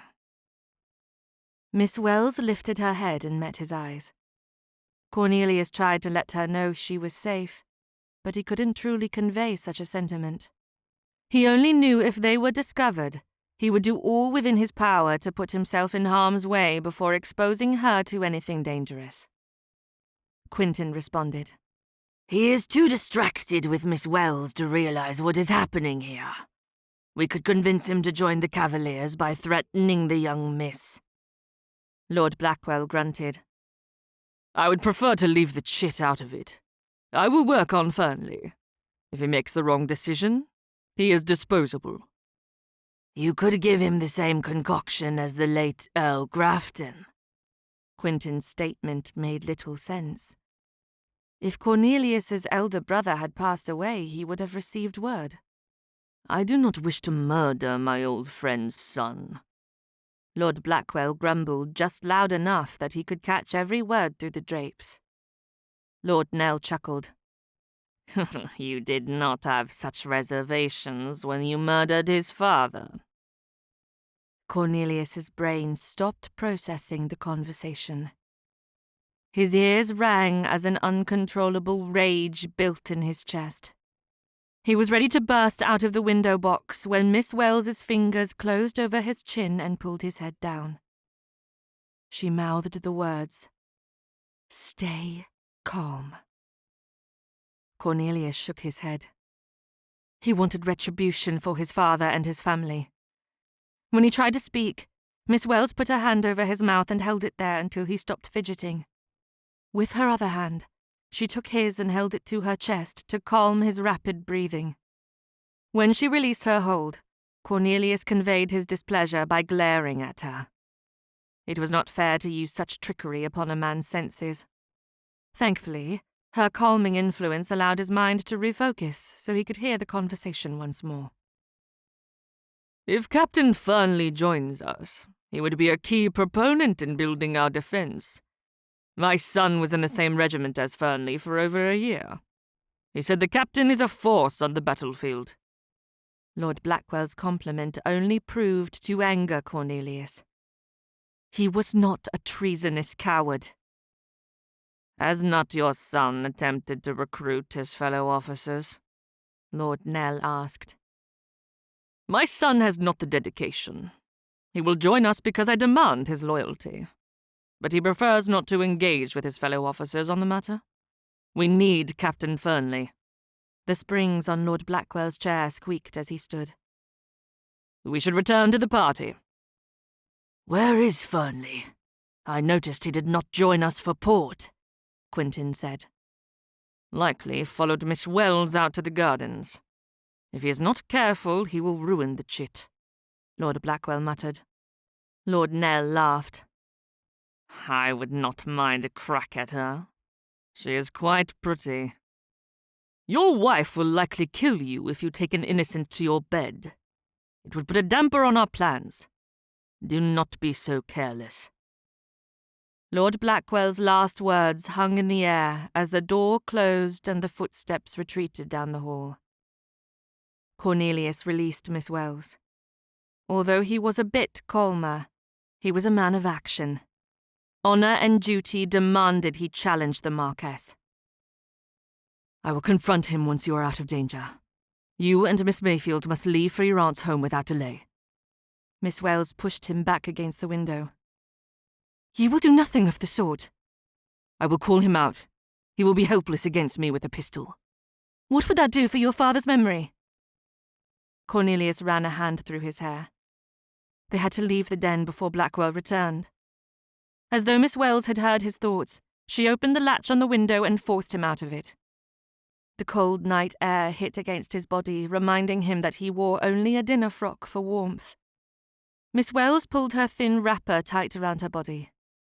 He thought to remove his frock, but she stopped him as she pulled him away from the castle.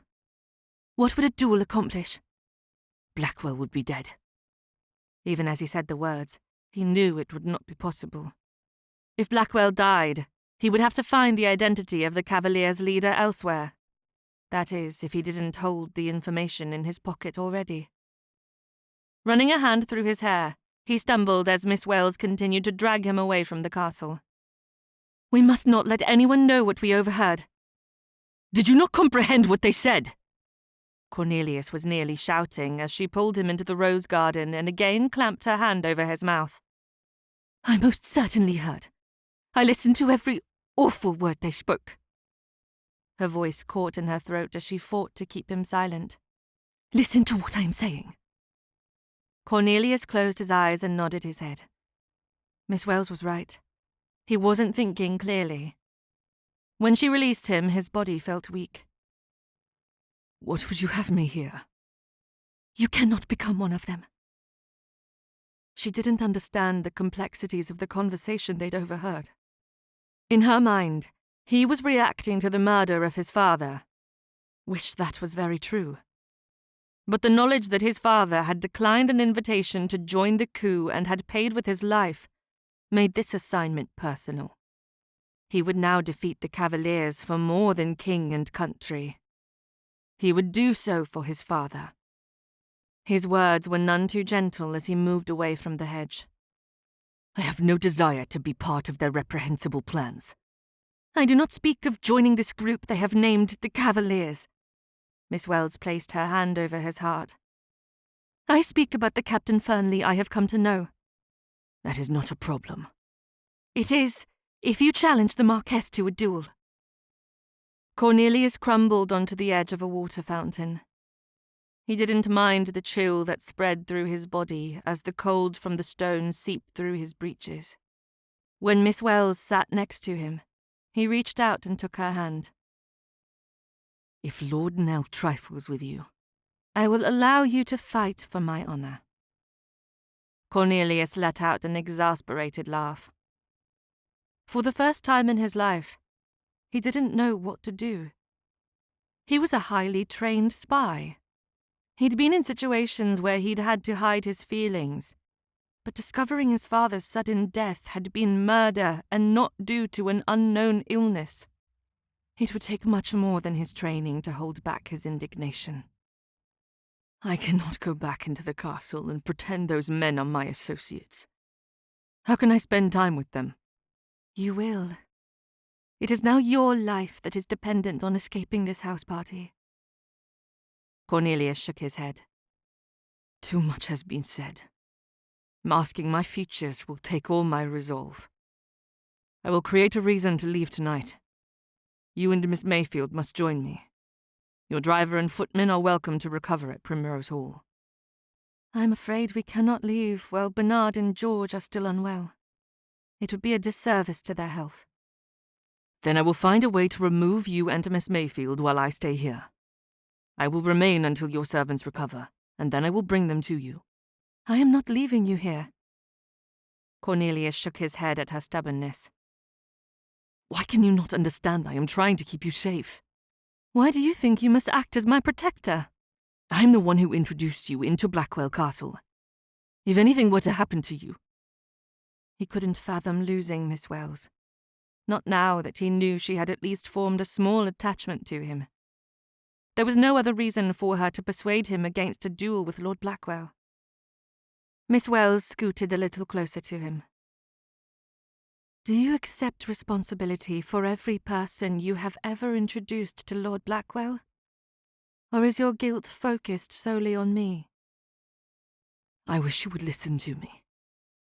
Cornelius lowered his voice as he leaned toward her. He focused on her lips, which were glistening in the moonlight. Would it be so terrible if I was your protector?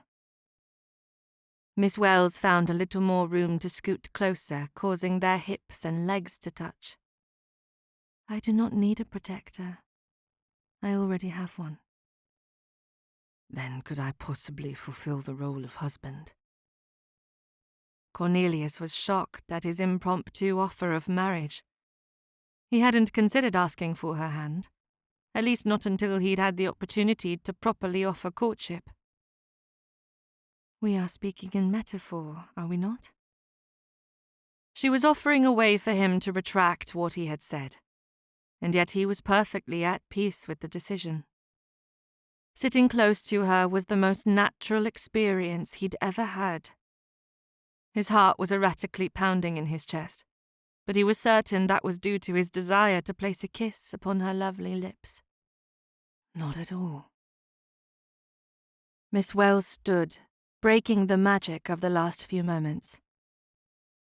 I will need to think about your offer. May I have time? You may. In the interim, might I have the direction for your father, so that I can make a proper request for your hand?" A frown creased her brow as she turned her attention toward the castle. "If you write a letter, I will send it with my own." "Very well."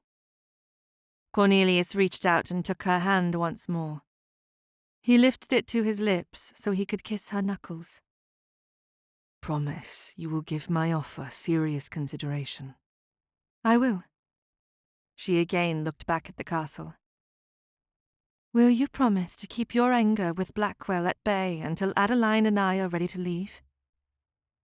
That was a promise he didn't know if he could keep. "I cannot." "Captain." Cornelius placed his hand on her cheek so he could hold her focus on their conversation. "You must use my Christian name. I have just offered for your hand." Miss Wells quickly agreed. "Cornelius, would it not be wiser to take what we have overheard to the local magistrate?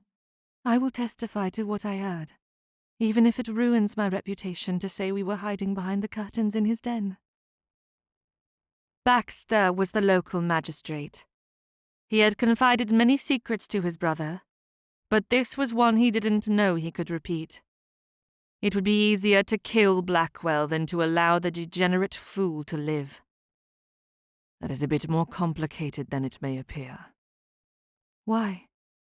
"My eldest brother is the magistrate." "Do you not plan to tell your family of what you have learned?" "It will only cause more pain. I already cannot bear the sight of my mother kneeling in grief at my father's grave.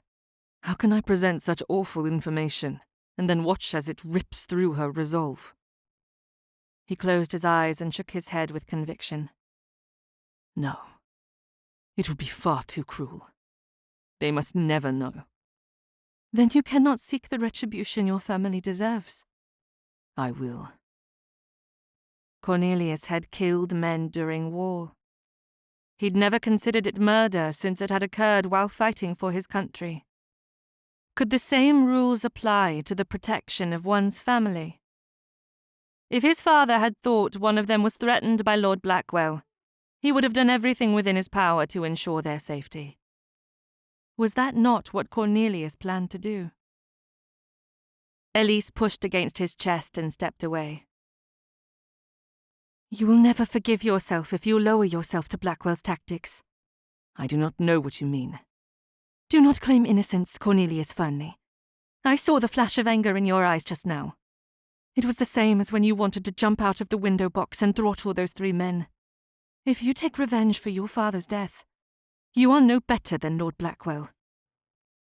She said nothing more as she walked away, leaving him to think about his options in the garden. He wanted to go back to the moment when he'd held Elise in his arms, pulling her tightly against his chest. If he could erase the ugly conversation they had overheard and continue in the belief that his father had suffered an apoplexy or some unknown disease, he would, if only to proclaim the peace of mind he'd carried with him since receiving the news of that fateful day. Cornelius looked up at the stars, hoping for an answer to his turmoil, but he found the heavens to be silent. The stars hung in the sky in perfect disarray as always, knowing not of his trouble. It took too long for him to conclude that Elise was right. He would have to share this information with Baxter to see Lord Blackwell punished for the crime. That was the best option because it was also the only one that would have made his father proud. He slowly made his way back to the castle, where he rejoined the group in the drawing room. The warmth of the fire slowly replaced the chill that had sunk into his body as he'd stood out in the cold night air. Cornelius focused on the flames in the hearth as they danced amongst the wood, slowly burning each log as he absently listened to a conversation about the hunting party he'd missed that afternoon. But his mind wasn't focused on the pheasants or the number of men who had failed to hit their marks.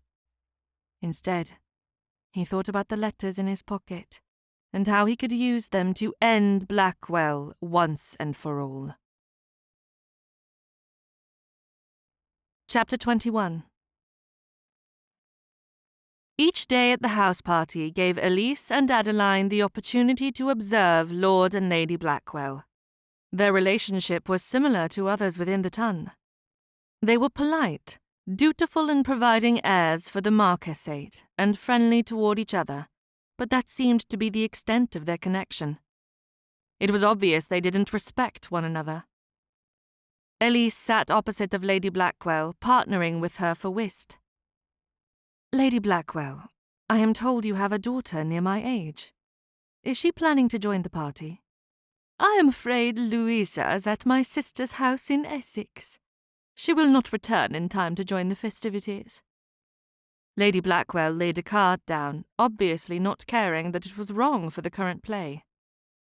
"A pity," Elise said.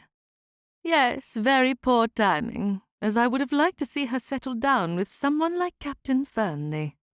He is the son of my husband's dear friend, the late Earl of Grafton. He and Louisa have long been acquainted, which means there would be little adjustment. It is a desirable match." Elisa's eyes involuntarily found Cornelius at another table playing whist opposite Miss Ruddle. It was fortunate they were not partnered at the same table. She still hadn't decided how to answer his request for her hand. Nor had she forgiven him for thinking of killing Blackwell in revenge. Instead, she had ignored him since the previous night while she figured out a way to refuse his offer. Pulling her attention back to the Marchioness, she thought about what the elderly woman had said. It seemed Lord Blackwell had not informed his wife that the offer for a marriage agreement had been extended to Cornelius on the first night. He had declined. "Does Lady Louisa favour the captain?" "She will do as Lord Blackwell requires for a match. Louisa is an obedient daughter." Lady Blackwell's attention focused on her husband, who was sitting at a table near the fire. Her features turned from pleasant to a tightness that spoke of an underlying hatred. As her turn to play came once more, Elise took a moment to search through her cards. She placed the best one for the round on top, allowing her and Lady Blackwell to gain much-needed points. She was ready to ask another probing question, but was interrupted by Duchess Thornwell, who was playing opposite Lady Nell. "It seems the captain is not as willing to enter the match as your Louisa," Duchess Thornwell said as she placed a card on the table. "Whatever could have made you believe that?" Lady Blackwell asked. Duchess Thornwell's voice was filled with mirth as she coyly feigned interest in the cards she held. "I am quite certain the captain was berated by Lord Blackwell for a clandestine assignation in the library. The entire castle was privy to that information." Lady Nell huffed out an impatient sigh. "What man at this party has not already taken liberties outside of propriety? We have an innocent at this table. We must watch what we reveal." Lady Blackwell offered an apologetic half-smile to Elise. Lady Nell chose her card and placed it on the pile. "Miss Wells will one day find appreciation for this conversation. When her future husband strays, she will have to decide how to react. I, for one, do not care with whom my husband spends his nights, as long as he is not seeking warmth from me." Elise kept her head down. The conversation was inappropriate, yet filled with information that provided insight into the people at this party. Lord and Lady Nell were obviously in a marriage of convenience. Duchess Thornwell patted Elise's hand. "One can only hope you make a more prudent choice than we three have done. Although I am thankful Thornwell exercises discretion, where it sounds like Lord Nell does not." Lady Blackwell's face brightened far beyond its blush of a few moments before. There was a forced tone to her voice, but she was less distracted. "I have a feeling Miss Wells desires a love match."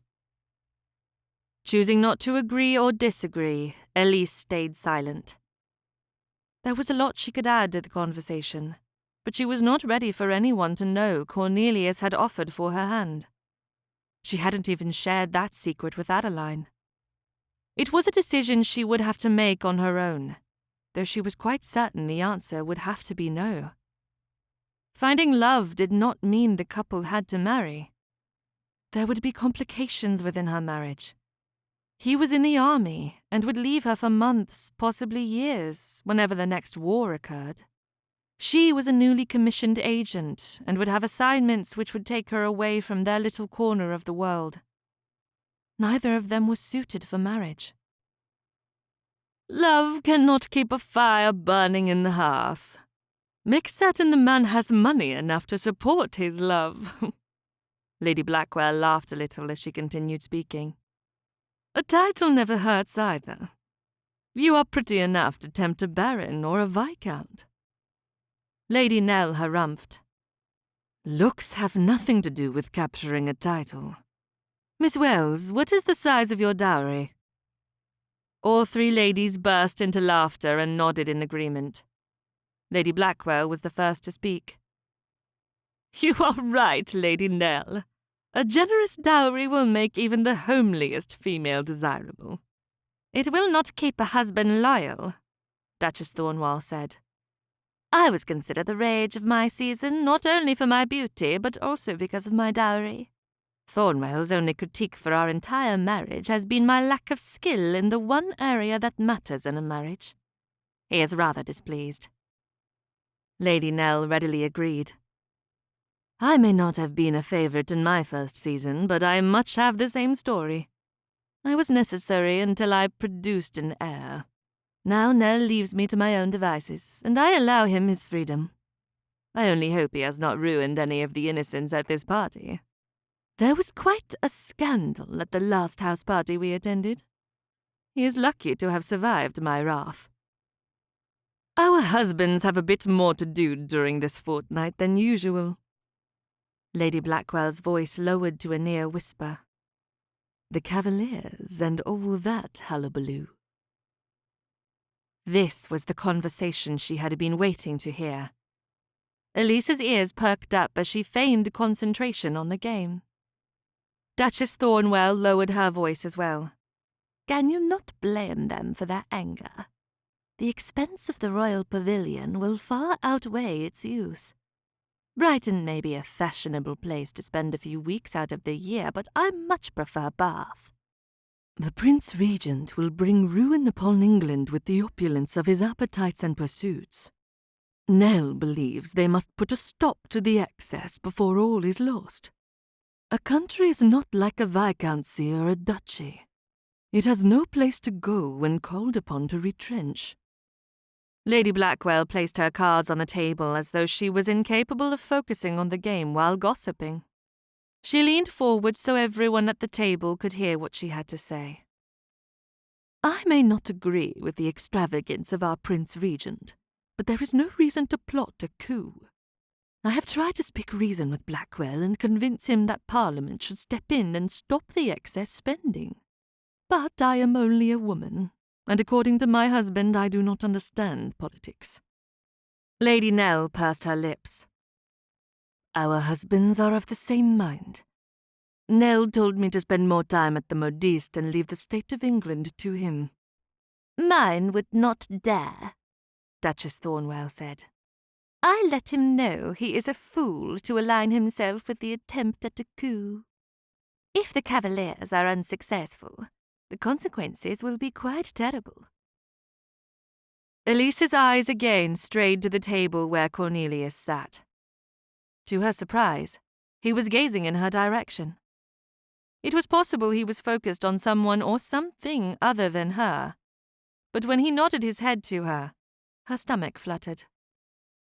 How could she not marry such a wonderful man? He had taken her counsel and refrained from killing Blackwell. He also hadn't left her at the castle. She was certain this meant he respected her opinions. I see you, Miss Wells. Duchess Thornwell let out a laugh as Elise averted her eyes from the connection she'd shared with Cornelius. Both Lady Blackwell and Lady Nell turned to see what the Duchess was laughing over. The embarrassment of it caused her face to turn bright red. Elise put her hands on her cheeks to cover the shame of being so transparent. I am unaware of your accusation, Your Grace. Duchess Thornwell continued speaking. Lady Blackwell, I think a match between Lady Louisa and Captain Fernley was never meant to happen. It is best she was detained at her aunt's house. Elise shook her head. There is nothing between the captain and me beyond friendship. Lady Blackwell's face lit up even more than before. The captain is a good man. He deserves the best. My Louisa could make him happy, but a connection to my husband might not be the best option at this time, especially for the late Earl of Grafton's son. By any account, my husband is quite angry with her over a bit of disloyalty. He will likely never allow her back into society. Elise forced a questioning expression on her face. I do not understand. What could Lady Louisa have done to make Lord Blackwell so angry he would not want to see her happily settled? Lady Blackwell waved her hand to indicate it was not important. There are other options for my Louisa. You and the captain will make a handsome couple. There is no reason to assume anything will come of our friendship. By the time I am leaving for my aunt's home, there will not have been enough time for anything beyond pleasantries. Elise held her cards up to indicate they were in the middle of a game. Lady Nell, I believe it is your turn.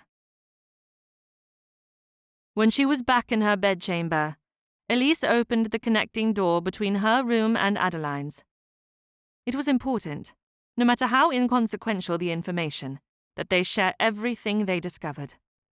She made herself comfortable on the end of the bed as she repeated everything that had been said during the game of whist. Although they weren't able to glean anything of use out of Lady Blackwell's comments, Lord Blackwell's calling out of Louisa's disloyalty was worrisome. Chapter 22. The first day she'd arrived at Blackwell Castle, Elise had heard about a beautiful waterfall nestled along a hidden path close enough to the castle that the party might be able to visit. That was, if the weather permitted. When Lady Blackwell announced the excursion, Elise caught Cornelius's eyes and then quickly looked away. When they'd met the previous night in the library, he had asked for her hand once more. She hated to disappoint him, but she hadn't yet made a choice that felt right. Whenever she thought of rejecting his offer, she felt ill, but the decision to accept only left her unsettled. She and Adeline were stuffed into a carriage with Cornelius, Miss Ruddle and her two brothers, Mr. Ruddle and Mr. Thomas Ruddle. 6 people in one tiny carriage made it stuffy and difficult to move. As she rode toward the waterfall with Cornelius sitting across from her, she allowed her thoughts to focus on what would be expected within a marriage. Of course, children would be expected. Would they have a yearly stipend that would support a family and a house full of servants? Her dowry might be substantial, but would a captain's annuity be enough to keep them comfortable? These concerns made her aware that she would have to learn his expectations for the marriage, and she would need to share her thoughts with him before the bans were posted. Elise closed her eyes to calm her mind. As she did, the distant sounds of rushing water teased her ears. For a moment, her erstwhile worries were pushed to the back of her mind. Wanting to see the waterfall as the carriage arrived, Elise leaned toward the window to see the beauty of the majestic waterfall shimmering in the sunlight. There could not be a more perfect day to view nature's masterpiece. Elise spoke to no one in particular. She wanted to experience everything, from the moss-covered rocks to dipping her fingers into what was sure to be icy waters. It appears almost dreamlike in the distance, Adeline said. Elise turned back to the other occupants in the carriage to see Cornelius focused on her. The softness of his features told her his desire for their union was forefront on his mind. Captain. Elise had decided that until she accepted his offer of marriage, she must continue to use formalities when around others. There was no need to fuel the fire of gossip. Is this one of your old haunts from childhood? Cornelius gave a serious nod of his head. My family spent many a day at the falls in my youth. Picnics and such. I do remember a story my father told us about the magical properties of waterfalls. Oh? Elise didn't believe in the law of nature's natural beauty, but she was willing to have a bit of fun with the story. Do tell. The sides of his lips twitched as he started the tale. She laughed as he spoke with a beautiful Scottish lilt. Many years ago, when the clan still ruled the Scottish lands, there was a young man by the name of Fergus Baird, who fell in love with a bonny serving girl named Lara. As he stopped to take a breath, Adeline harumphed and folded her arms over her middle. A fairy tale indeed. Elise took Adeline's hand and squeezed it. Let him speak. Cornelius continued. Unfortunately for Fergus, his father was the clan leader, and everything he had would fall to his son upon his death. That meant a proper marriage had been arranged with the daughter of a neighbouring clan. Upon the vows being said, the marriage would form an alliance to prevent further wars and bloodshed between the two clans. On a beautiful spring morning, a fairy appeared to Fergus with a warning regarding his father's plans. The little pixie convinced Fergus that if he and Lara were to be wed, they must leave the Baird clan. And the dead of night, with the guiding light of the fairy and the full moon, the young lovers escaped from the stronghold. When the clan chief discovered his son had left, he sent his men after them. Elise smiled encouragingly as he continued the story. She wondered if he was spinning the tale for their benefit, or if his father had truly filled his sons' minds with fantastical tales. The lovers avoided capture by heading south into England. Believing they were safe, they found a local priest to perform the wedding. A priest? Well, I suppose they would have been Catholic, Miss Ruddle interrupted. You are very right, Miss Ruddle. But this story also takes place long before the Church of England was established, which means a priest was rather easy to locate. Cornelius took a deep breath before he continued the tale. Once they were wed, they built a small cottage on a hill. On the 1-year anniversary of their escape, Fergus's father discovered their direction. He ordered the warriors within the clan to return Fergus to his rightful place as heir, and to dispose of Lara. What happened? Miss Ruddle put a hand over her mouth, seeming to have forgotten this was simple law. Cornelius locked eyes with each of the women before continuing the tale. Fergus and Lara were tending the sheep when the clansmen arrived. They held tightly to each other as they ran for safety. But the warriors had horses, and the two lovers were on foot. There was only one way they could escape. They needed their guardian fairy. Calling out to the little creature, they waited for her to arrive. The fairy took charge of the situation. She used her powers to fight off the warriors. But unlike the last time, they were not confused. The fairy gave the young lovers one last hope for escape. Fergus and Lara followed their little pixie to this very cliff, where they were promised that if they shared one last kiss and a vow of purest love, they would be blessed by the magic all fairies possess to live forever. As their feet left the earth, their bodies were transformed into the timeless beauty which is now this majestic waterfall. Thickening the Scottish brogue, Cornelius ended his tale with one last thought. "'Tis a magical waterfall, me ladies. If ye kneel by the water's edge, the fairy will hear the yearnings of your heart and grant the very wish that can bring everlasting peace to your soul." Miss Ruddle let out a long sigh of relief. Oh, Captain, what a beautiful tale. I thought the clan would succeed. Elise dipped her head in appreciation. It was quite well done. Did your father truly entertain you with such tales? Switching back to his natural accent, Cornelius gazed upon her with a sincerity that showed his admiration for her. You may never know, Miss Wells. As she alighted from the carriage, Elise whispered to Cornelius. Magic or not, this is quite a sight to behold. The waterfall was impressive and worth seeing even if upon their arrival the clouds rolled in and threatened to pour rain. Elise left Cornelius as she needed to speak with Adeline about the proposal. They walked to the edge of the water where Elise bent down and removed her glove. She wanted to feel the flow between her fingers. As soon as she dipped her fingers into the water, she quickly pulled them back and stuffed her frozen fingers back into the warmth. Too cold for a dip. Adeline laughed as she pulled her pelisse tight. The wind was not enough to inform you of that. Elise looked up at her cousin as she was still in a low stoop. Do you ever wonder about the decisions you have made? Are you speaking of my choice to fight for our way of life? Yes.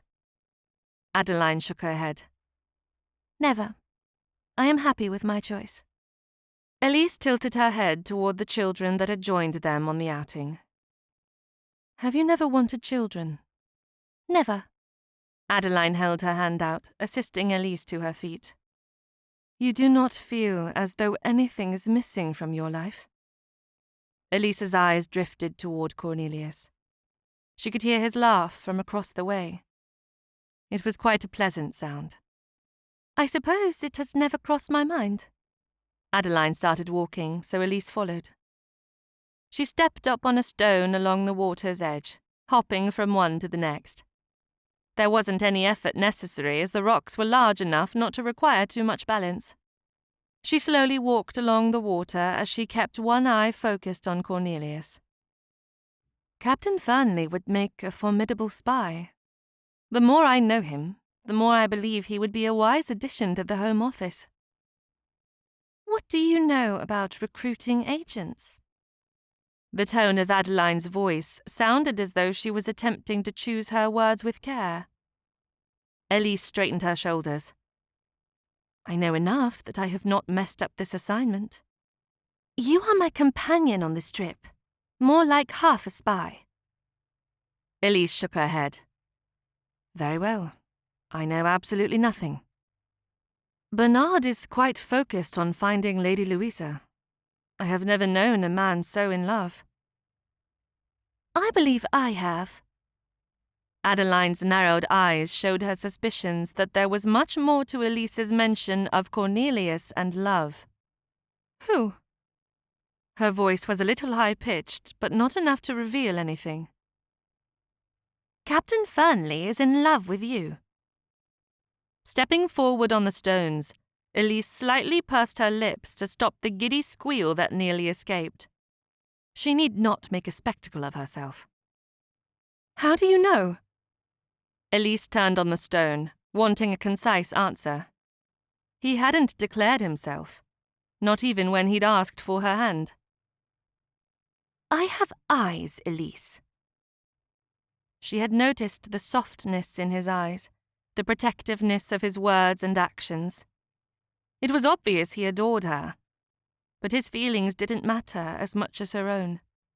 None of it would matter if she couldn't return his admiration. Elise lifted her gaze to find Cornelius. When she saw his attention was upon her, and her own feelings were mirrored upon his face, she took a tiny step backward. Little snowflakes fell upon his head, as though the fairy he'd spoken of moments before was showering sparkles of glitter and casting a love spell. The thought hit her with such intensity that she had to distance herself from it. She took another step backward to find there was no place for her foot to land. Thrusting her hands forward, she thought to grab hold of Adeline but found she could not reach. As though the world moved in slow motion, Elise fell backward and hit the water. The icy freeze she'd felt on her fingers a moment before spread through her body. Her mind went blank as she fought to make her way back to the surface, but the heaviness of everything she wore to protect her from the cold — pelisse, bonnet, scarf, wool gloves, muffler, and wool frock — worked against the effort of her hands and legs. She used her hands as she tried to grab hold of anything that could lift her from the water, but she found her gloved fingers flowing through the icy depths without any sort of leverage available. Darkness flashed before her eyes as she struggled to hold her breath. She'd managed to inhale the moment before she'd hit the water, but her lungs were near to bursting. Pinpricks of light danced within her eyelids as she fought for the surface. As her body gave out, the fight leaving her limbs, something quite large hit into her, forcing the last of her breath to release as water flooded through her nose and mouth. "Breathe!" The person yelling at Elise sounded far away, as though he were in a long tunnel. She recognized the voice and the familiar warmth that filled her chest each time he was near. But even that warmth couldn't combat the ice-cold chill racking her body. "Elise, wake up!" Before she could attempt to find her way to Cornelius, she knew her body had been turned to the side and someone was pounding on her back. She tried to open her eyes, take a deep breath, but no part of her senses responded. Just as she was ready to give in to the darkness, a soft, albeit cold, object covered her mouth. In less than a second, warmth spread from her lips down through her throat, igniting like fire, breathing life back into her body. It was easy to believe it had all been a terrible nightmare until the pain that pierced the depths of her bones followed her into consciousness. Elise's eyes opened to a dimly lit room. Lanterns sat on the table next to her bed, and a fire roared in the grate, but there was little warmth. Her entire body shivered as a chill had taken root. "Elise?" Adeline's face hovered above for only a second before she was replaced by an unknown man, who Elise determined was a physician. "Are you comfortable, Miss Wells?" Her voice was cracked, her throat dry, but she was able to croak out one word. "Cold." "Your body will find warmth once more." The doctor patted her on the shoulder. "A warm bath, nourishment, and a day or two in bed will see you back to full health. Now I must see to Captain Fernley." Elise sat up, ignoring the pain in her body. She kept the blanket pulled up against her neck to try to stay warm. "What happened to him?" No one answered. Adeline and Lady Blackwell each took to ordering the maids about. Before Elise could ask her question again, a hot cup of tea was gently placed in her hand and a bath was ordered. When she was finally settled in the hot bath, Adeline sat on the floor next to her, keeping her company. "He saved you from the water." As though she couldn't stop speaking, Adeline continued. "When the captain noticed you were falling backward, he ran to save you. There was no hesitation as he threw his hat, greatcoat and frock coat to the ground and courageously dove headfirst into the water in only his shirt sleeves." Elise settled further beneath the bath water as she basked in the warmth. "Do I hear a bit of admiration in your voice?" "Not at all," Adeline smirked. "But I will forever be thankful that he saved your life." "Rather embarrassing, do you not think?" Elise bit her bottom lip as she thought about the entire situation. "You slipped and fell. No one thinks ill of you." Adeline stood and walked to the bell cord. "I think you need another bucket of hot water." "I wanted Cornelius to notice me while he was speaking to the men in his group. That was the reason I stepped up on the rocks. I thought it would put my figure at an advantage." If her insides hadn't been so frozen, she was certain her cheeks would be heated. "How will I ever look him in the eye again?" Adeline didn't retake her place on the floor. Instead, she busied herself with straightening every little trinket, from those on the mantel down to the brush and lotion on the powder table. I will explain your situation to Bernard and George when I meet with them to continue the search. Why are you behaving oddly? A knock sounded on the door, allowing Adeline to ignore the question. Elise watched as her cousin purposefully busied herself while two maids entered with hot water to refresh the bath. When the maids silently left, Elise cleared her throat in expectation of an answer. After a long pause, which lasted until the bath water chilled, Adeline assisted Elise from the tub and then into bed. With the blankets and heating pans positioned to keep her warm, Elise tugged on Adeline's arm. What situation, other than 2 days in bed, do you need to share with Bernard and George? Adeline sat on the bed. When you came out of the water, you were not breathing. Everyone was certain you had... She left the sentence unfinished. Elise slid further under the blankets as her embarrassment intensified with the information. I am well. A bit chilled, but you heard the physician. There is no need for concern. Captain Fernley was the only one who had not given up on you. He lifted your body and hit your back so he could expel the water you'd swallowed, but it did not help. She'd felt all of it. That meant she hadn't been dead, or so she convinced herself as the memory came back. Elise squeezed Adeline's hand. She needed to know every detail. Captain Fernley held your nose closed, and then he... Adeline hesitated long enough that it made Elise remember the warmth in her lips and mouth. It looked as though he was kissing you. To those not in the immediate circle who knew you were lifeless, they did not realize he breathed life back into your body. Elise groaned as she buried her head into the comforter. Therefore, I was unconscious when I received my very first kiss. Adeline laughed. The sound was so contagious it made Elise burst into laughter as well. It was one of the worst scenarios she could have imagined.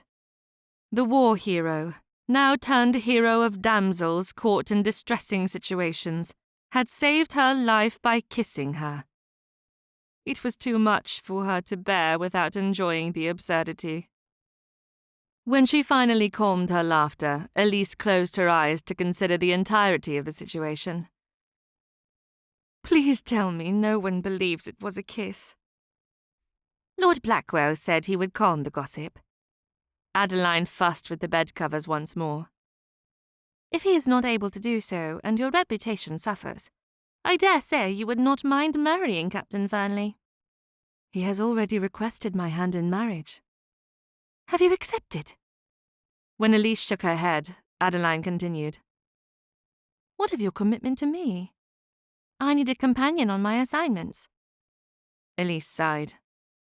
This revelation would hurt her cousin, but honesty had been rare over the last week, and so she valued every moment she could speak the truth.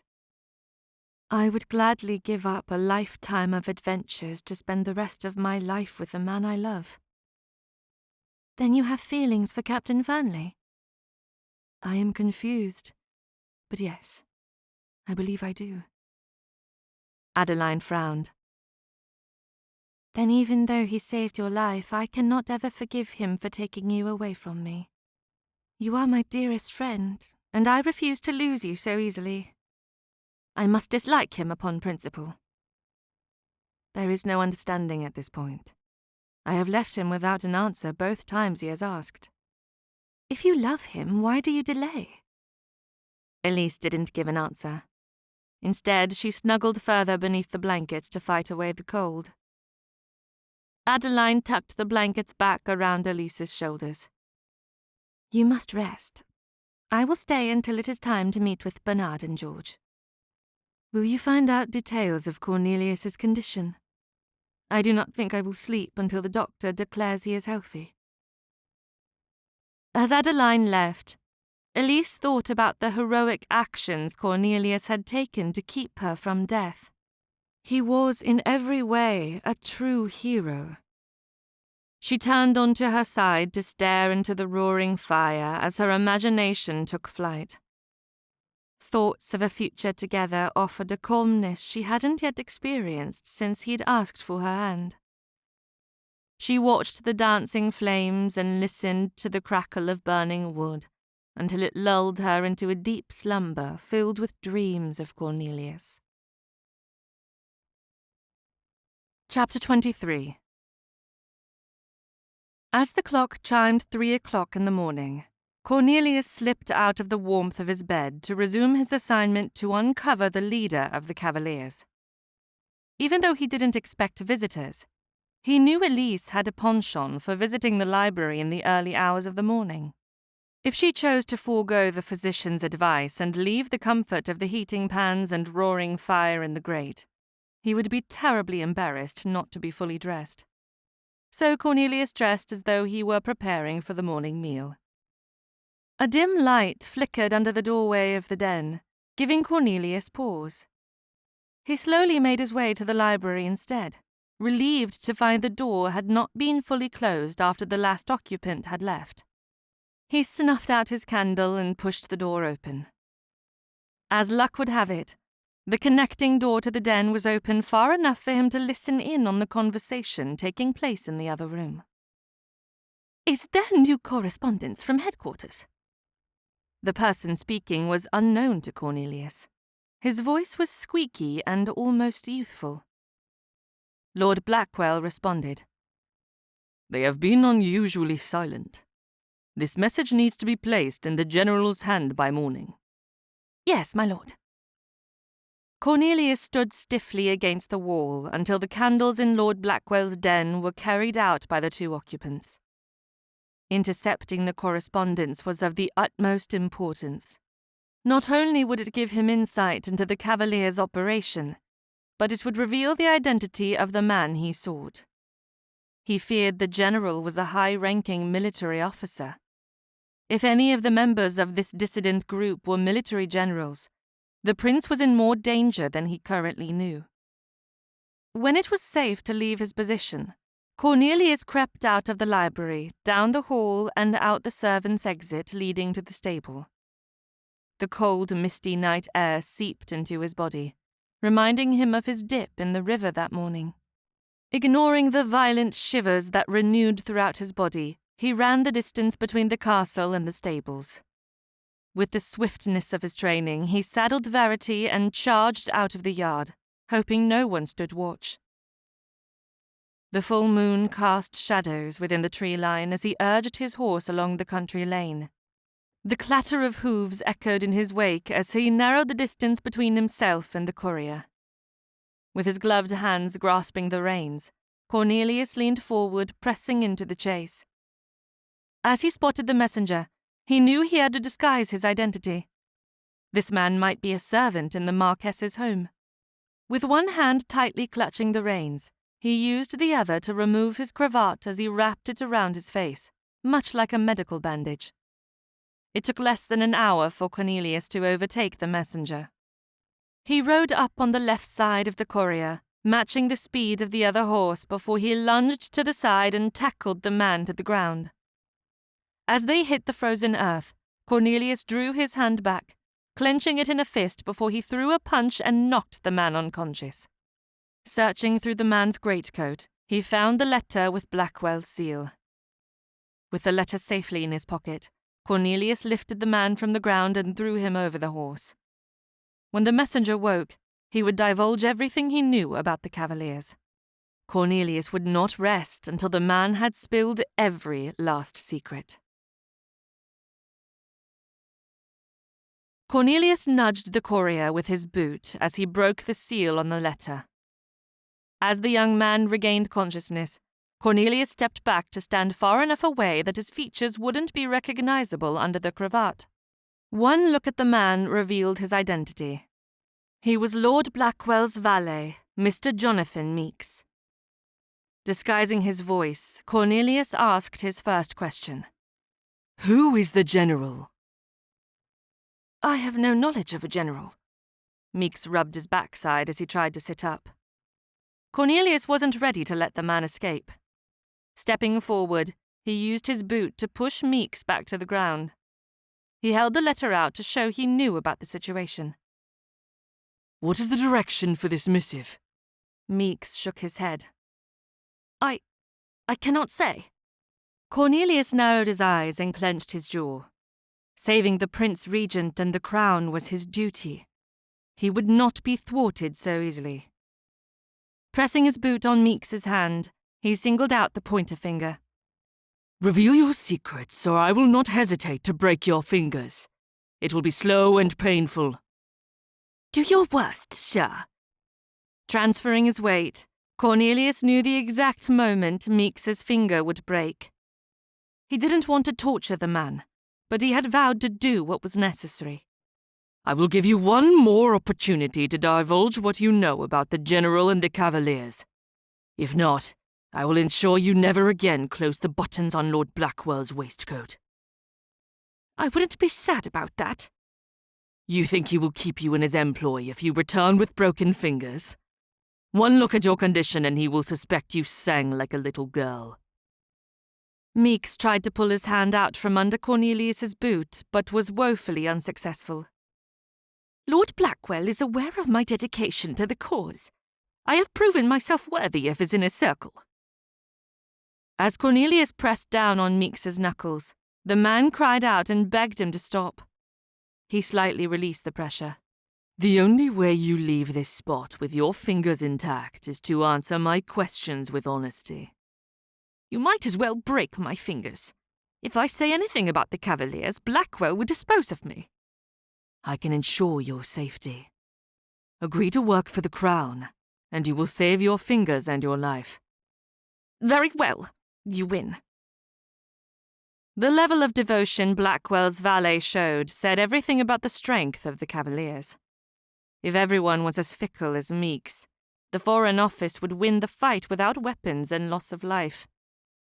Who is the general? Meeks closed his eyes and whimpered before taking a calming breath. The Duke of Bolton. Then your destination was Tollerton Manor. You obviously do not need me if you already have the answers, Meeks whined. Cornelius kicked the man once more. He held up the letter, unfolding the pages to reveal the chicken scratch upon the parchment. Where is the cipher? They do not trust me to decode the messages. I deliver Blackwell's letters and wait for a response. When the Duke has information to send to Blackwell, he sends his messenger. What is the plan? Meeks arched his back as though he were uncomfortable on the ground. They will attempt to turn one of the maids in the palace kitchen. When successful, they will poison the prince's morning tea. Cornelius released his foot and allowed Meeks to push up from the ground. Where is Lady Louisa? There is a hidden passage in the castle. Lord Blackwell had long suspected someone within his household had betrayed him. He found the chit stealing one of the letters from Duke Bolton, and instead of having her permanently silenced, he locked her in the hidden room. How do I find this passage? Meeks shook his head. I am not privy to that information. Very well. Cornelius picked the man up from the ground and threw him over the back of the horse. He'd promised to keep Meeks safe, and he would not go back on his word. With Meeks safely tied down to the horse, he kept hold of the reins and pulled the other horse along until they were cantering toward the hunting lodge where he had hidden Brahms. It took more time than he'd expected, given he was exhausted and chilled from his dip in the river that morning, but Cornelius was not one to give in to human frailty. He had been through tougher situations and had come out on top. As the wind blew through the trees, Cornelius wished he had thought to grab his greatcoat. They were nearly to the lodge when Meeks tried to escape. Although he was exhausted and ready to sit by a blazing fire, Cornelius jumped into action, his training as a soldier taking over.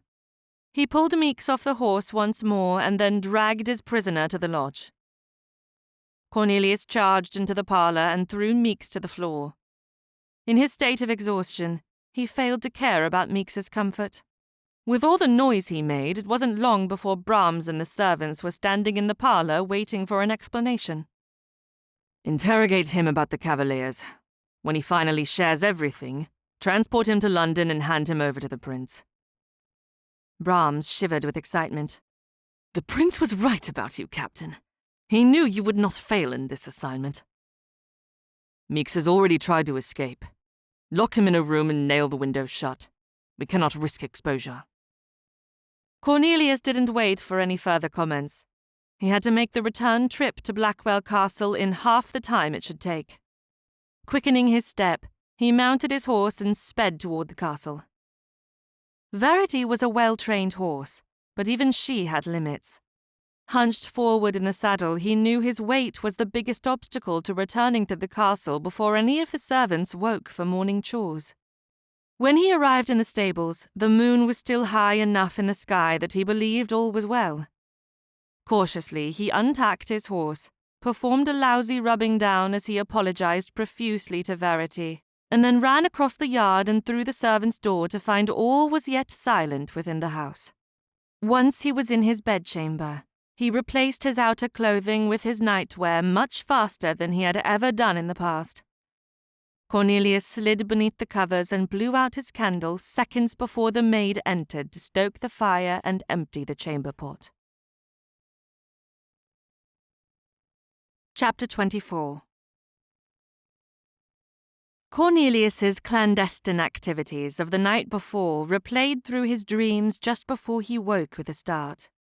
As he opened his eyes, he found his valet straightening the chamber. More. His voice was more of a croak than his usual cultured baritone. He knew it was due to his reckless early morning behaviour. Sir? Moore held up the cravat Cornelius had used as a wrap the night before.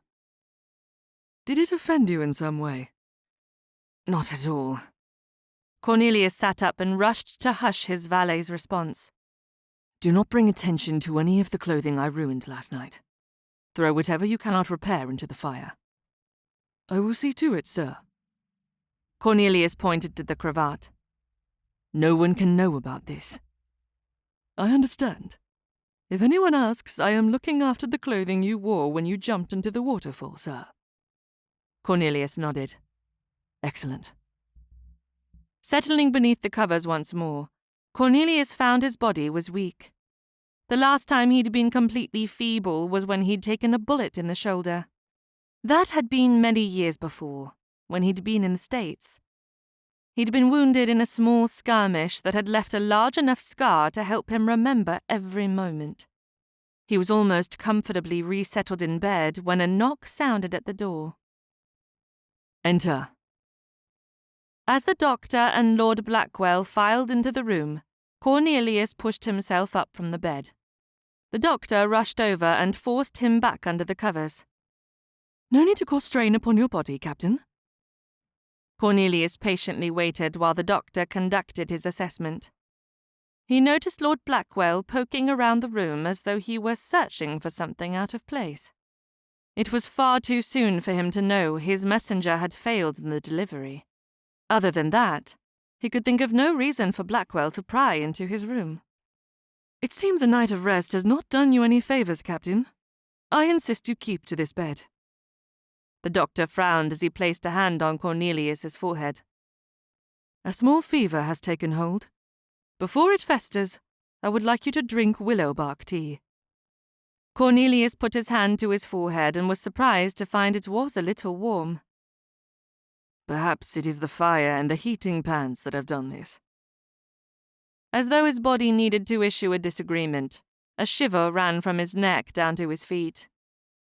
Instead of rebuking him, the doctor tucked the blankets more firmly around him. Is Miss Wells feverish? Or did she escape without lasting effects? The doctor and Lord Blackwell exchanged a glance that told him there was much to be said upon the situation. Cornelius continued. Is she quite ill? Lord Blackwell stopped his surveillance of the room and sat in the chair near Cornelius's bed. She is well in body, but I fear her reputation has suffered greatly due to the fall." "Her reputation?" This was a conversation upon which he needed to focus. Laying on his back seemed inappropriate. "It was a terrible mishap. She slipped." "There is no doubt her fall into the water was seen as an accident. Unfortunately, many in the party believe you compromised her when you jumped into the river to assist." "Assist?" Cornelius's voice was hoarse, giving every word he rasped out a soft, irritating scratch. "Do they not realize she would have died without my assistance?" As he listened to Lord Blackwell repeat the gossip from the other guests, his mind went back to the moment he'd seen Elise lose her footing on the rock. She'd flung her arms out, reaching for anything to gain purchase before falling backward into the icy depths of the river. The weight of her full-length pelisse and winter frock, soaked with water, were more of a hindrance to escaping the watery depths than the shock of the cold water. More than that, her frightened eyes as they'd widened in absolute shock and uncertainty, and the guttural cry that escaped her throat would forever haunt his memory. There had been nothing devious in her actions, and anyone who believed otherwise was a fool. "I believe you know your duty." Lord Blackwell finished his discourse with less admonishment than Cornelius expected for a man orchestrating a marriage based upon saving a woman's reputation. "Lord Blackwell, this cannot be good for Captain Fernley's current condition. Give him time to heal before requesting he heed societal expectations." The doctor allowed his spectacles to fall to the end of his nose as he soothingly tried to placate both men. Cornelius ignored the man. Rest was the last thought on his mind as he considered his behavior. He had done nothing wrong. "What does Miss Wells have to say on the matter?" "Lady Blackwell intends to speak with her this morning." He need not tell Blackwell of his 2 previous offers she hadn't yet accepted or rejected. Lord Blackwell took his silence as a reason for him to continue speaking. "I know in moments such as this it would be easiest to receive advice from a father or even your elder brother, but allow me to offer a few words since neither are readily available." It would have been easier if Blackwell had forced a dagger into Cornelius's heart than for him to offer advice and claim the role of father figure. Reminding himself of the promise he'd made to Elise, and that he was at this party as an assignment, and not out of revenge for his father's death, Cornelius gave a nod indicating the Marquess should continue. "There are more than a few men in this party who are willing to save Miss Wells's reputation. She has many qualities that are desirable in a wife. First and foremost, her beauty. She will produce handsome children that would make any man proud. Second, she is properly endowed, which should make the marital duty quite pleasurable. Thirdly, a man with a firm hand could tame her in wild ways. I have no doubt you are up to the task." Lord Blackwell paused as he considered his words carefully. "There is one more aspect of the situation that you must know. There is doubt regarding Miss Wells's virtue." Cornelius frowned. What could possibly have caused such a despicable assumption? "Many of those in the party who did not understand the whole of the situation believe you kissed her after pulling her from the water." "A kiss?" Cornelius rasped. "Lord, did they not see the lack of life within her?" "I am afraid not. Many within the party saw only your actions. They did not realize Miss Wells had slipped into the river. When you pulled her out, their view was hindered, and I am afraid that along with that, the resulting gossip is the source of this confusion." Cornelius knew that society would prefer a woman to die rather than participate in the scandal of a loss of virtue. "A kiss is not so terrible. I would wager many of the daughters of these high and mighty gossips have allowed more than one man to steal kisses from them." "It well may be, but they would have done so in a secluded alcove or garden where no one could view the act." Then they all believe that saving a woman's life is my folly. Lord Blackwell nodded. I am afraid there is no way to recover Miss Wells's reputation without an offer of marriage. Blackwell, I trust you will keep the rakes and scoundrels from salivating over Miss Wells. Although it has not been shared with anyone, I requested of Miss Wells to consider me as an option for her future companion. This was before her near drowning. Blackwell clapped his hands together and let out a sigh of relief. This is pleasant news. Once you have finalized the details with Miss Wells, we will make an announcement. What a wonderful event to have happen during my house party. I would like to wait until I have the blessing upon the engagement from her father. With a chuckle, Lord Blackwell stood. Very well. Although we should not wait too long. If you do not receive the approval, I still think we should make an announcement. You could post the banns, and then, if her father does not approve, she may cry off before the ceremony. Pardon me? Cornelius was not amused. Lord Blackwell pulled on the bottom of his waistcoat as he crossed to the door. Well, Doctor, I think we are finished here. As both men left, Cornelius threw back the bed-sheets and made his way to the dressing room. He had one purpose in mind: uncovering Lady Louisa's prison so that he could get Elise out of Blackwell Castle. Fever or not, he didn't have time for illness. Gathering his clothing, he decided his boots, breeches and shirt were necessary to properly pace in front of a fire while he put together the details of what he had discovered about the Cavaliers. But more than that, he had to discover the hidden passageway where Louisa was being held and remove her from the castle. As he pulled up his breeches and threw his nightshirt onto the end of the bed, he knew that night clothing would simply not do to help him plan a coup of his own. Chapter 25. Every eye in the drawing room turned toward the door as Elise entered. She'd expected a warm welcome back to the festivities, but instead found laughter behind hands and loud whispers meant for her to overhear. It seemed many of the guests believed Cornelius and she had kissed by the waterfall. You were correct. Elise tried to speak to Adeline without moving her mouth. How very sensitive of them. I could have lost my life. Better you had, Adeline said. Elise slightly turned her head toward her cousin with an impatient smirk on her face. I will remember that for next time and do my best to oblige. Might I make a suggestion?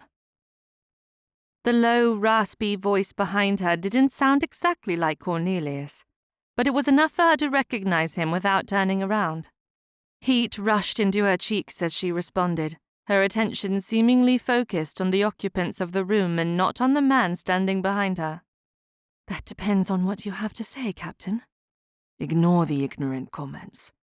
You are above their censure in all ways that matter. Elise turned around to face the man who had simultaneously saved her life and ruined her reputation. You have been unwell. Cornelius cleared his throat. Not entirely. You must never enter a profession that requires falsehoods as a trait.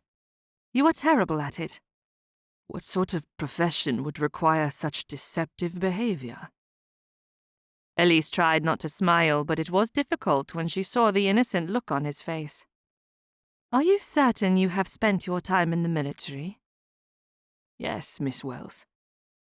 Cornelius's lips twitched as he attempted to look serious. Every soldier in our military is first and foremost a gentleman. And gentlemen never prevaricate? Upon my word, Miss Wells, what would make you think a man of gentle breeding would utter a falsehood? Elise tried not to laugh, but the feigned shock on his face won her over. She covered her mouth to try and hide her reaction. I cannot thank you enough for saving my life, Captain Fernley. Elise held her hand out to him. As he dipped his head and clasped her hand in friendship, warmth spread up her arm. There is no need for gratitude. Then tell me what I can do to repay you for your kindness. Cornelius kept hold of her hand, squeezing it as he gazed into her eyes. Allow me a moment of your time. Elise nodded and followed him down the hallway to the library. She already knew what he would ask, and she was ready to accept. Life was full of so many unexpected surprises, and she dared not tempt fate any longer. If she was to be with the man she loved, she must accept his offer of marriage. As they entered, she noticed he closed the door. Cornelius, perhaps we should leave it open. I would not want further scandal to arise from an innocent conversation. Of course. He did as she asked and left the door open a small crack, which made Elise smile. His humour was more subtle than most men, but she could enjoy the little moments when it showed through his very serious personality. She followed him as he weaved between shelving to the back of the room where 3 windows stood rather awkwardly. If there were not so many shelves in front of the windows, they would offer the space much-needed light. As it was, the only section that didn't need candles was tucked away. This library is much larger than any I have seen in a home. I agree. The Marquess has a remarkable collection. Elise nervously leaned against one of the floor-to-ceiling bookshelves nearest where she stood.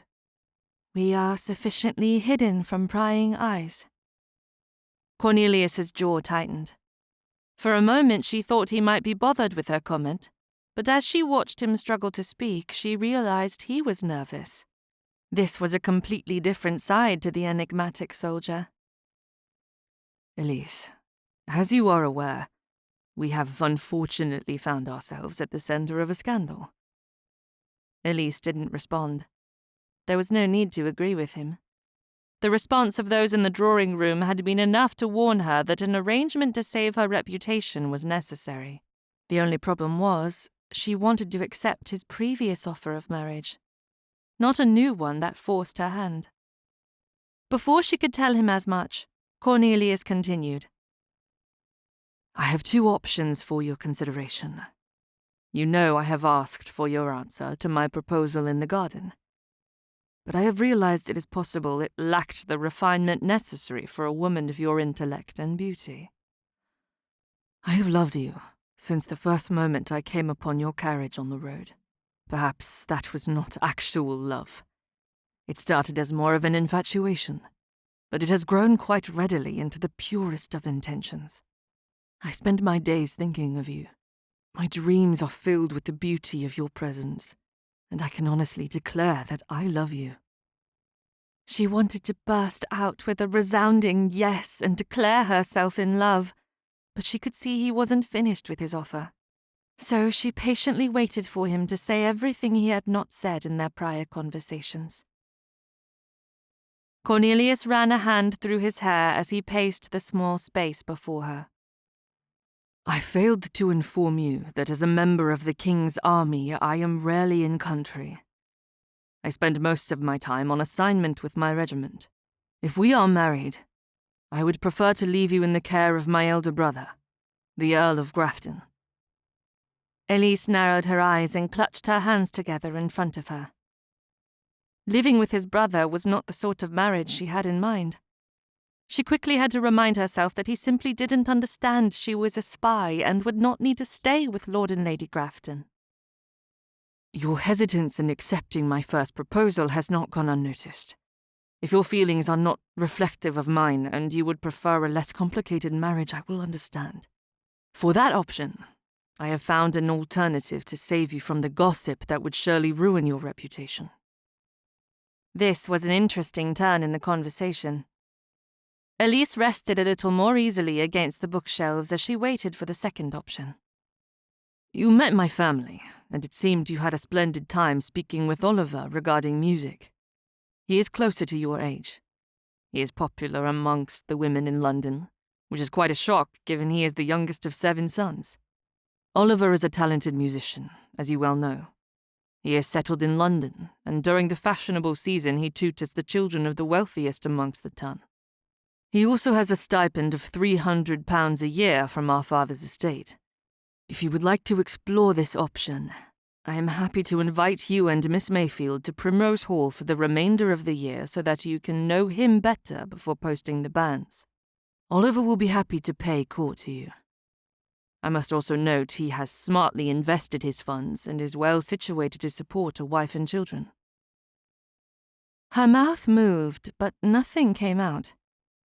This was an option she had never considered. Unwilling to respond to the two options before her, Elise regretted ever thinking she was in love with such a ridiculous man. Every word he spoke increased her irritation. "You are unhappy with what I have said?" Cornelius's lips turned up in amusement which did nothing to lighten the turmoil in her chest. "How could you think the choices you have presented would bring me joy?" Elise stared at him as though he was an enemy that needed to be eliminated. She had never considered killing anyone, but in that moment, she didn't have to wonder if she had the ability to do so without regret. "You asked for my hand in the garden. There was no mention of love. It was a rather dismal proposal." "I realize it was poorly done, as was the second time I asked for your thoughts on the offer." Elise pushed away from the shelves as she pointed her finger and shoved it into his chest. "My reputation is in tatters because you chose to kiss me in front of every person staying in this castle." Cornelius lifted a finger and shook it as one would shake their head. "I did not kiss you." "Oh? I may have been unconscious and completely unaware, but I have it on good authority that you placed your lips on mine." "Elise."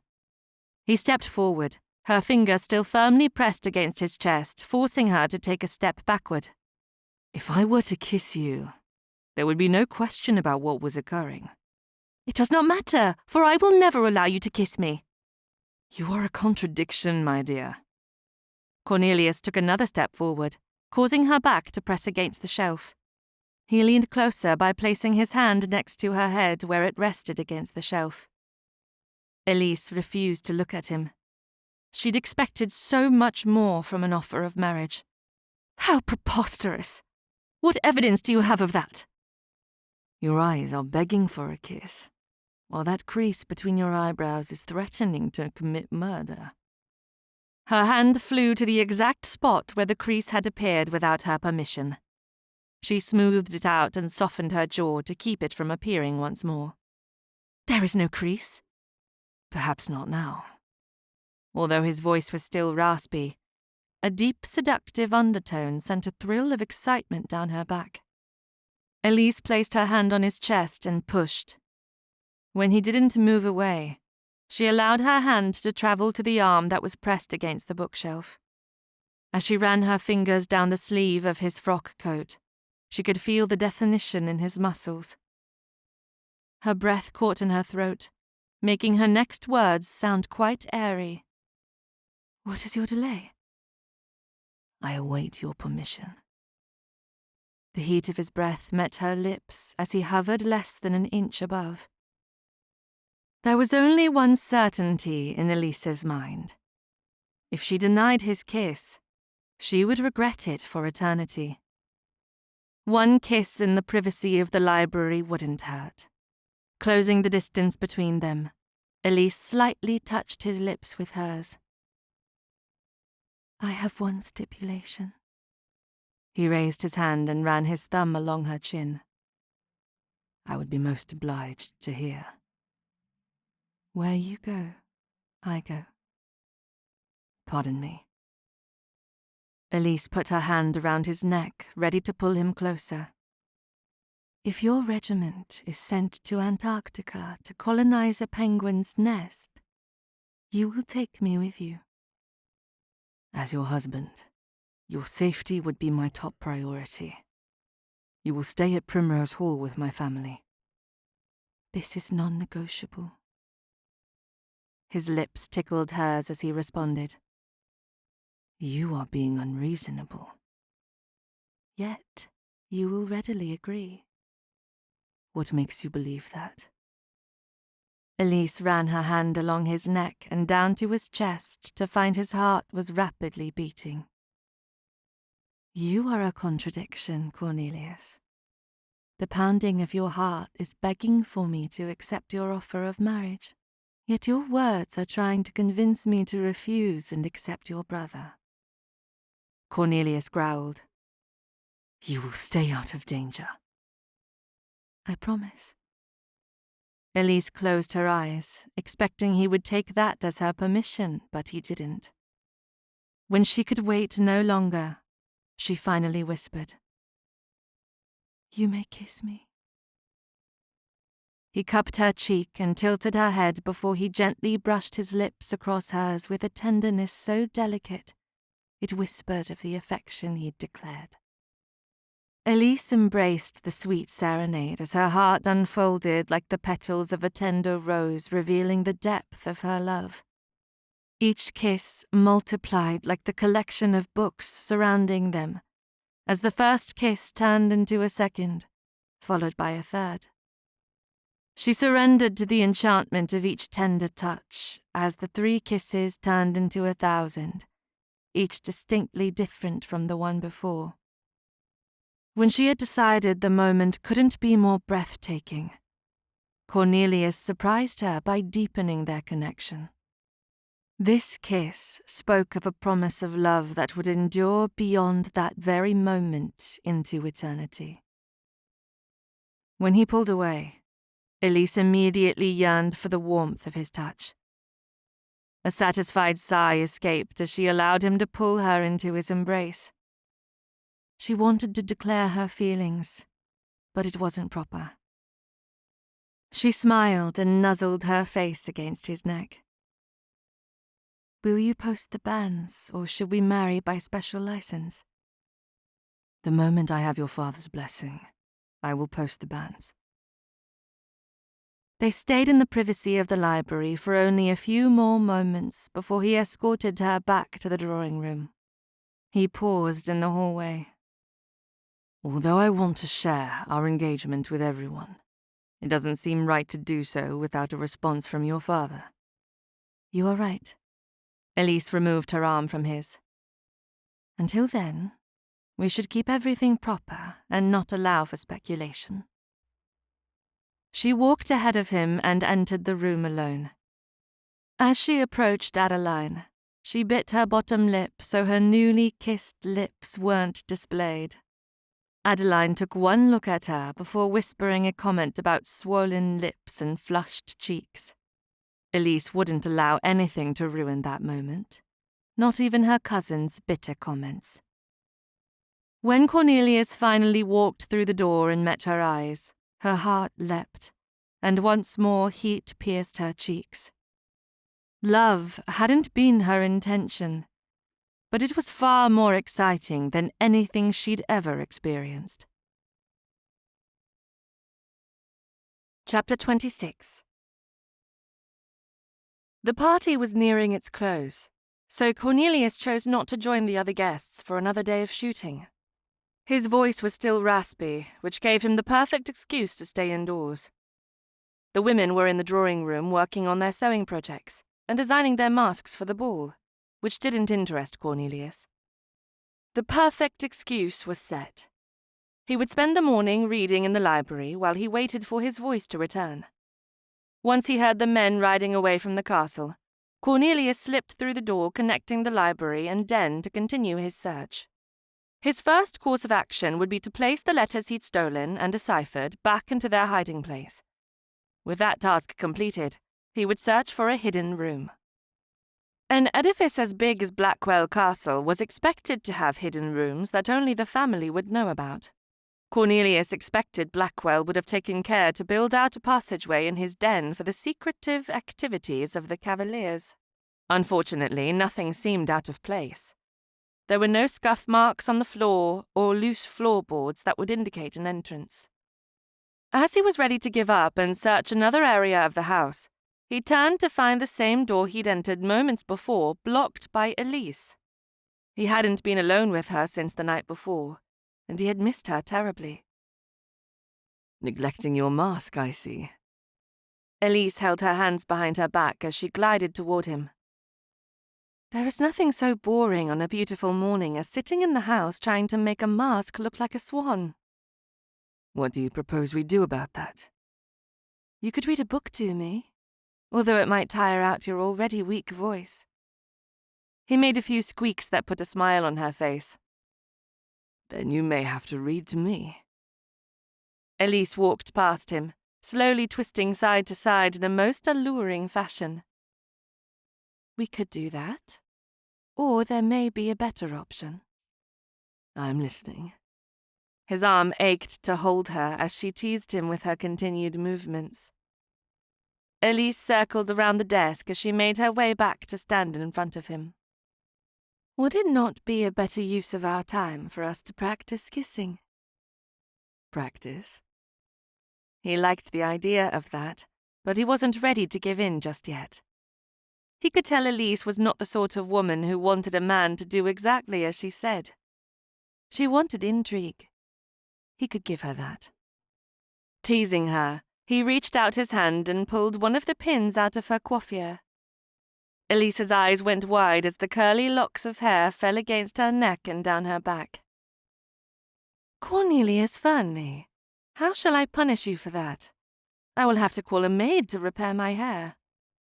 I have never understood why women have long, beautiful curls only to hide them in these intricate styles. Do you not tire of putting your hair up each morning? He found another pin and carefully extracted it to let the hair on the opposite side fall exactly as the other side had done. You will give me back my hairpins this very moment. Or you will do what? Elise pushed him away. Perhaps I do not want you to kiss me. It would be akin to kissing a mischievous imp. Not only that, but my reputation is also already in tatters. If we were discovered, I should never recover. You wound me, my love. But remember, if we are caught, it is both our reputations at risk. We might even be forced to marry this very day. Elise laughed. You have not purchased a special license. Cornelius lowered his voice to sound seductive as he stepped toward her once more. His lips tingled as he knew it wouldn't be long before he was kissing the woman he loved. There is always Gretna Green. Elise pursed her lips as she tried to hide a smile. She wasn't very good at hiding her emotions around him. He had always been able to see through the mask she displayed around others. He didn't know what he expected her to do in retaliation, but untying the knot on his cravat was the last thing he'd expected. Much to his chagrin, he allowed it to happen. As the cravat fell to the floor, Cornelius was finished with the teasing as he reached forward and pulled her into his embrace. He claimed her lips as she wrapped her arms around his neck. He skipped past the tenderness of the night before and went headlong into passion. He'd traveled to London that very moment to obtain a special license, but he could not leave her alone. Her safety was of the utmost importance. Not only that, he had too much that needed to be accomplished before leaving this party. He also needed her father's blessing. Otherwise, he should take her to Scotland for an anvil marriage. It took every ounce of self-control for him to pull away and end the kiss. Breathless, he lightly kissed the side of her lips. We must not find reasons to be alone. I wish you would not say that. Cornelius backed away from her. As his legs hit the desk, he sat so he could admire her beauty with enough space between them that he wouldn't pull her into another embrace. I do not trust myself. Elise closed the distance he'd put between them. You told me I had nothing to fear. Is that no longer true? Perhaps a few rules would help me keep that promise. He took one of her hands and removed the kid glove. He kissed her palm, thinking it would calm his desire, yet he instantly knew it was only another temptation. He was ready to tell her the first rule they must agree to when he heard Blackwell's voice in the hallway. Confused by the Marquess's early return from the shooting party, Cornelius knew he and Elise needed to escape the den. He grabbed her glove and hairpins and then bent down to retrieve his cravat, expecting that they would exit through the open library door before Blackwell and whomever he was speaking with entered the den from the hallway. "Go to the library," Cornelius whispered as his fingers took hold of the corner of the cravat. He straightened out in time to see the door swinging open. Before he could take another step, Elise pulled him to her as she executed the most delightful kiss. The items Cornelius had rushed to retrieve fell from his fingers as she claimed his lips. Although he was displeased with her decision, the excitement of another kiss nearly made him forget the dangerous nature of their current location. He had to keep his wits about him. There was too much at stake to fall for such a heady sensation. Not only would this ruin her reputation further, but it would also bring suspicion upon Cornelius when Blackwell realized his den had been infiltrated by a spy. Elise had no idea how detrimental this kiss was to his assignment, but then again, she had no idea there was anything of the sort happening under the guise of a simple house party. "Captain, explain yourself!" Blackwell slammed the door as Cornelius and Elise broke apart. Cornelius took stock of the people standing with the Marquess. Lord Nell, Mr. Quinton, Duke Thornwell, and, to his surprise, Duke Bolton. It appeared the communication he'd intercepted had finally been missed. Cornelius looked to Elise to find she was blushing furiously. "I have no excuse, my lord." Blackwell turned to Elise. "Miss Wells, if you would prefer, I will have a carriage ready for Captain Fernley to take you to Gretna Green this very day." Elise shook her head. "Captain Fernley has requested my hand. We plan to post the banns as soon as my father gives his blessing." "Captain," Duke Bolton said as he tugged on his cravat, "you seem to be missing part of your wardrobe." Cornelius bent down and picked the 3 items up once more. "Thank you for the reminder, Your Grace." When he and Elise were alone in the library, he tied his cravat while she replaced the pins in her hair. He couldn't blame her for the situation. It had been his duty to protect her. That should have started with leaving the pins in her hair alone. "We were reckless." Elise held her hand out to retrieve the glove he still held. "I did not think there was enough time to flee into the library." "You are right. But if I had been caught alone, there would not be another mark against your reputation." She reached out to take his hand, but he pulled back. It wasn't that he didn't want to touch her, hold her, kiss her, pull her into his embrace and whisper words of love. He wanted to do all those things, but he knew they were both still reeling from the passion they'd shared moments before. It would do little good for anyone else to find them in a scandalous embrace. "You mentioned rules," Elise said, her entire body wilting like a frown. "No more kissing. Not until we are wed." A little laugh escaped as she placed her hand over her mouth. He loved the way her eyes sparkled. "I will have no problem with that, Cornelius Fernley." A bold statement for the young lady who initiated a very passionate kiss moments ago. "That was for your protection." He would have argued with her comment, but she had been more correct than she could have known. When she finally left to rejoin the women with their projects, Cornelius walked to the back of the library where he could look out onto the gardens. He'd never been so careless while on assignment. Flirtations of this magnitude were less than ideal. An engagement was even worse. If he hadn't been distracted, he would have escaped the den without notice. Distractions were the best way for a spy to lose his life. Even as he thought about the possibility of death, he wasn't concerned about himself at this point. If he was not careful, Elise would become a target for the Cavaliers. His focus now would be to find Lady Louisa and leave Blackwell Castle. As he reviewed everything Blackwell's valet had said about the secret passage, no new ideas came to the surface of his thoughts. The valet had claimed Louisa was locked in a room down a passage, but he had no information on how to access the entrance. One of Blackwell's sons had been a close friend when they'd been in their youth, but it had been too many years for him to believe a friendship could be rebuilt, especially since they'd been at the same house party for nearly 2 weeks and had spoken only pleasantries. He'd look rather foolish attempting to force the confidence of his old friend now, but it did seem like that was his only choice. Cornelius decided he would need a well-thought-out plan if he was to approach one of Blackwell's sons. Trusting anyone at this point could be disastrous. This meant he needed to leave the castle for the afternoon. A ride would help him clear his head and formulate a plan. The castle was dark when Cornelius rode into the yard. He hadn't expected to stay away the entire day. Once he'd distanced himself from Elise, he'd successfully formulated a plan to gain the confidence of one of Blackwell's sons.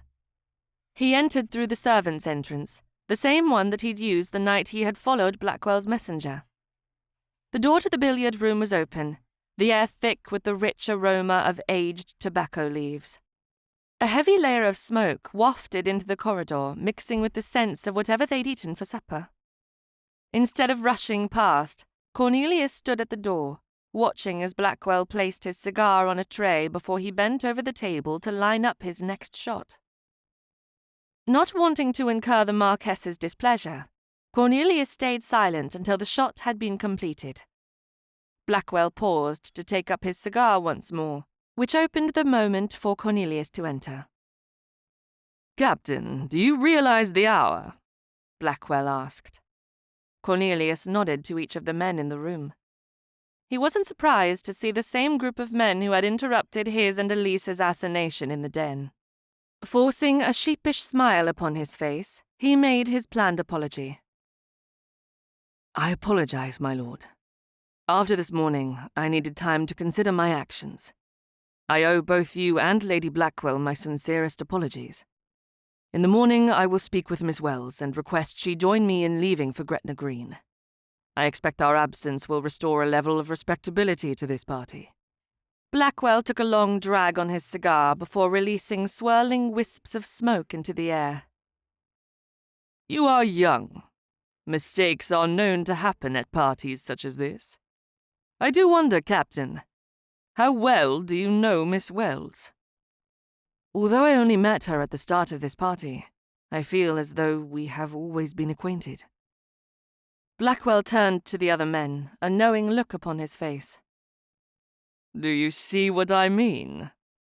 Bolton nodded. "You were right. He hardly knows the chit." "We have known each other longer than most couples, especially those who enter marriages of convenience."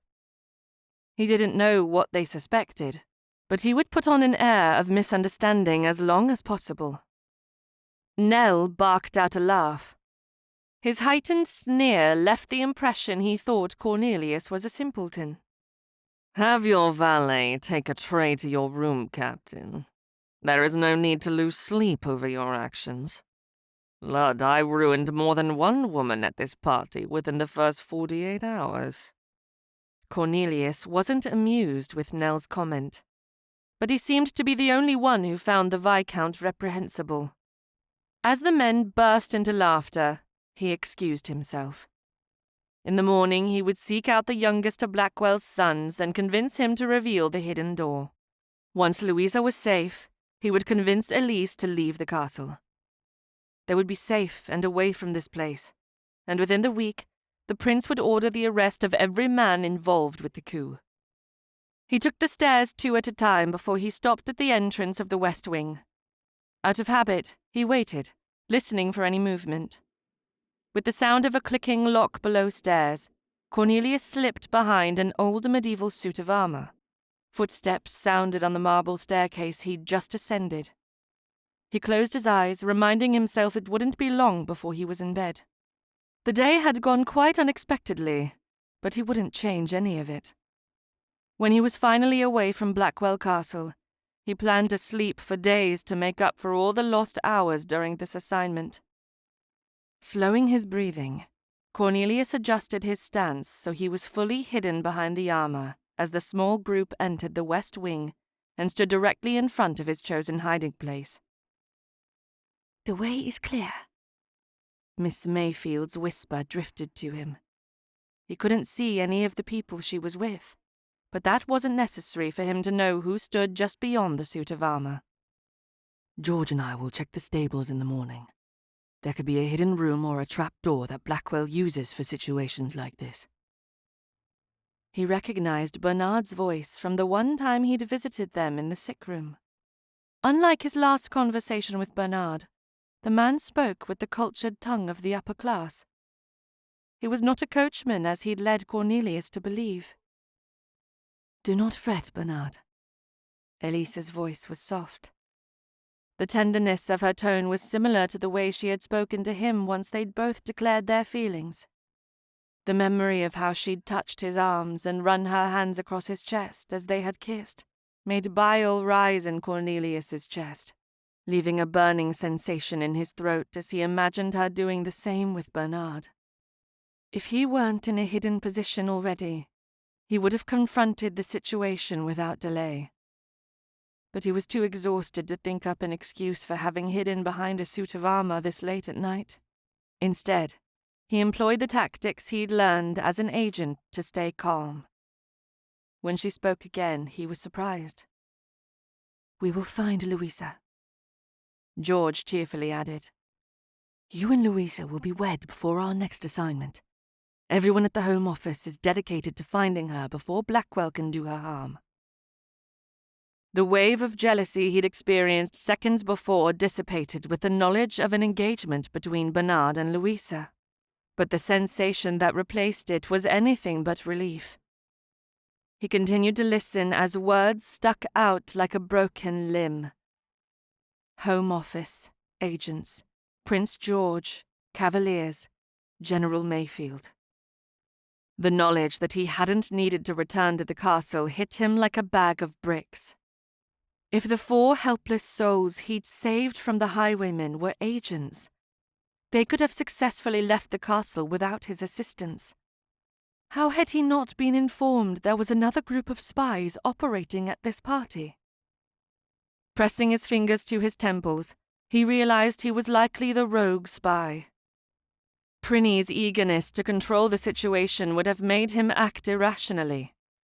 When Cornelius returned to London, he would have words with his dear friend. He didn't care if Prinny was the acting monarch of England. This operation had been completely off the books. For the first time since he'd received the assignment, he wondered if General Price even knew he was at Blackwell Castle. He and the agents from the Home Office could have worked in a strategic manner. With 4 other people searching, he could have discovered the hidden book in the library within the first few days. Calming his temper, Cornelius kept silent as he waited for Elise and her fellow agents to leave for their bedchambers. When he knew the hallway was clear, he slipped out of his spot and made his way down the hall to his own room. As he entered, he kicked his boots off and quickly found his nightclothes. He did all this while his mind was focused upon Elise and her fellow spies. Had his judgment not been impaired by her beauty and quick wit, he might have realized she was a spy. There had been indications all was not as it seemed.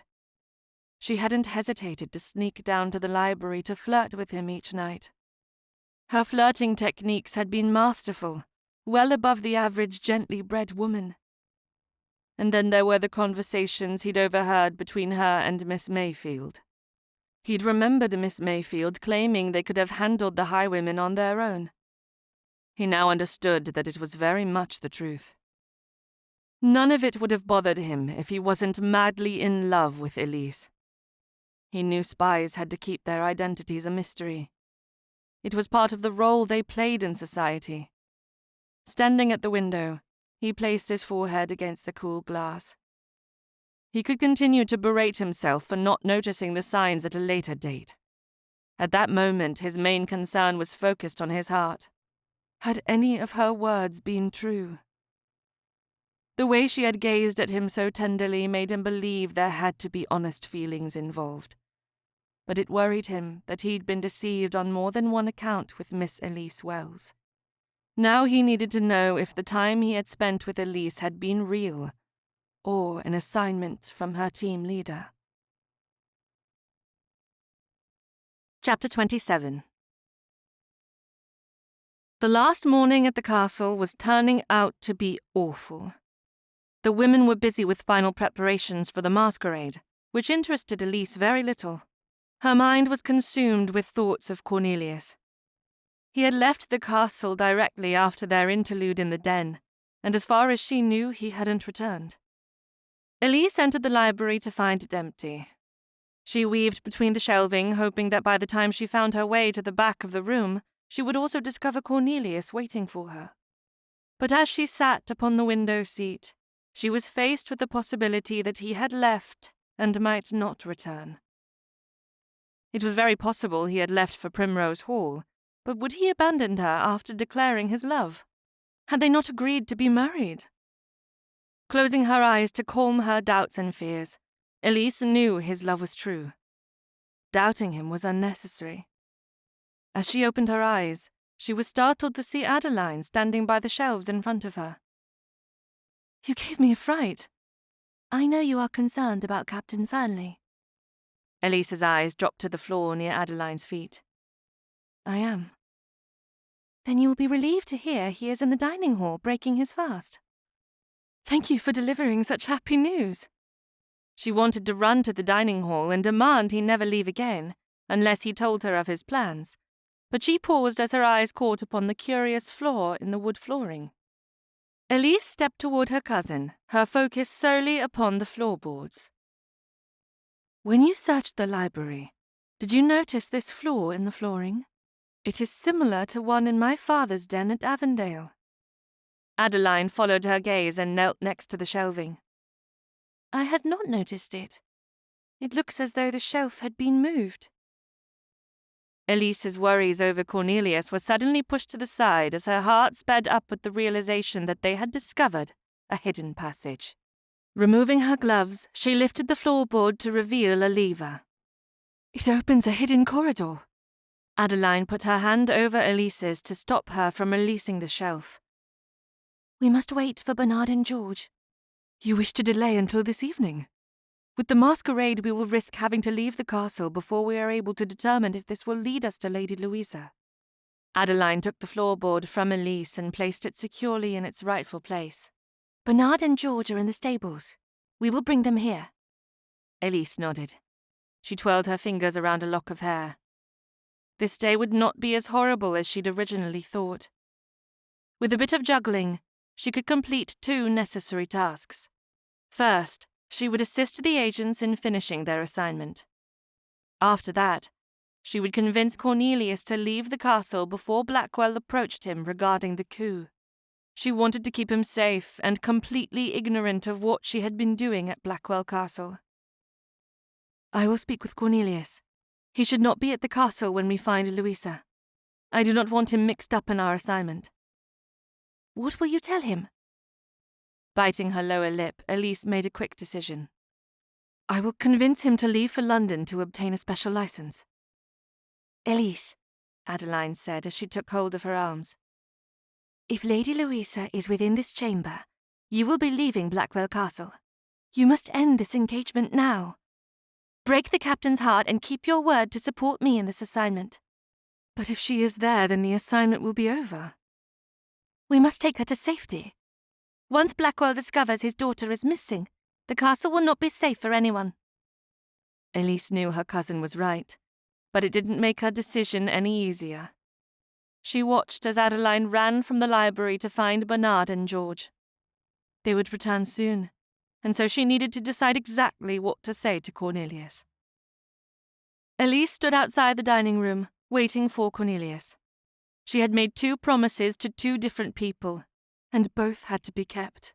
She was not one of those people who would commit their honor and then beg off when difficulties arose. There had to be a way for her to finish out her duties as Adeline's companion on this assignment while staying true to her engagement with Cornelius. She smoothed down the sides of her frock as Cornelius stepped into the hall, a pleasant smile upon his face. "Elise, you are quite radiant this morning." Elise blushed as she held out her hand. "I have heard the sun is shining. Will you take a turn about in the yard with me?" "There is no time, Miss Wells."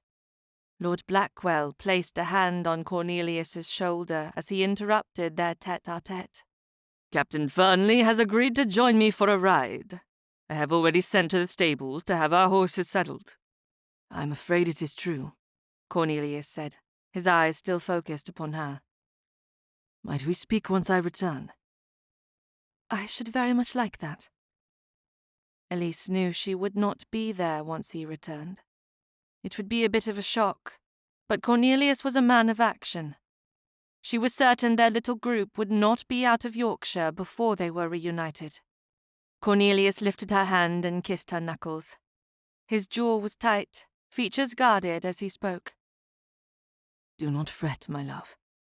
Let me see a smile before I leave you here. Elise hadn't realized she was frowning, but it was a natural reaction to the concern she felt for Cornelius. As this was the final day of the house party, it meant that Lord Blackwell would extend an offer to Cornelius to join the coup. She feared for his safety, yet she also knew he was a trained officer in the military. She trusted in his ability to decline the Marquess without risking his life. Thoughts of her love for Cornelius was enough to bring a smile to Elise's face. I will wait for you, in the parlour. As soon as he was out of sight, Elise met Bernard, George, and Adeline in the library. The clock struck 1/2 the hour with a gentle tick that reverberated in her head as she stood back and watched Bernard release the lever. The shelf in front of them silently shifted to the left, revealing the opening of a passageway. They each carried a candle stuck in a brass drip pan as Elise and her fellow agents entered the passageway. On the other side of the shelf, the same lever pierced through the flooring, allowing them to close the door. Their candles flickered as the air between the cold, hidden corridor and the library met, but it didn't extinguish the flames. When Bernard was satisfied that the entrance was closed, he instructed them to go with caution. This could be dangerous.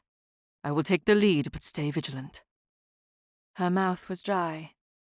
The little hairs on the back of her neck stood on end as the cool air of the tunnel pierced her skin. She followed the agents down the dark tunnel that smelt like wet cobblestones after a morning rain. With measured steps, the agents navigated the dimly lit passage in a single line. Elise was the second to last. She walked behind Adeline, but in front of George. Her senses heightened with the knowledge that at any moment they could be caught. When they reached the door at the end, she noticed deep grooves worn in the wood.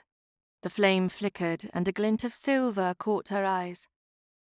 A key, languidly hung within the lock as though the room behind it had long been forgotten. Elise held her breath as Bernard reached out and took hold of the silver key. With one turn, the lock yielded, allowing Bernard to push the door open. Poised on the threshold, Elise felt a sense of accomplishment as she stood on the tips of her toes to see Louisa, comfortably ensconced in a plush armchair near the fire.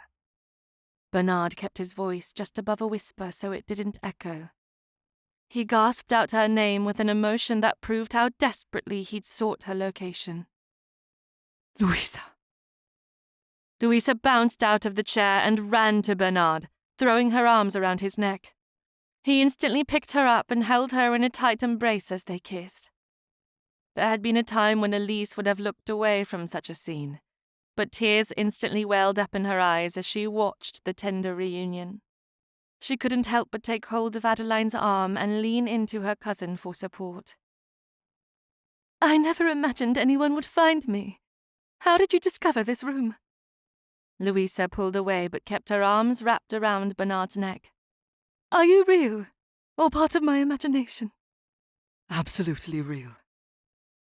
Louisa crossed the room, leaving the agents standing at the threshold. This is the last message I intercepted from my father. We must deliver this to General Mayfield. Not until you tell me why your father has imprisoned you. Bernard took the letter and tucked it into a hidden pocket in his frock coat. My father discovered a few months past that someone within the castle was leaking information. Unfortunately, he set a trap. Even with all the training I received, I fell directly into it. Have you been mistreated? Bernard's concern made Elise turn away. They shouldn't be privy to this tender moment. Tugging on Adeline's arm, Elise whispered to her cousin, "We should give them privacy." Bernard turned back to the other agents. "It is not necessary. We must be on our way. Lingering too long could mean discovery by Lord Blackwell." Louisa tugged on Bernard's arm. "Bernard, you must allow me to tell you of my treachery. You may not want to take me from here once you know." "What is it, dearest? Are you injured? For I will carry you from this place if that is your concern.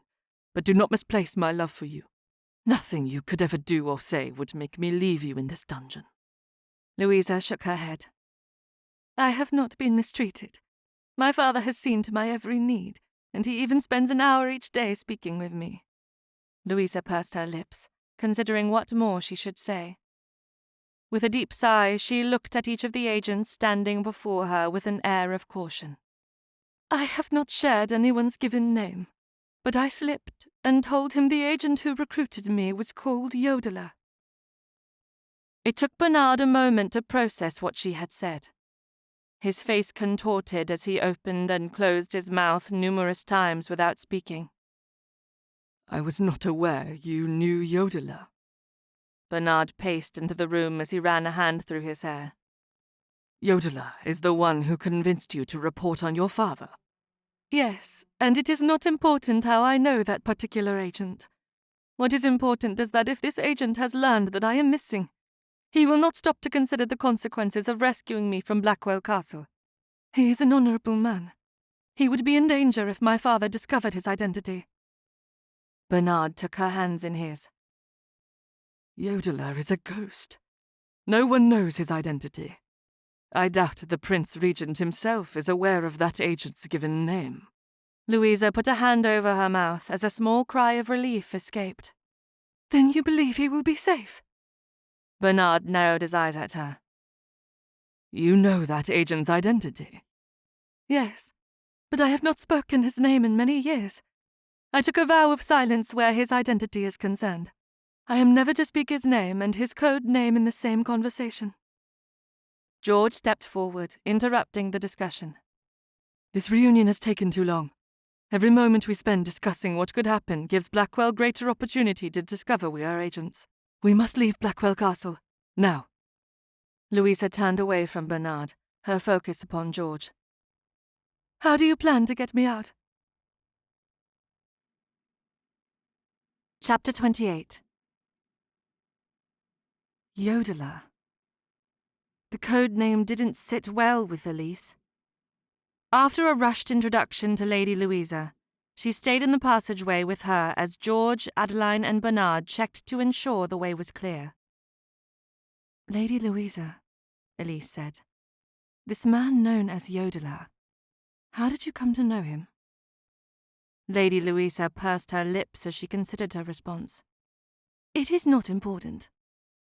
Elise was not deterred.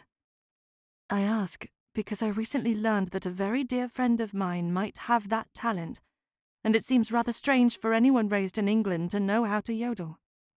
Their conversation was cut short as the passageway reopened. George stood on the other side of the shelf. "The way is clear, but we must go with haste." They ran out to the stables where Adeline was holding 3 horses that were already saddled. Although none of the ladies were wearing a riding habit, they mounted their horses. By the time they were ready, 2 more horses were saddled for George and Bernard. The plan had always been to find Lady Louisa and then leave Blackwell Castle. Elise had known this from the moment she'd been instructed on her role as a companion. But leaving Cornelius felt wrong, especially since she knew his life was in danger. Choosing not to join the coup would leave him vulnerable. Pulling her horse to a stop, Elise knew there would only be one opportunity to save his life. She had to find Cornelius. "Elise, what are you about?" Adeline and the other agents circled back to where she had stopped. "Is your horse injured?" "Nothing so simple." Elise knew she would have to go alone, but it was a risk she was willing to take. "I cannot leave him." Bernard threw his hands in the air. "The captain can take care of himself. We must leave now." I am not one of you, not truly. You have not needed my help on this assignment." Elise looked back to the castle, wondering if Cornelius was there looking for her so they could take the short walk they'd discussed. "The captain will see to my safety." George kicked the sides of its horse and rode up next to her. "We promised General Mayfield no harm would come to you on this assignment. It is our honor and duty to keep you safe." Adeline glowered at her. "I knew this was a mistake. This entire assignment was an absolute mess from the moment my father asked you to accompany me." Elise refused to allow her cousin to manipulate her. "The only mistake was on my part. I thought I could one day become a spy, but this work is not what I want. Captain Fernley will not fall in love with another woman in the short time that you are separated. Once we are in London, you can write to him."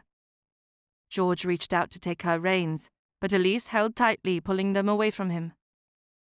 "Do you mean to say that Captain Fernley is at Blackwell Castle?" Lady Louisa asked. Elise nodded. "Yes, he has been there a fortnight with us as a guest." Lady Louisa turned to Bernard, her face pale. "Miss Wells is correct. We cannot leave. Lord Blackwell asked Cornelius to take a ride with him this morning. I am certain he plans to convince Cornelius to join the Cavaliers. If he refuses—" Elise couldn't finish her statement. "Captain Fernley does not need our assistance. He has been to war. That is far more dangerous than Blackwell Castle." George's biting retort did nothing to calm Elise's fears. Elise would not be swayed. She had turned her horse back toward the castle when George's arm closed around her waist, pulling her onto his horse. Before she could fight for her release, they were once again riding away from Blackwell Castle. They had ridden less than a mile before Elise noticed a group of men riding toward them. It took very little time for the two groups to meet, making it impossible to hide Lady Louisa from her father. Elise had concern for one person only. As soon as she saw Cornelius was well, she let out a sigh of relief. As the two groups met along the road, Lord Blackwell lifted his riding crop and pointed it at his daughter. "Louisa, what is the meaning of this?" Elise ignored the scene playing out before her as she pushed George's hands away. Cornelius dismounted so he could assist her off the horse. Elise kept her hands on his shoulders as though letting go would mean he wasn't there. "I did not know if I would ever see you again." "Where is your horse?" Cornelius asked. "It does not matter, not now." She watched as Cornelius took in the group she was with. When his focus fell upon Lady Louisa, she saw a spark of intrigue in his dark blue eyes. "Lady Louisa, how lovely to see you once more." Lady Louisa bowed her head. "And you, Captain." Lord Blackwell pulled his horse forward and sidled up next to Louisa. "You were to stay at the castle. Did I not warn you of the consequences of your willful behavior?" Bernard pulled out a weapon and pointed it at Lord Blackwell. "We are leaving. You will not stand in our way." Elise turned back to Cornelius. She knew if Bernard forced her to leave, she might never see her love again. "I have no right to request this of you, but I must, for my heart will not rest until we are wed. Will you leave with us?" When Cornelius's attention stayed on the situation unfolding around them, she knew they would not easily escape the consequences of this day. Her body went rigid as Lord Blackwell, Lord Nell, Mr. Quinton, and Duke Thornwell all dismounted and motioned for the agents to do as they had done. The world around them went silent, other than the rustling of clothing against the horses as Bernard, George, Adeline, and Lady Louisa did as requested. Blackwell held his hands up as he stood next to his associates, his focus upon Bernard. "Let us speak with calmness, sir. You are stealing my daughter away. The least you could do is explain yourself." Elise leaned closer to Cornelius. She tried to keep her voice quiet, but since she was the only one speaking, everyone heard each word as it left her mouth. "I am sorry. I never meant for you to be caught in the middle of this mess. Lord Blackwell quickly agreed. Captain, I too wished to keep you out of this debacle. At this point, there is little hope of that. Cornelius dipped his head to the men. Lord Blackwell, there is nothing more for you and me to say to each other. As we discussed moments ago, I find your plans reprehensible, and I will not join you. My purpose in returning to Blackwell Castle was to secure Miss Wells, Miss Mayfield, and their injured men. It seems they are ready to leave, so if you will excuse us, we will be on our way. I am afraid you will not be leaving for Gretna Green, Captain. Blackwell pulled at his waistcoat as he stepped toward them. Gretna Green? Elise quirked her lips up a little as she held back a smile. Our interlude yesterday morning could not have been so scandalous as to require an anvil wedding. Mr. Quintin kissed the air as though he were placing his lips upon her. Trust me, Miss Wells, it was quite a sight to behold. Lord Nell sneered. I would have taken care of matters already, if it were me. Thankfully you were not involved, Nell. Cornelius held a protective arm around her waist. I will thank you not to leer upon my fiancé. Thornwell stepped forward, standing in front of the other men. He cleared his throat as though he were the one in charge. I want to make this very clear. We all know Captain Fernley is not involved in this troubling situation. He is as much a victim to their scheming as we are. Elise felt the blood drain from her face as each man looked accusingly from her to Adeline, George, and then to Bernard. Pulling her closer, Cornelius looked as much a captain in the army as she had imagined in her daydreams. Lord Blackwell, it is best for all here this morning that we part ways. Blackwell raised his hand, pointing a finger at Louisa. Is he here? This man you call Yodeler? Elise felt a flutter in her stomach. It was the opposite of how she felt when Cornelius kissed her. A wave of nausea hit as she tightened her hold around Cornelius's waist for support. Louisa calmly shook her head. Of course not, Papa. Blackwell looked at each of them and yelled. Which one of you is known by the code name Yodeler? I'm afraid you have us confused with someone else, my lord, Bernard said. Louisa admitted that she was forced to spy on me and my family by an agent known to her as Yodeler. Which one of you has destroyed my family? Cornelius put his hands up as though he was speaking to someone who had lost their mind. My lord, mayhap you should go back to the castle and rest until it is time for the masquerade ball. Lord Nell smirked. Captain, these spies have played you for a fool. This woman has deceived you into believing yourself in love. I do pity your stupidity, but she will beg off from the wedding before the banns are read. The highwayman and her attraction to you were all a ruse so these agents could search the castle and abduct Lady Louisa. Thank you for your summation, Lord Nell. It was not necessary. Cornelius's tone was factual, clipped, dangerous. Elise had never heard him speak with so little feeling, and it left her cold. As she shivered, he pulled her closer. Elise placed a hand on Cornelius's face. This tangled mess was none of his concern. She wanted him to leave for the safety of his family estate. But she knew he was not a coward. As an honourable gentleman, he would stay until peace was once more restored upon the highway. Lord Blackwell was not deterred from his desire to know the identity of the agent named Yodeler. Louisa, you will tell me this very moment who it is that has ruined our family. You have, Papa! Her strangled cry was met with a laugh from Lord Nell and Mr. Quintin. What did you think would happen when you joined forces with men like Duke Bolton? You betrayed our family and your friends. I did what I had to do to protect our way of life. Lord Grafton, Papa! Louisa's voice broke. He was your friend!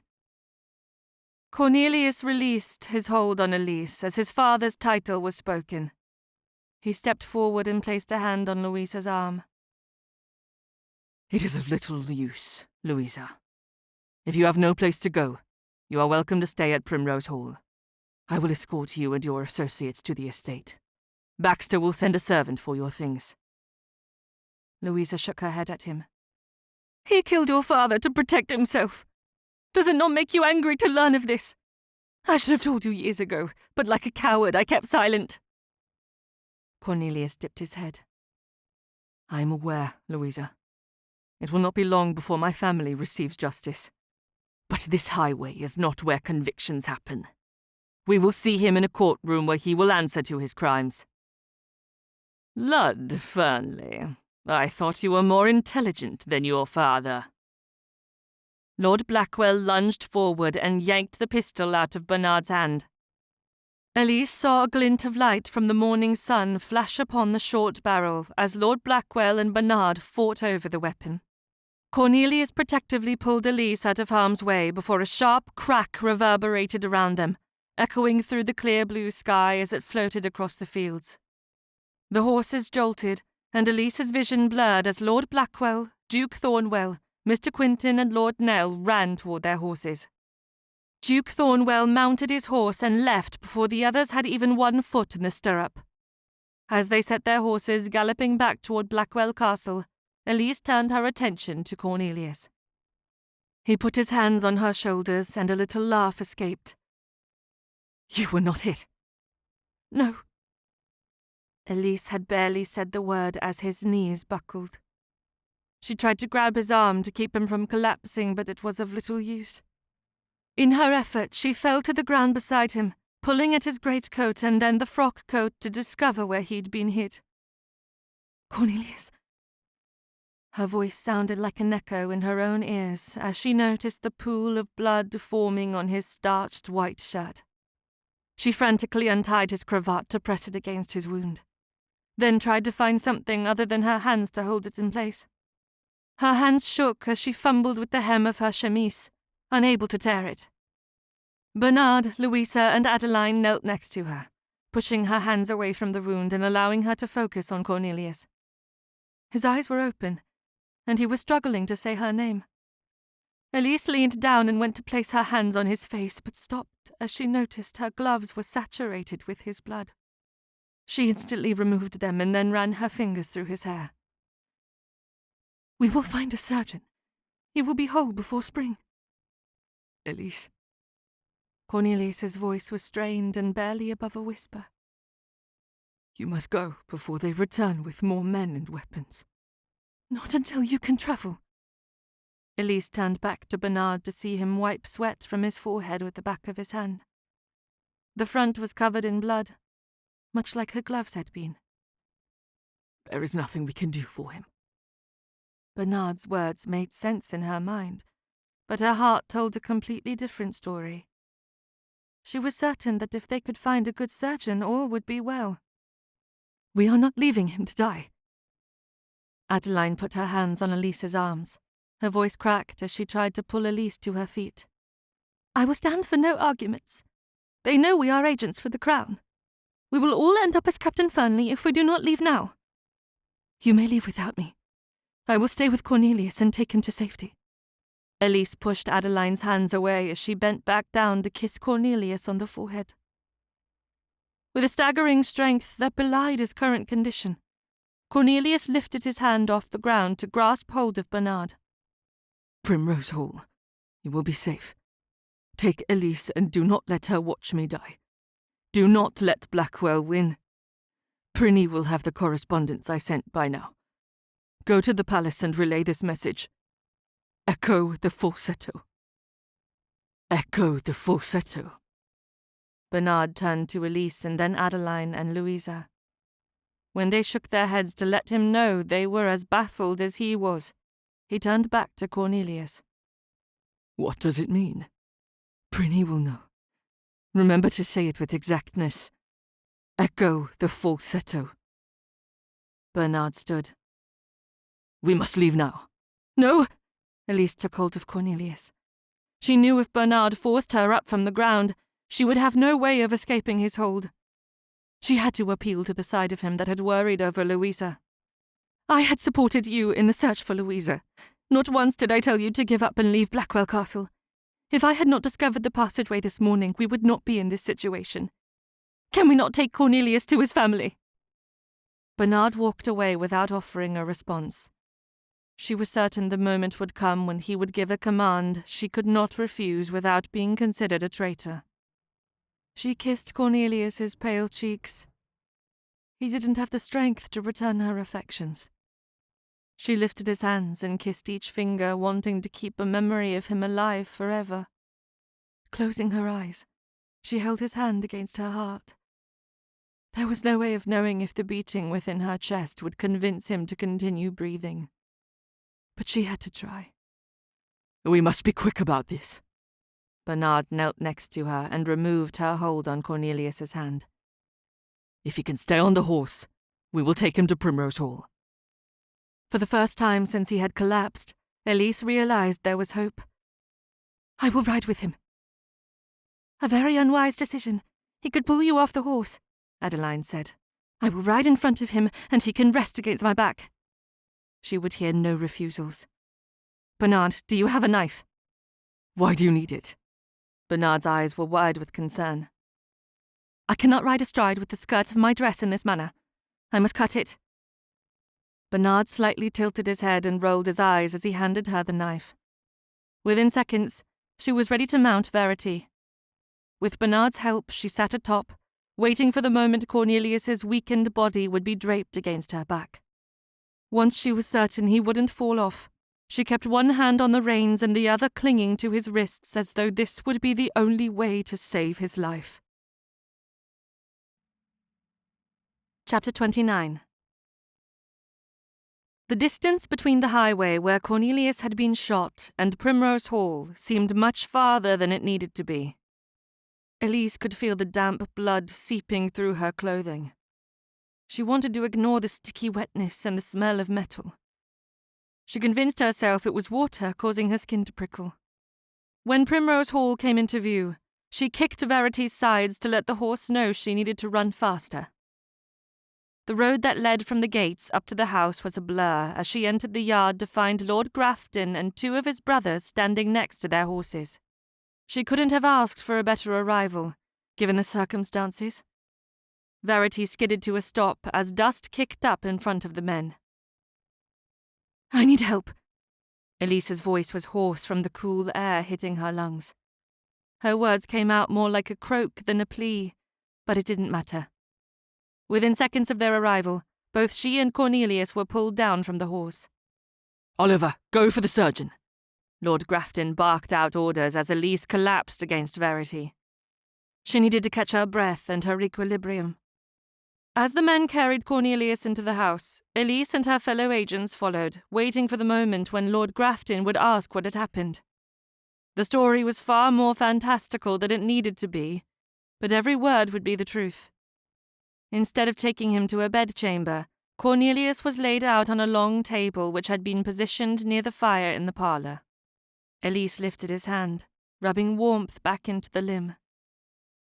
Elise, we must leave. We are not safe here. Adeline tried to separate Elise's hold on Cornelius, but she refused and held fast to his lifeless hand. Elise's entire body shook as she fought for composure. Then you must leave. I will not ask you to stay. Bernard tilted his head to the ceiling and closed his eyes. Do not make me give you an order. I have already told you I am no longer an agent. In truth, I never was one of you. I was here as a companion to Adeline.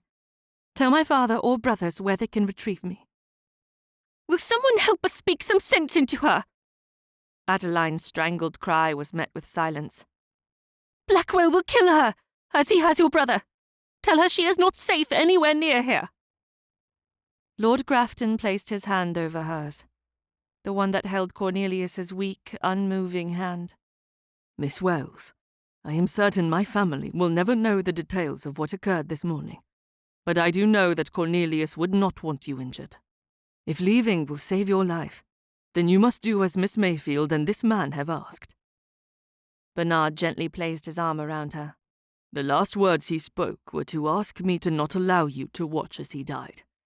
Do not make his sacrifice meaningless." She released Cornelius's hand, placing it gently upon his chest. As she did so, she brushed a lock of hair away from his forehead. There was no warmth in his body. The euphoria she'd once felt at the contact of their skin was gone, erased from existence as quickly as it seemed a bullet could withdraw life from a body. She whispered so only he could hear if his soul had not yet taken flight. "I will forever love you. My heart will be yours until the day I leave this mortal existence. Yet be forewarned, Cornelius Fernley, for I will also hate you until my dying breath for leaving me." There was nothing more to say. She turned away from the table and allowed Adeline to drag her out of the parlour. As they entered the hall, a chill from the open door hit her legs. She looked down to see her skirt had ripped into the bodice of the dress, leaving her quite exposed. "Lady Grafton has a dress you may take." Adeline led her toward the stairs. "You will feel much more like yourself once you are in a fresh riding habit." Such expressions were prescribed responses when speech failed in the face of grief. For Elise, the words of consolation echoed through her broken heart, leaving an icy chill to settle within her soul.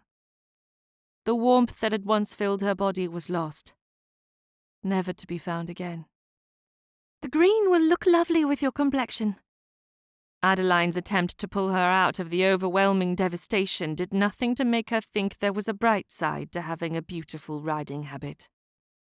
The man she loved was lost to her. She didn't care about the colour of the dress. Numb to everything and everyone around her, Elise went through the motions of washing and dressing. The dress was a little snug against her body, but she couldn't complain because it was much more presentable than the clothing she'd been wearing, which was headed for the fire. When she stepped back into the parlour, Elise noticed a surgeon leaning over Cornelius. The man didn't seem concerned about the speed of his examination. As he stood to his full height and replaced a cap upon a glass tube, he met Lord Grafton's panicked expression. "My lord, he is no longer in pain." The internal desolation settling within Elise translated the statement to mean his earthly suffering was over. She gasped and found her knees buckling only to be held up by Bernard's strength. There was no reason for them to stay any longer. A haze settled over her thoughts as Elise grappled with the enormity of her loss. She wanted to remember everything about Cornelius, every word spoken between them and the kisses they had shared, but the memories only enhanced her pain. Leaving Cornelius behind had never been the plan. Only that morning she had expected to spend the rest of her life in his arms. The resonance of his laughter, the way he'd quirked his eyebrows at her, and the courage he'd shown from the moment they'd met would never fade from her memories. Every little part of him would live in her memory forever. Elise didn't know how she had travelled to the safe house where they stayed for over a week, hiding from Blackwell and the Cavaliers. She didn't remember the carriage ride back to London. Nor did she remember meeting with Prince George to relay the very short message, echo the falsetto. The only memory she had of the days following their last one in Yorkshire was the moment her uncle had taken her home to Avondale. Chapter 30. 6 months later. The courtroom stirred with anticipation as the counsel for the Crown, Mr. Warren, reviewed his notes to call the next witness. Cornelius sat on the back pew between Baxter and Fletcher, biding his time until his name was called. His eyes roamed the gallery in search of Elise, but from his position he couldn't see that she was in attendance. Miss Mayfield, Lady Louisa, Colonel Bernard Taft, and Major George Manning were easily spotted 3 rows from the front bench. They attended as spectators only, unable to testify given their hidden identities as agents for the Home Office. As the current witness was excused to sit in the gallery, Cornelius knew his time had come. He'd spent the last 3 months during his recovery with weekly visits from the prosecutor preparing for the testimony that would seal Lord Blackwell's fate. He would keep his status as an agent with the Foreign Office, which would prevent his testimony of Blackwell's underhanded dealings with the Cavaliers. He wouldn't be the one to testify to the coup. He had spent the last 3 months providing every intimate detail he had uncovered with General Price. This meant the general would be the one to testify to what the Foreign Office had discovered. The spectators in the wooden gallery took a collective intake of breath as the judge called for order. This had been an excruciating trial from the moment it began.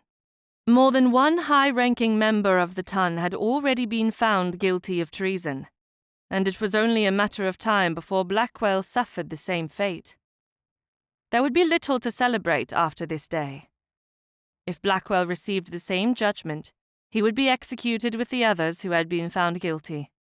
When his name was announced as the next witness, Cornelius noticed the gallery was deadly silent. He nodded to Baxter before stepping into the aisle to walk the length of the courtroom to the witness box.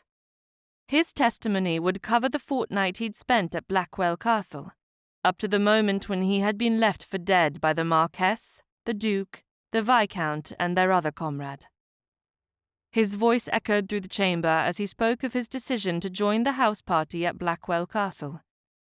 He shared the encounter with the highwayman, recounting each moment he could remember that had nothing to do with espionage. Since the prosecutor had no reason to believe Cornelius was associated with the Foreign Office, the questions were tailored to the party and the friendships formed throughout the 2 weeks. Mr. Warren looked down at his notes as though he needed a moment. Cornelius was certain the man was stalling as a tactic to make this next question stand out as the pivotal moment in his testimony. Captain Fernley, was there ever a time when you considered yourself in danger at Blackwell Castle? As the party neared its close, I found myself in a difficult situation. I had misplaced my timepiece. Knowing the last place I had seen it was in Lord Blackwell's den, it seemed the logical thing to do would be to search for it. I was certain it would be on the desk or even on the floor. Cornelius took a deep inhale of air and continued speaking. While searching for the timepiece, I was discovered in the den by a young woman whose curiosity far exceeded the observation of societal expectations. You and a young lady were alone in the den. I am afraid you are correct, sir. But that is not where the problem ended. Unfortunately, directly after she entered the den, we heard Lord Blackwell and 2 other men in the corridor. My only purpose at that point was to save the young lady's reputation. Mr. Warren nodded in agreement. I think we can all agree that was the wisest choice. Cornelius continued speaking. There was a second exit out of the den which led into the library, but we both knew there were members of the party who had taken to the library with the expectation of finding an entertaining book to read.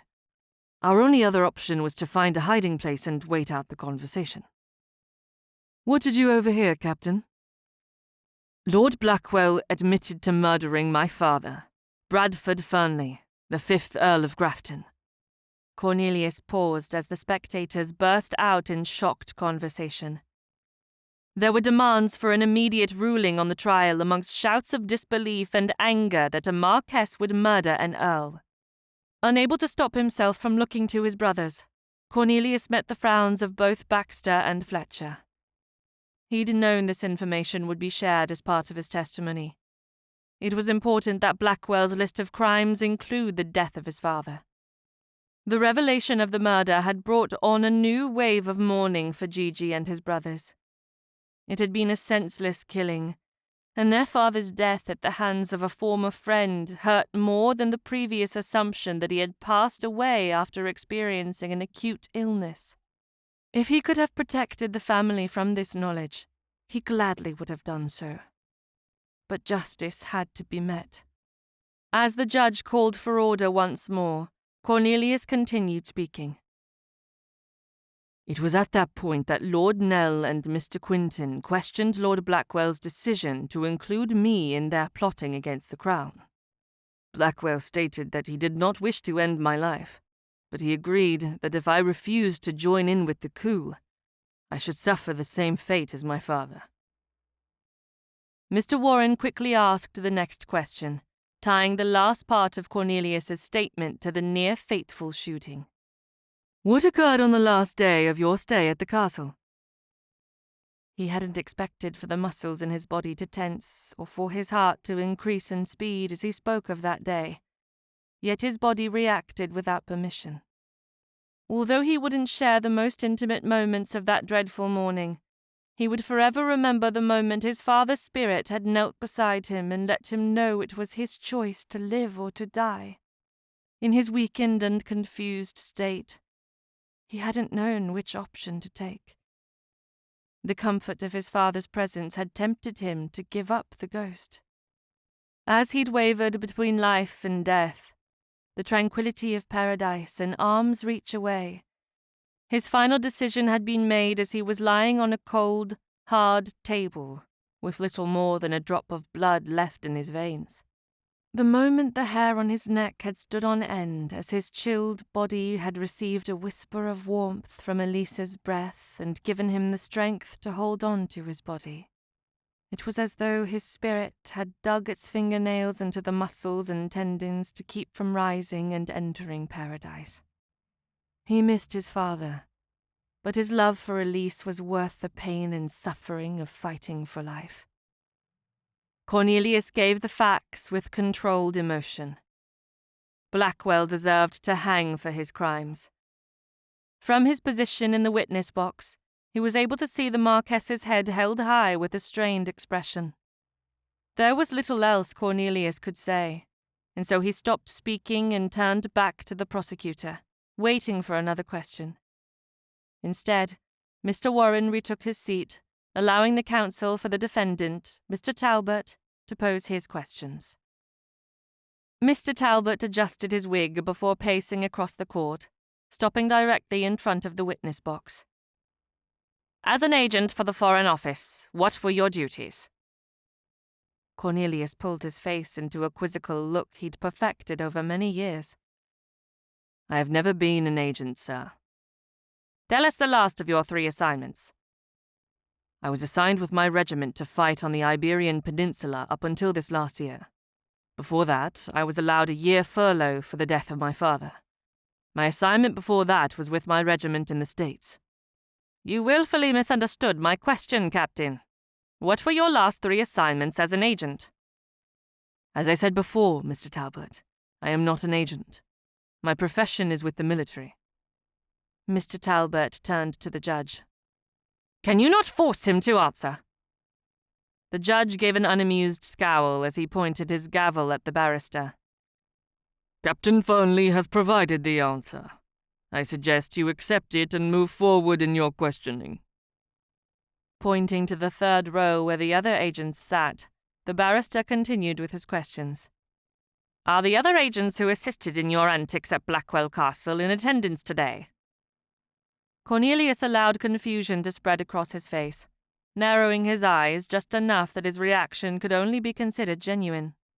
Sir, I will continue to repeat that I am a captain in the Royal Army. I am not an agent. There must have been other agents with you. One man cannot be responsible for everything that happened during the house party. Sir, if you do not have any questions that I can answer, then I would ask to be excused from the witness box.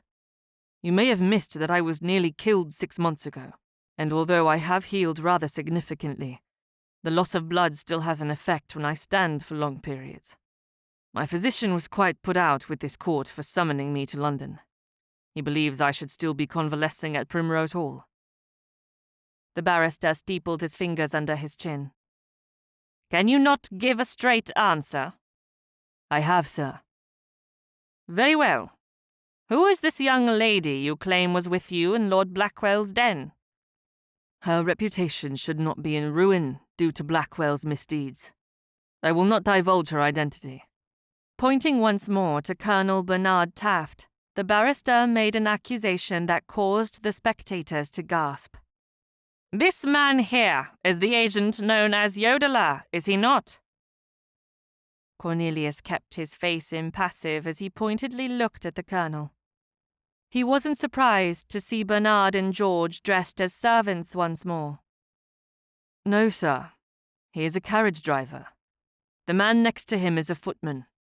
The young lady on the other side of him is Lord Blackwell's daughter, Lady Louisa, and the other young lady next to him is Miss Mayfield." "Then is your fiancée the agent known as Yodeler?" Cornelius let out a little laugh. "Sir, you may continue to ask, but I will stick to the truth as I know it. I am not, nor have I ever been, privy to any acts of espionage. As for an agent with the code name Yodeler, that is none of my affair." Cornelius focused on the barrister, refusing to allow his eyes to drift over to Elise's companions. The pain in his heart never eased when he thought of her. Each day he woke with a hole that somehow increased as he dreamed of Elise and the moments they'd shared. He wanted to reach out and pull her in for a loving embrace, yet even in his dreams he could not hold her. She would appear close enough to touch, and then somehow they would be separated by a chasm that could not be crossed. It was very clear she was lost to him. This process of grief he had never wanted to experience. But now, as he lived each day pining for a lost love, he knew the moments they'd shared and the love he had for her were worth the ever-deepening sorrow. "Lord Blackwell and your father, the 5th Earl of Grafton, were boyhood friends. Do you feel no loyalty to the man? Yodeler has caused considerable damage to Blackwell's reputation and family." It took every ounce of self-control for Cornelius to stay calm. Loyalty was not a word Blackwell understood. His jaw tensed as he clenched his teeth. It took much longer for him to answer this question than it had the others. With strained control, he found his voice once more. "Where was Blackwell's loyalty to my father when he slipped poison into his drink? If Blackwell desires loyalty, it would be best he seek it from those he has not wronged." "Then you have nothing to say regarding the identity of this agent who has ruined Blackwell's family relations? You refuse to admit your fiancée, Miss Wells, is the agent in question." "I would ask you to consider what you are insinuating. Do you truly believe an innocent could have performed the duties attributed to a spy? I find it highly unlikely." A round of chuckles erupted from the spectators. Cornelius waited for the barrister to make another accusation, but the man raised his eyebrows, completely unnerved by the fact that he looked the fool. "I notice Miss Wells is not in attendance today. We have searched England from shore to shore, but have found no young lady by that name. The only family with the surname of Wells on British soil is related to the Duke of Avondale. I have it on good authority that none of his daughters have left his estate for the last 2 years. Did your fiancée apprehend an identity that was not hers to use? Has she taken a new assignment? Changed her identity once more to steal from another member of the Ton? Left for the continent?" "Do you have a serious question?" "Captain, who is the agent known as Yodeler?" Cornelius would take his code name to the grave. Not only was it his right as an agent, but it was the only way he and his loved ones would remain safe. He had spent the last 5 years of his life using aliases, gathering information to prevent the destruction of England. The assignments attributed to his code name were well known throughout the continent. He knew if his identity was discovered, no one in his life would be safe from the repercussions. When Cornelius chose not to answer, the barrister turned to the gallery. He raised his voice as though he wanted everyone to know he didn't believe a word of Cornelius's testimony. "Captain Fernley continues to deny his status as an agent. Perhaps his entire testimony is based on a lie to make sense of the untimely death of the late Earl. He would prefer to ruin the life of a member of the Beau Monde than to provide the truth." Blackwell need only glance in the looking-glass to see the responsible party. It was he who accepted the invitation to the Cavaliers, and it was he who chose to participate in the planning of a coup. He chose to murder my father, and he is the one that pulled out a pistol, leaving me fighting for my life. He left me for dead. Actions have consequences. For Blackwell, his fate will be determined by this court. With this final statement, Cornelius was excused from the witness box. When he was seated between his brothers once more, Cornelius's thoughts drifted to Elise. He missed speaking with her, missed the way her eyes lit up with amusement before she would tease him. He missed her graceful, independent soul that told him she didn't need a man to save her from spinsterhood, but she had chosen him and agreed to marry him because he was worthy of her love. His arms missed the warmth of holding her close, and he ached to kiss her once more. Baxter leaned toward him so he could whisper for only Cornelius to hear. "Are you well?" There was no reason for him to delay his response. This had been a grueling day. His voice broke as he tried to whisper, but failed miserably. "No." Cornelius had witnessed several executions during his time in the military. When he testified in court against Blackwell, he decided his part of justice was done. He had no desire to watch as any of the men associated with the Cavaliers were executed. He wasn't the only one who felt that way. No one in the family wanted to attend the execution. The vulgarity of it would offer little solace to the loss of their father and husband. "Do you think it is done yet?" Oliver asked. Cornelius pulled his timepiece out of his waistcoat. "I'm afraid not." Oliver stood, one hand over his stomach as though he would be ill. His other hand rested on Gigi's shoulder, lending support. "Does not the Bible say we are to forgive those who have wronged us?" Gilbert instantly answered. 70 times 7. But forgiveness does not preclude the sinner from suffering the consequences of their actions. Sitting on the floor in the drawing room at Grafton House, Cornelius listened to the conversation between his brothers and Gigi as he helped his nephew line up a row of soldiers on the edge of a tea table. He spoke in low tones so as not to interrupt the theological discussion on forgiving Lord Blackwell for murdering their father and nearly ending Cornelius's life. Cornelius pointed to the soldiers that were painted red. "Now, Arthur, we want the soldiers with horses to follow the men on foot." Arthur sat on Cornelius's knee as he chewed on one of the soldiers.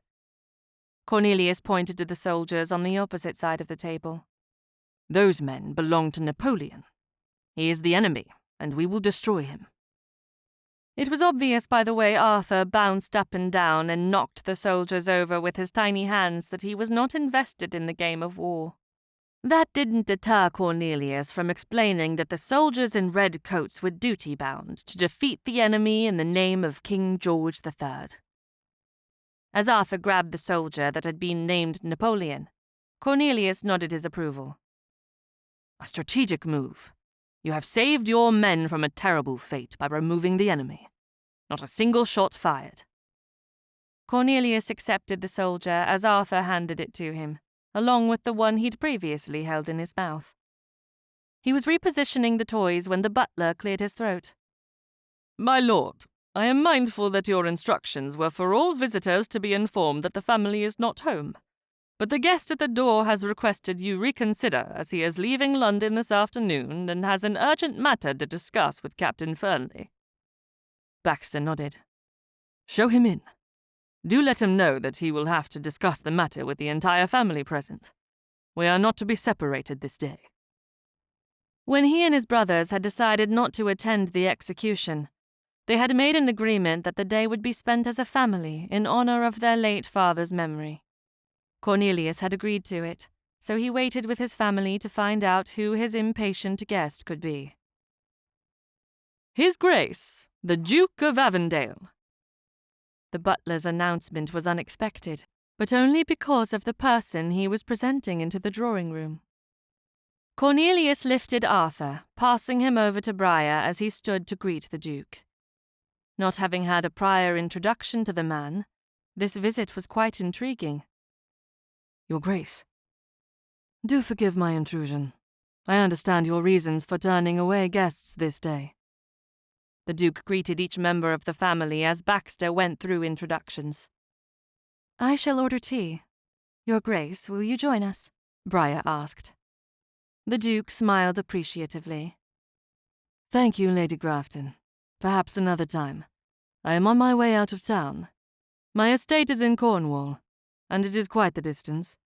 I have also left my 3 sons in the carriage, and they will likely grow bored and find their way to White's if I am gone too long, which will only prove to delay our departure. Baxter stepped forward and placed a hand on Cornelius's shoulder. We are honored to have you in our home, Your Grace. If you would prefer to discuss your purposes in private, my den is available. Duke Avondale shook his head as he stepped forward, a thick letter in his hand.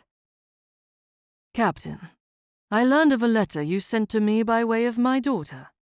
It was lost as she wrote the directions rather poorly to delay her mother and I in discovering that she was at Blackwell Castle. Although I have had the letter in my possession for many months, you will forgive my lack of response, as we were under the misunderstanding that you had not survived the events of last November. Now that everything has been made clear, I feel it best we do not delay matters any longer. Cornelius reached out to accept the letter. His hands shook with anticipation as he broke the seal. Within the folded papers was a very short response from the Duke with his blessing on a marriage and an invitation to a spring soirée at Avondale. I am most thankful, Your Grace. Very good. Now, I have taken the liberty of speaking with the Archbishop of Canterbury, and he is willing to grant a special license. A 6-month engagement seems rather long when those involved are certain of their feelings. Another 3 weeks for posting the bans will be viewed as frivolous. I could not agree more. Elise is unaware of your recovery. Her mother and I chose not to share what we discovered, given our concerns. If you choose to beg off from the engagement, we will not understand, but we would prefer to handle the situation with care. Therefore, we will not say anything to her on this matter. Duke Avondale didn't allow Cornelius to respond. Instead, he took a deep breath and continued speaking. If you attend the soirée at Avondale, bring a special license. We will discuss her dowry after the wedding, and you have my word that it will be fair. Cornelius nodded once to let the Duke know he understood. I will bring the vicar as well.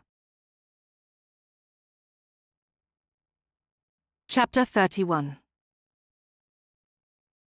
Floor-to-ceiling mirrors, resplendently framed with gold, adorned the 4 walls of Avondale's spring soirée ballroom. Elise would have preferred to stay in her bedchamber, but her parents had insisted she join their event for a minimum of an hour, even if she refused to put off her morning gowns. As the only one of her age clad in black, she made her way to the refreshment table and took up a glass of champagne. It was truly the only way she would survive the evening. As she put the glass to her lips, Adeline and Louisa swept up beside her. Louisa forced the champagne flute out of her hand while Adeline handed her a glass of a sickly pink punch. She'd never been fond of the concoction, and she wished her mother would stop putting it on the menu for suppers and balls. "What business is it of yours?" Adeline's eyes sparkled with intrigue. "We know how talkative you become when you have a little too much champagne." "I have nothing to share, no secrets to divulge. I have kept myself locked away since returning to Avondale." Elise had attempted to obtain the promised position in the Home Office upon her arrival back in London, but she had been refused. Her uncle had forced her to pack her trunk, and he'd taken her home to her parents. When Uncle Mayfield had explained his decision to send Elise on an assignment as a companion, her parents had banned him from the estate. Her father, the Duke of Avondale, had called out his brother-in-law. She'd heard his cry of pistols at dawn. Thankfully, her mother had put a stop to the entire debacle. But that had also put an end to her role as an agent and a companion with the Home Office. Why do you not wear a lovely blue evening frock? I know your mother ordered one for you. It is dark enough to be considered appropriate for half-mourning. Louisa's gentle suggestion was easy enough to brush away. Blue reminded Elise of Cornelius's eyes. The frock would only cause her memories of his stunning gaze to find their way to the surface. Elise turned away from the refreshment table. I have always loved the ballroom at Avondale. My grandfather had it fashioned more elegantly than most British estates. It is quite lovely, Adeline said. Which means you should join in the dancing. But you cannot properly dance if you are still in full mourning. Leave me alone. Elise handed the glass of punch back to Adeline as she walked away. As she searched for a place to hide for the prescribed hour, Elise acknowledged the beauty of movement the large mirrors created. The reflection of each dancer bouncing across the large ballroom was only enhanced with the flames lit in the crystal candelabras, creating intrigue within the space. It was a party fit for a king. As the polonaise was announced, her neighbour Mr. Thaddeus Smith, also known by those in the neighbourhood as Teddy, approached. Lady Elise, might I claim your first 2 dances? Elise gently shook her head. She knew it was proper to use his full name, but she was already exhausted with the evening and wasn't overly concerned about propriety. I am sorry, Teddy. Not tonight. Mourning a pet so long seems rather odd. Do you not think it wise to put off this melancholy? It has made you seem much older than your 18 years. When her mother had planned this event, she had put out a rumour that Elise had lost a dearly beloved pet. Her parents were convinced it was the only way to protect her reputation, explain her choice of clothing, and not divulge their daughter's erstwhile activities. That wasn't to say they weren't proud of Elise for assisting to uncover a plot to destroy the prince. Or so they claimed. But as protective parents, they refused to allow her future to be ruined by the unwise choices she'd made. They mistakenly held out hope that she would one day allow her longing for Cornelius to wane, making room for love to find its way into her heart once more. She would have to speak to her mother about the rumour. Reducing what she had shared with Cornelius to a memory of a beloved pet was unnecessarily cruel, even if it wasn't meant in that way. For now, she would swallow her pain and focus on surviving this ridiculous evening. Perhaps another time. She watched as Teddy found another partner. As the dancers assembled, Elise found a corner of a soft sofa where she could while away what must be only another 45 minutes before she could claim a headache and leave for the solitude of her bedchamber. A champagne flute floated before her vision as her father sat on the sofa next to her. One should not hurt. It might even make you less of a grump. We would not want rumours spread far and wide of my shrewish personality. Elise took a sip and waited for the bubbles to tickle her nose. You and Mother might never find a man to take me off your hands. You have been quite unhappy, and with good reason. I attended the hearing for Blackwell last week. He was found guilty. His punishment was swift and just. Elise turned to her father. Were you in attendance when he was executed? I had a more important matter to attend, but I am told he went quietly. Her father took hold of her hand. Let the past rest, Elise. My hope this evening is for you to find yourself once more. Thank you, Papa. She knew there would be a time when her mourning would have to end, but Cornelius deserved at least a year, if not 2. Of course, she never planned to marry any other man, but she would put off the black dresses at some point and allow herself to enjoy life once more. Your mother expects me to speak to our guests. Will you please take the initiative to speak with your friends? He pointed to Adeline, Louisa, Bernard, and George. They were her only friends who understood her reasons for mourning. The friends she'd had since childhood thought her rather odd for mourning a pet, especially one she'd never mentioned. Exhausted with the entire affair, Elise agreed as she pushed up from the sofa to make her way to the little group. If she were persuasive enough, she might be able to convince them to leave for the veranda to enjoy the pleasure of the stars and the night air. As she turned toward her friends, her eyes fell upon a man leaning against the doorframe. Cornelius!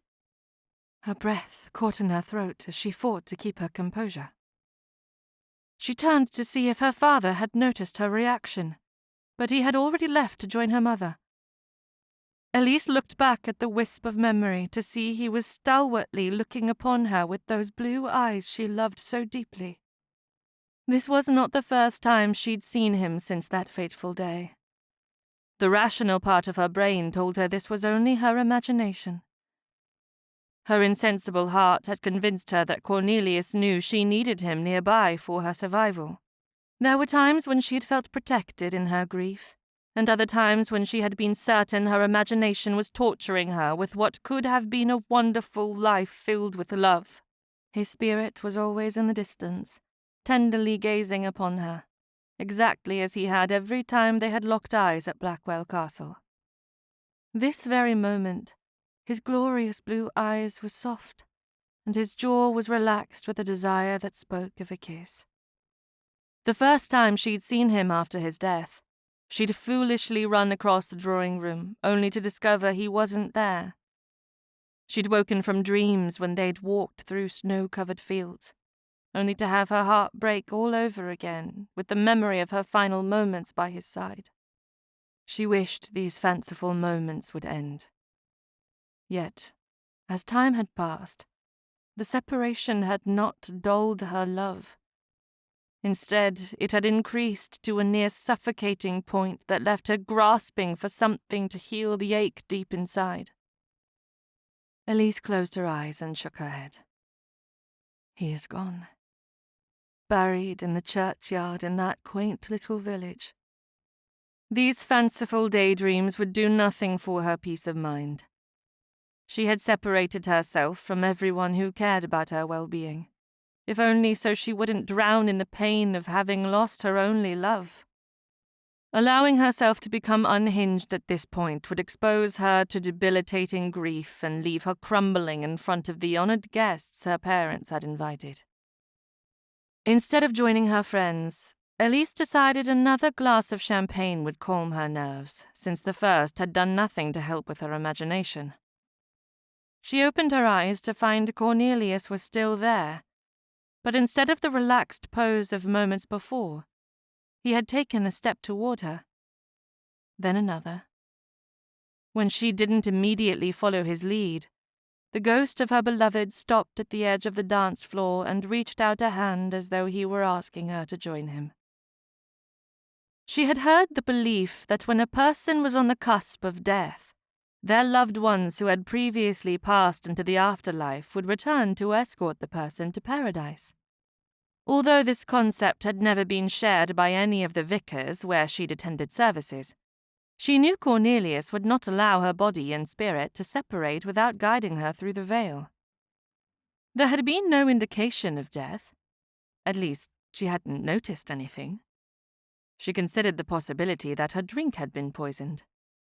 Rationally, she knew it was unlikely, given her father had presented it to her and she hadn't suffered any painful symptoms.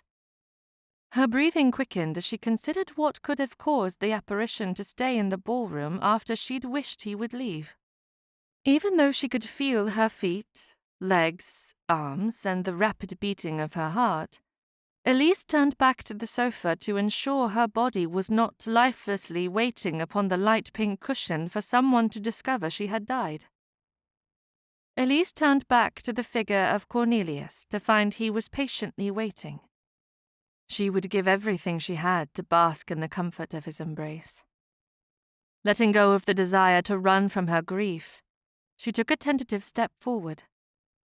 When he still hadn't disappeared, her fingers released their hold on the glass as it slipped free. The sound of shattering glass and the curious glances of everyone in her vicinity did nothing to stop her from taking another small step.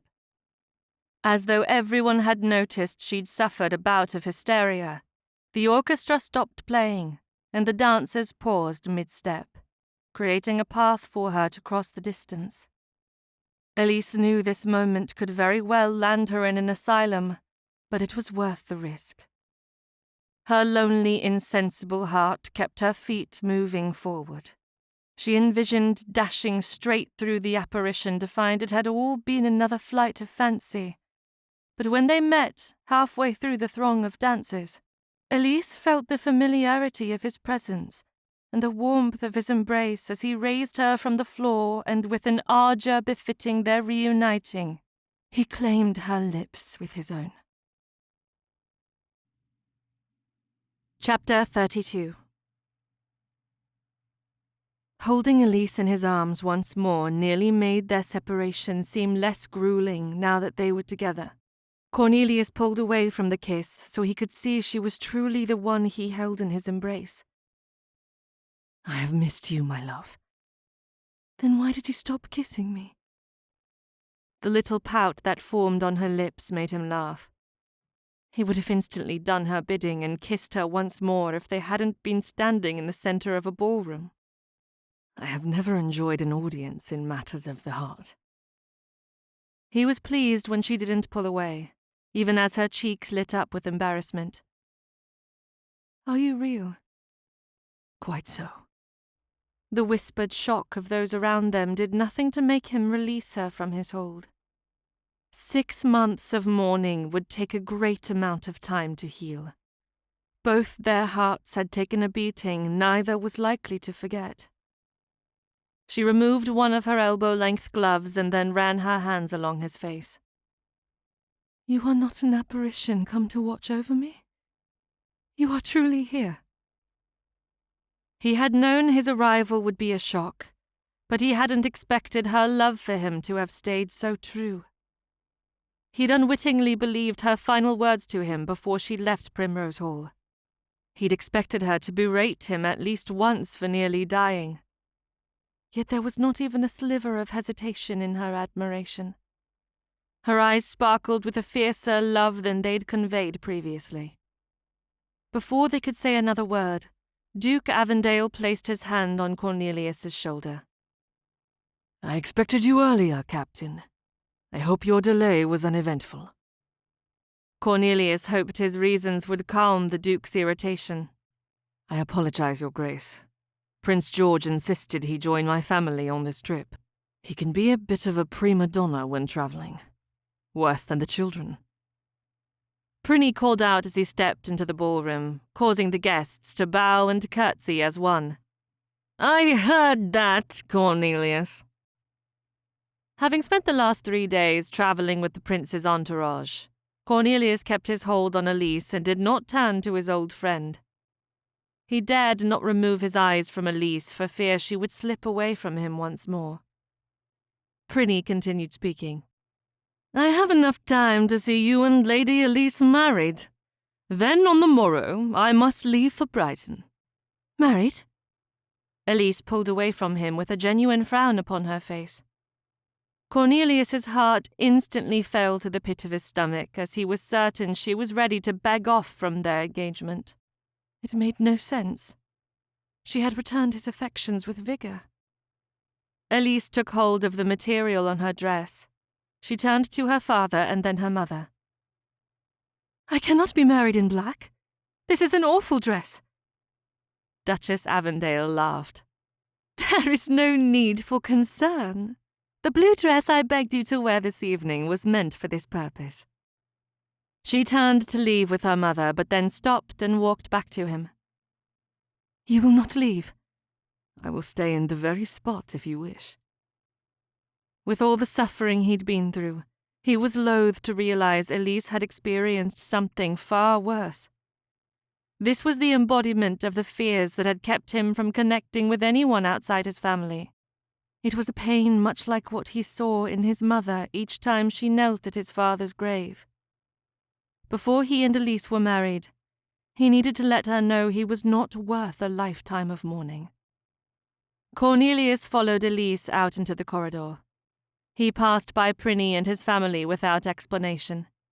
They couldn't be married unless she understood his feelings on the matter. He reached the stairs as she placed her hand on the railing. Elise, will you promise to never wear mourning for me again? She took his hand and squeezed it. I will give all my black frocks away if that is what you desire. Never again. Even when we are old and can barely walk across a room without leaning on a cane. If I leave this mortal existence before you, you must promise never to mourn for me again. Bright colours like pink should suffice. You would have me considered irreverent in my time of mourning? Not at all. Everyone will be made aware that you have already mourned. No one can expect it from you twice. If that is what you wish. He kissed her on the forehead before he let her leave to remove the black dress. More than anything, he wished they could spend the rest of their lives together, never to be parted for any reason, but he knew it wasn't possible. Before long, the normalcy of life would settle in, and they would have separate duties within their roles as husband and wife. Even with that knowledge, he made a silent promise to stay safe so they could grow old together. The wedding hadn't taken long. Gilbert had officiated with Prinny and Baxter as their witnesses. He and Elise had spent the rest of the evening accepting well wishes and dancing until they were finally alone. As they lay in bed, her head resting on his chest, Cornelius couldn't believe how fortunate he had been. She was not only his wife in the sight of God and the witnesses at their wedding, but they were now married in every sense of the word. As the silence stretched into the wee hours of the morning, he thought she had fallen asleep until her fingers ran across the scar on his lower abdomen.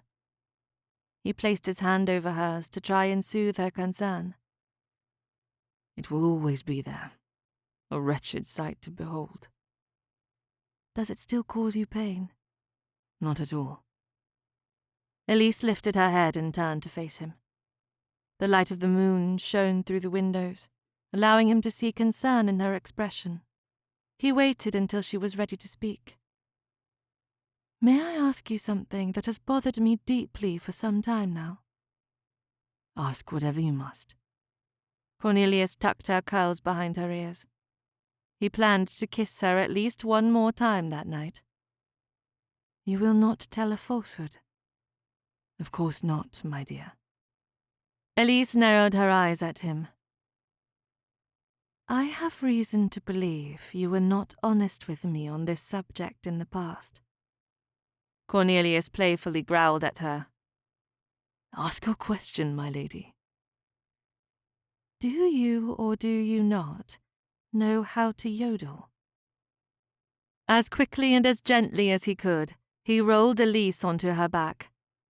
She let out a shocked giggle he was certain would echo through the stillness of Avondale. But before he kissed her, he leaned down next to her ear and released a quiet call with the perfect low-to-high falsetto he had perfected while training for his role in Austria, that proved he was quite talented at the distinct style of vocalization. What was that? Elise asked right before he kissed a very sensitive spot below her ear. Cornelius pulled back, and with as much sincerity as he could muster, he told her the absolute truth. I was calling in the sheep, my love. Without another word between them, Elise enveloped him in an embrace that pulled him closer to her. They shared laughter, and the sound of each kiss lingered in the air, a melody of their newly-wed bliss.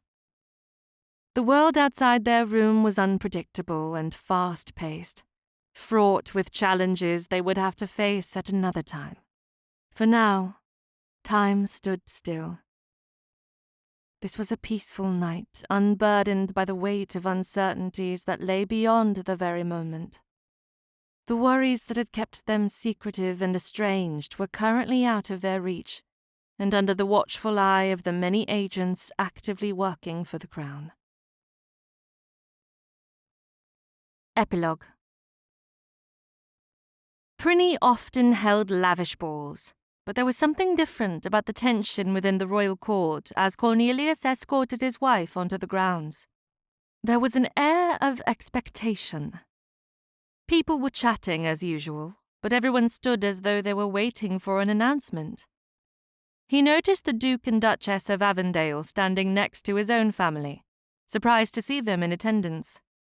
He'd thought after the wedding that the entirety of his family would return to Primrose Hall. He and Elise were meant to leave on a short wedding tour, but upon receipt of Prinny's invitation and his expressed desire to have them attend the ball at Hampton Court, they had made a detour to London on the way to their desired location. Cornelius tightened his hold on Elise's arm.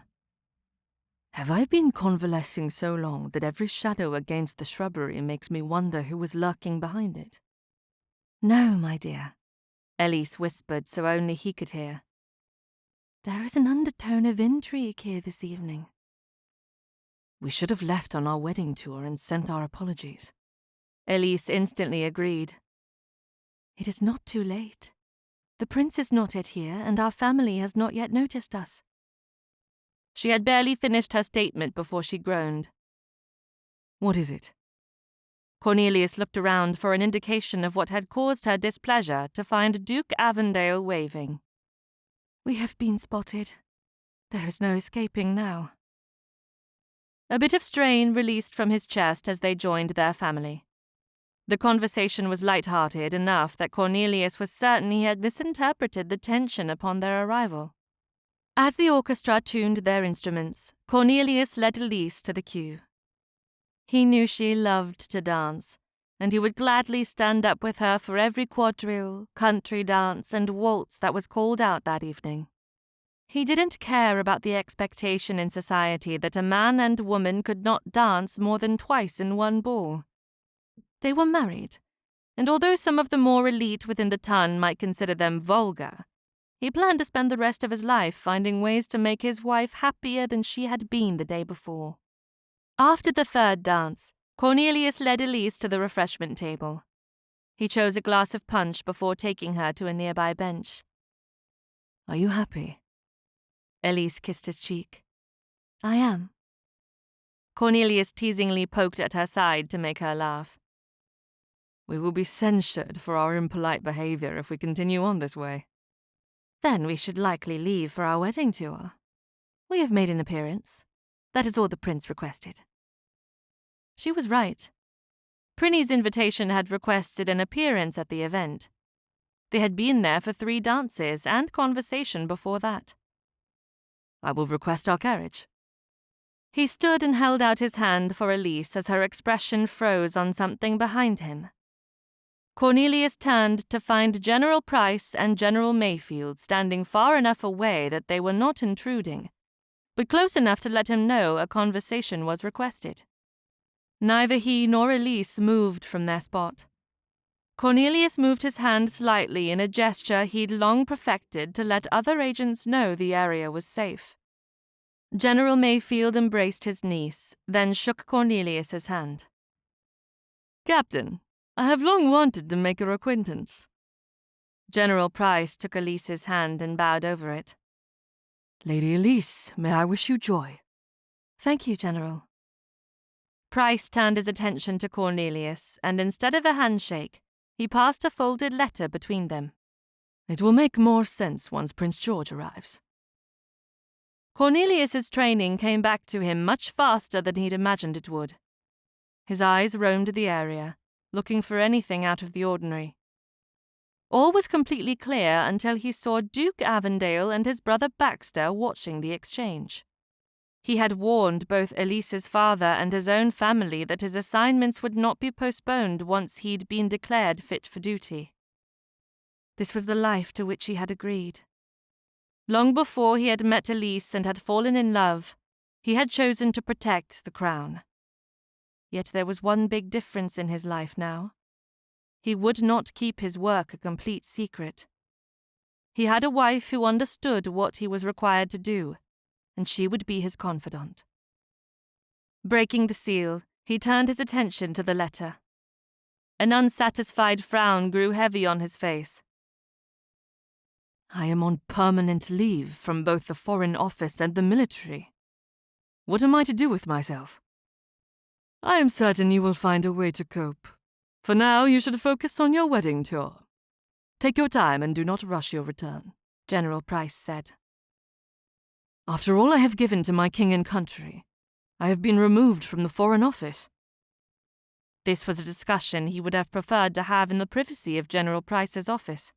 The middle of a party seemed rather improper. I'm afraid so, Captain. To his credit, Price was sympathetic about the situation. Prince George has requested you stay close to home. He has other plans for you. This is Prinny's doing, Cornelius growled. I do not care if he is the prince. I would not finish that statement, Cornelius. Prinny approached from behind, which was his usual way of catching Cornelius by surprise. Although you are the only person I have ever allowed to threaten me and live. Cornelius narrowed his eyes at his friend. He kept his voice low so he wouldn't draw attention to their little group. What is the purpose of this? Have I not served you and your family by risking my life? Prinny tapped the letter Cornelius held out.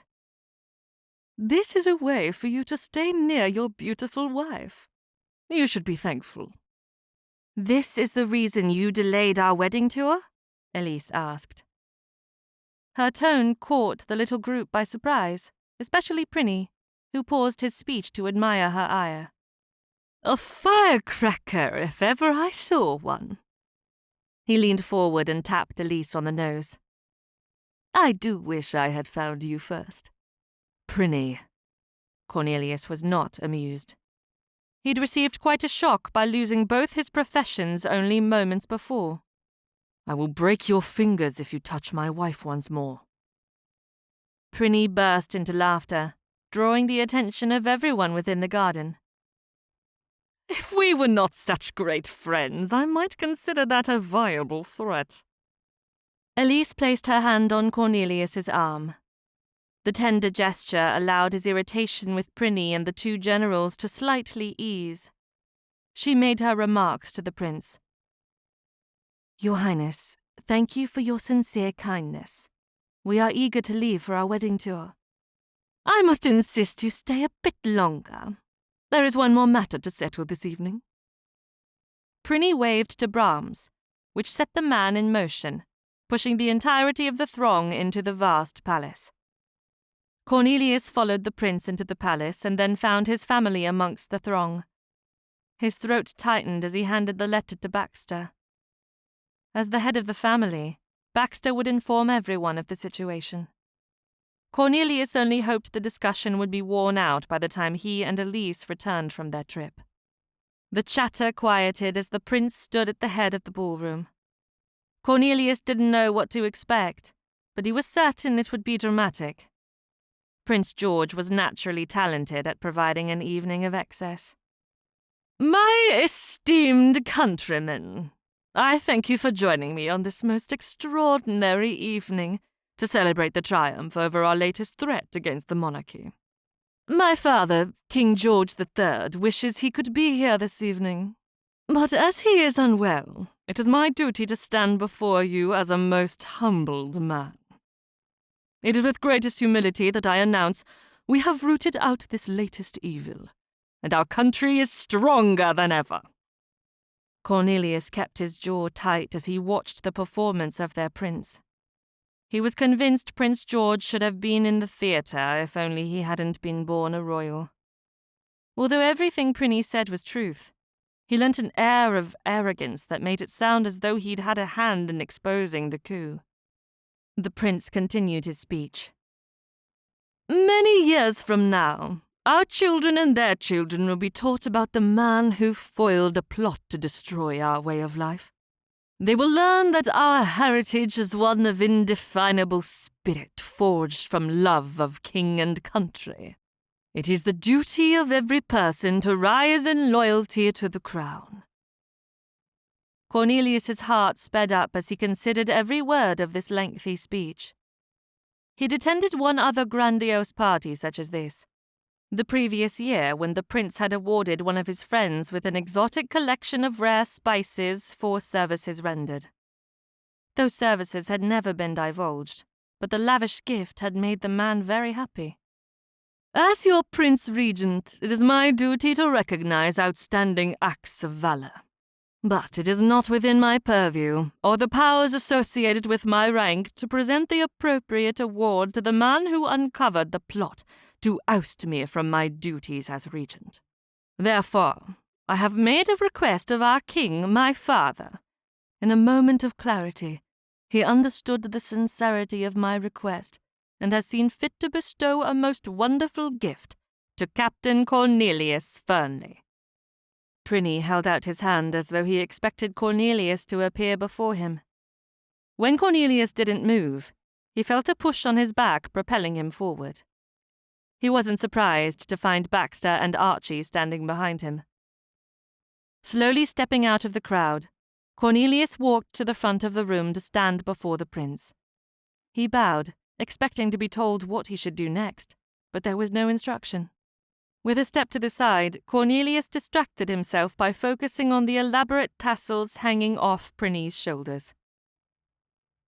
By order of King George III of England, I create Cornelius Fernley, an hereditary title of the Earl of Kent, the Viscount of Bedford, and the lands and income associated with both titles. What? Cornelius shook his head rather quickly, indicating Prinny should not continue. He'd prefer a gift of spices or an oriental carpet over what he'd just heard. Prinny burst into a good-natured laugh. Lord Kent is quite shocked with this announcement. I do enjoy appending my dear friend's sensibilities. Cornelius leaned forward and whispered, I should not accept. Please, Prinny. Give this to someone who will enjoy it and restore me to my role within the Foreign Office. Your code name has been exposed. No one in that courtroom believed a word of what you said, especially now that you have wed Lady Elise Wells. You cannot safely return to those duties. Then present me with an overpriced vase and send me on my way. This gift is not from me. It is from your king. Prinny flashed a wide, toothy grin. As for me, I know of no one more deserving. Now you must smile, otherwise I will think you do not appreciate what your king has done.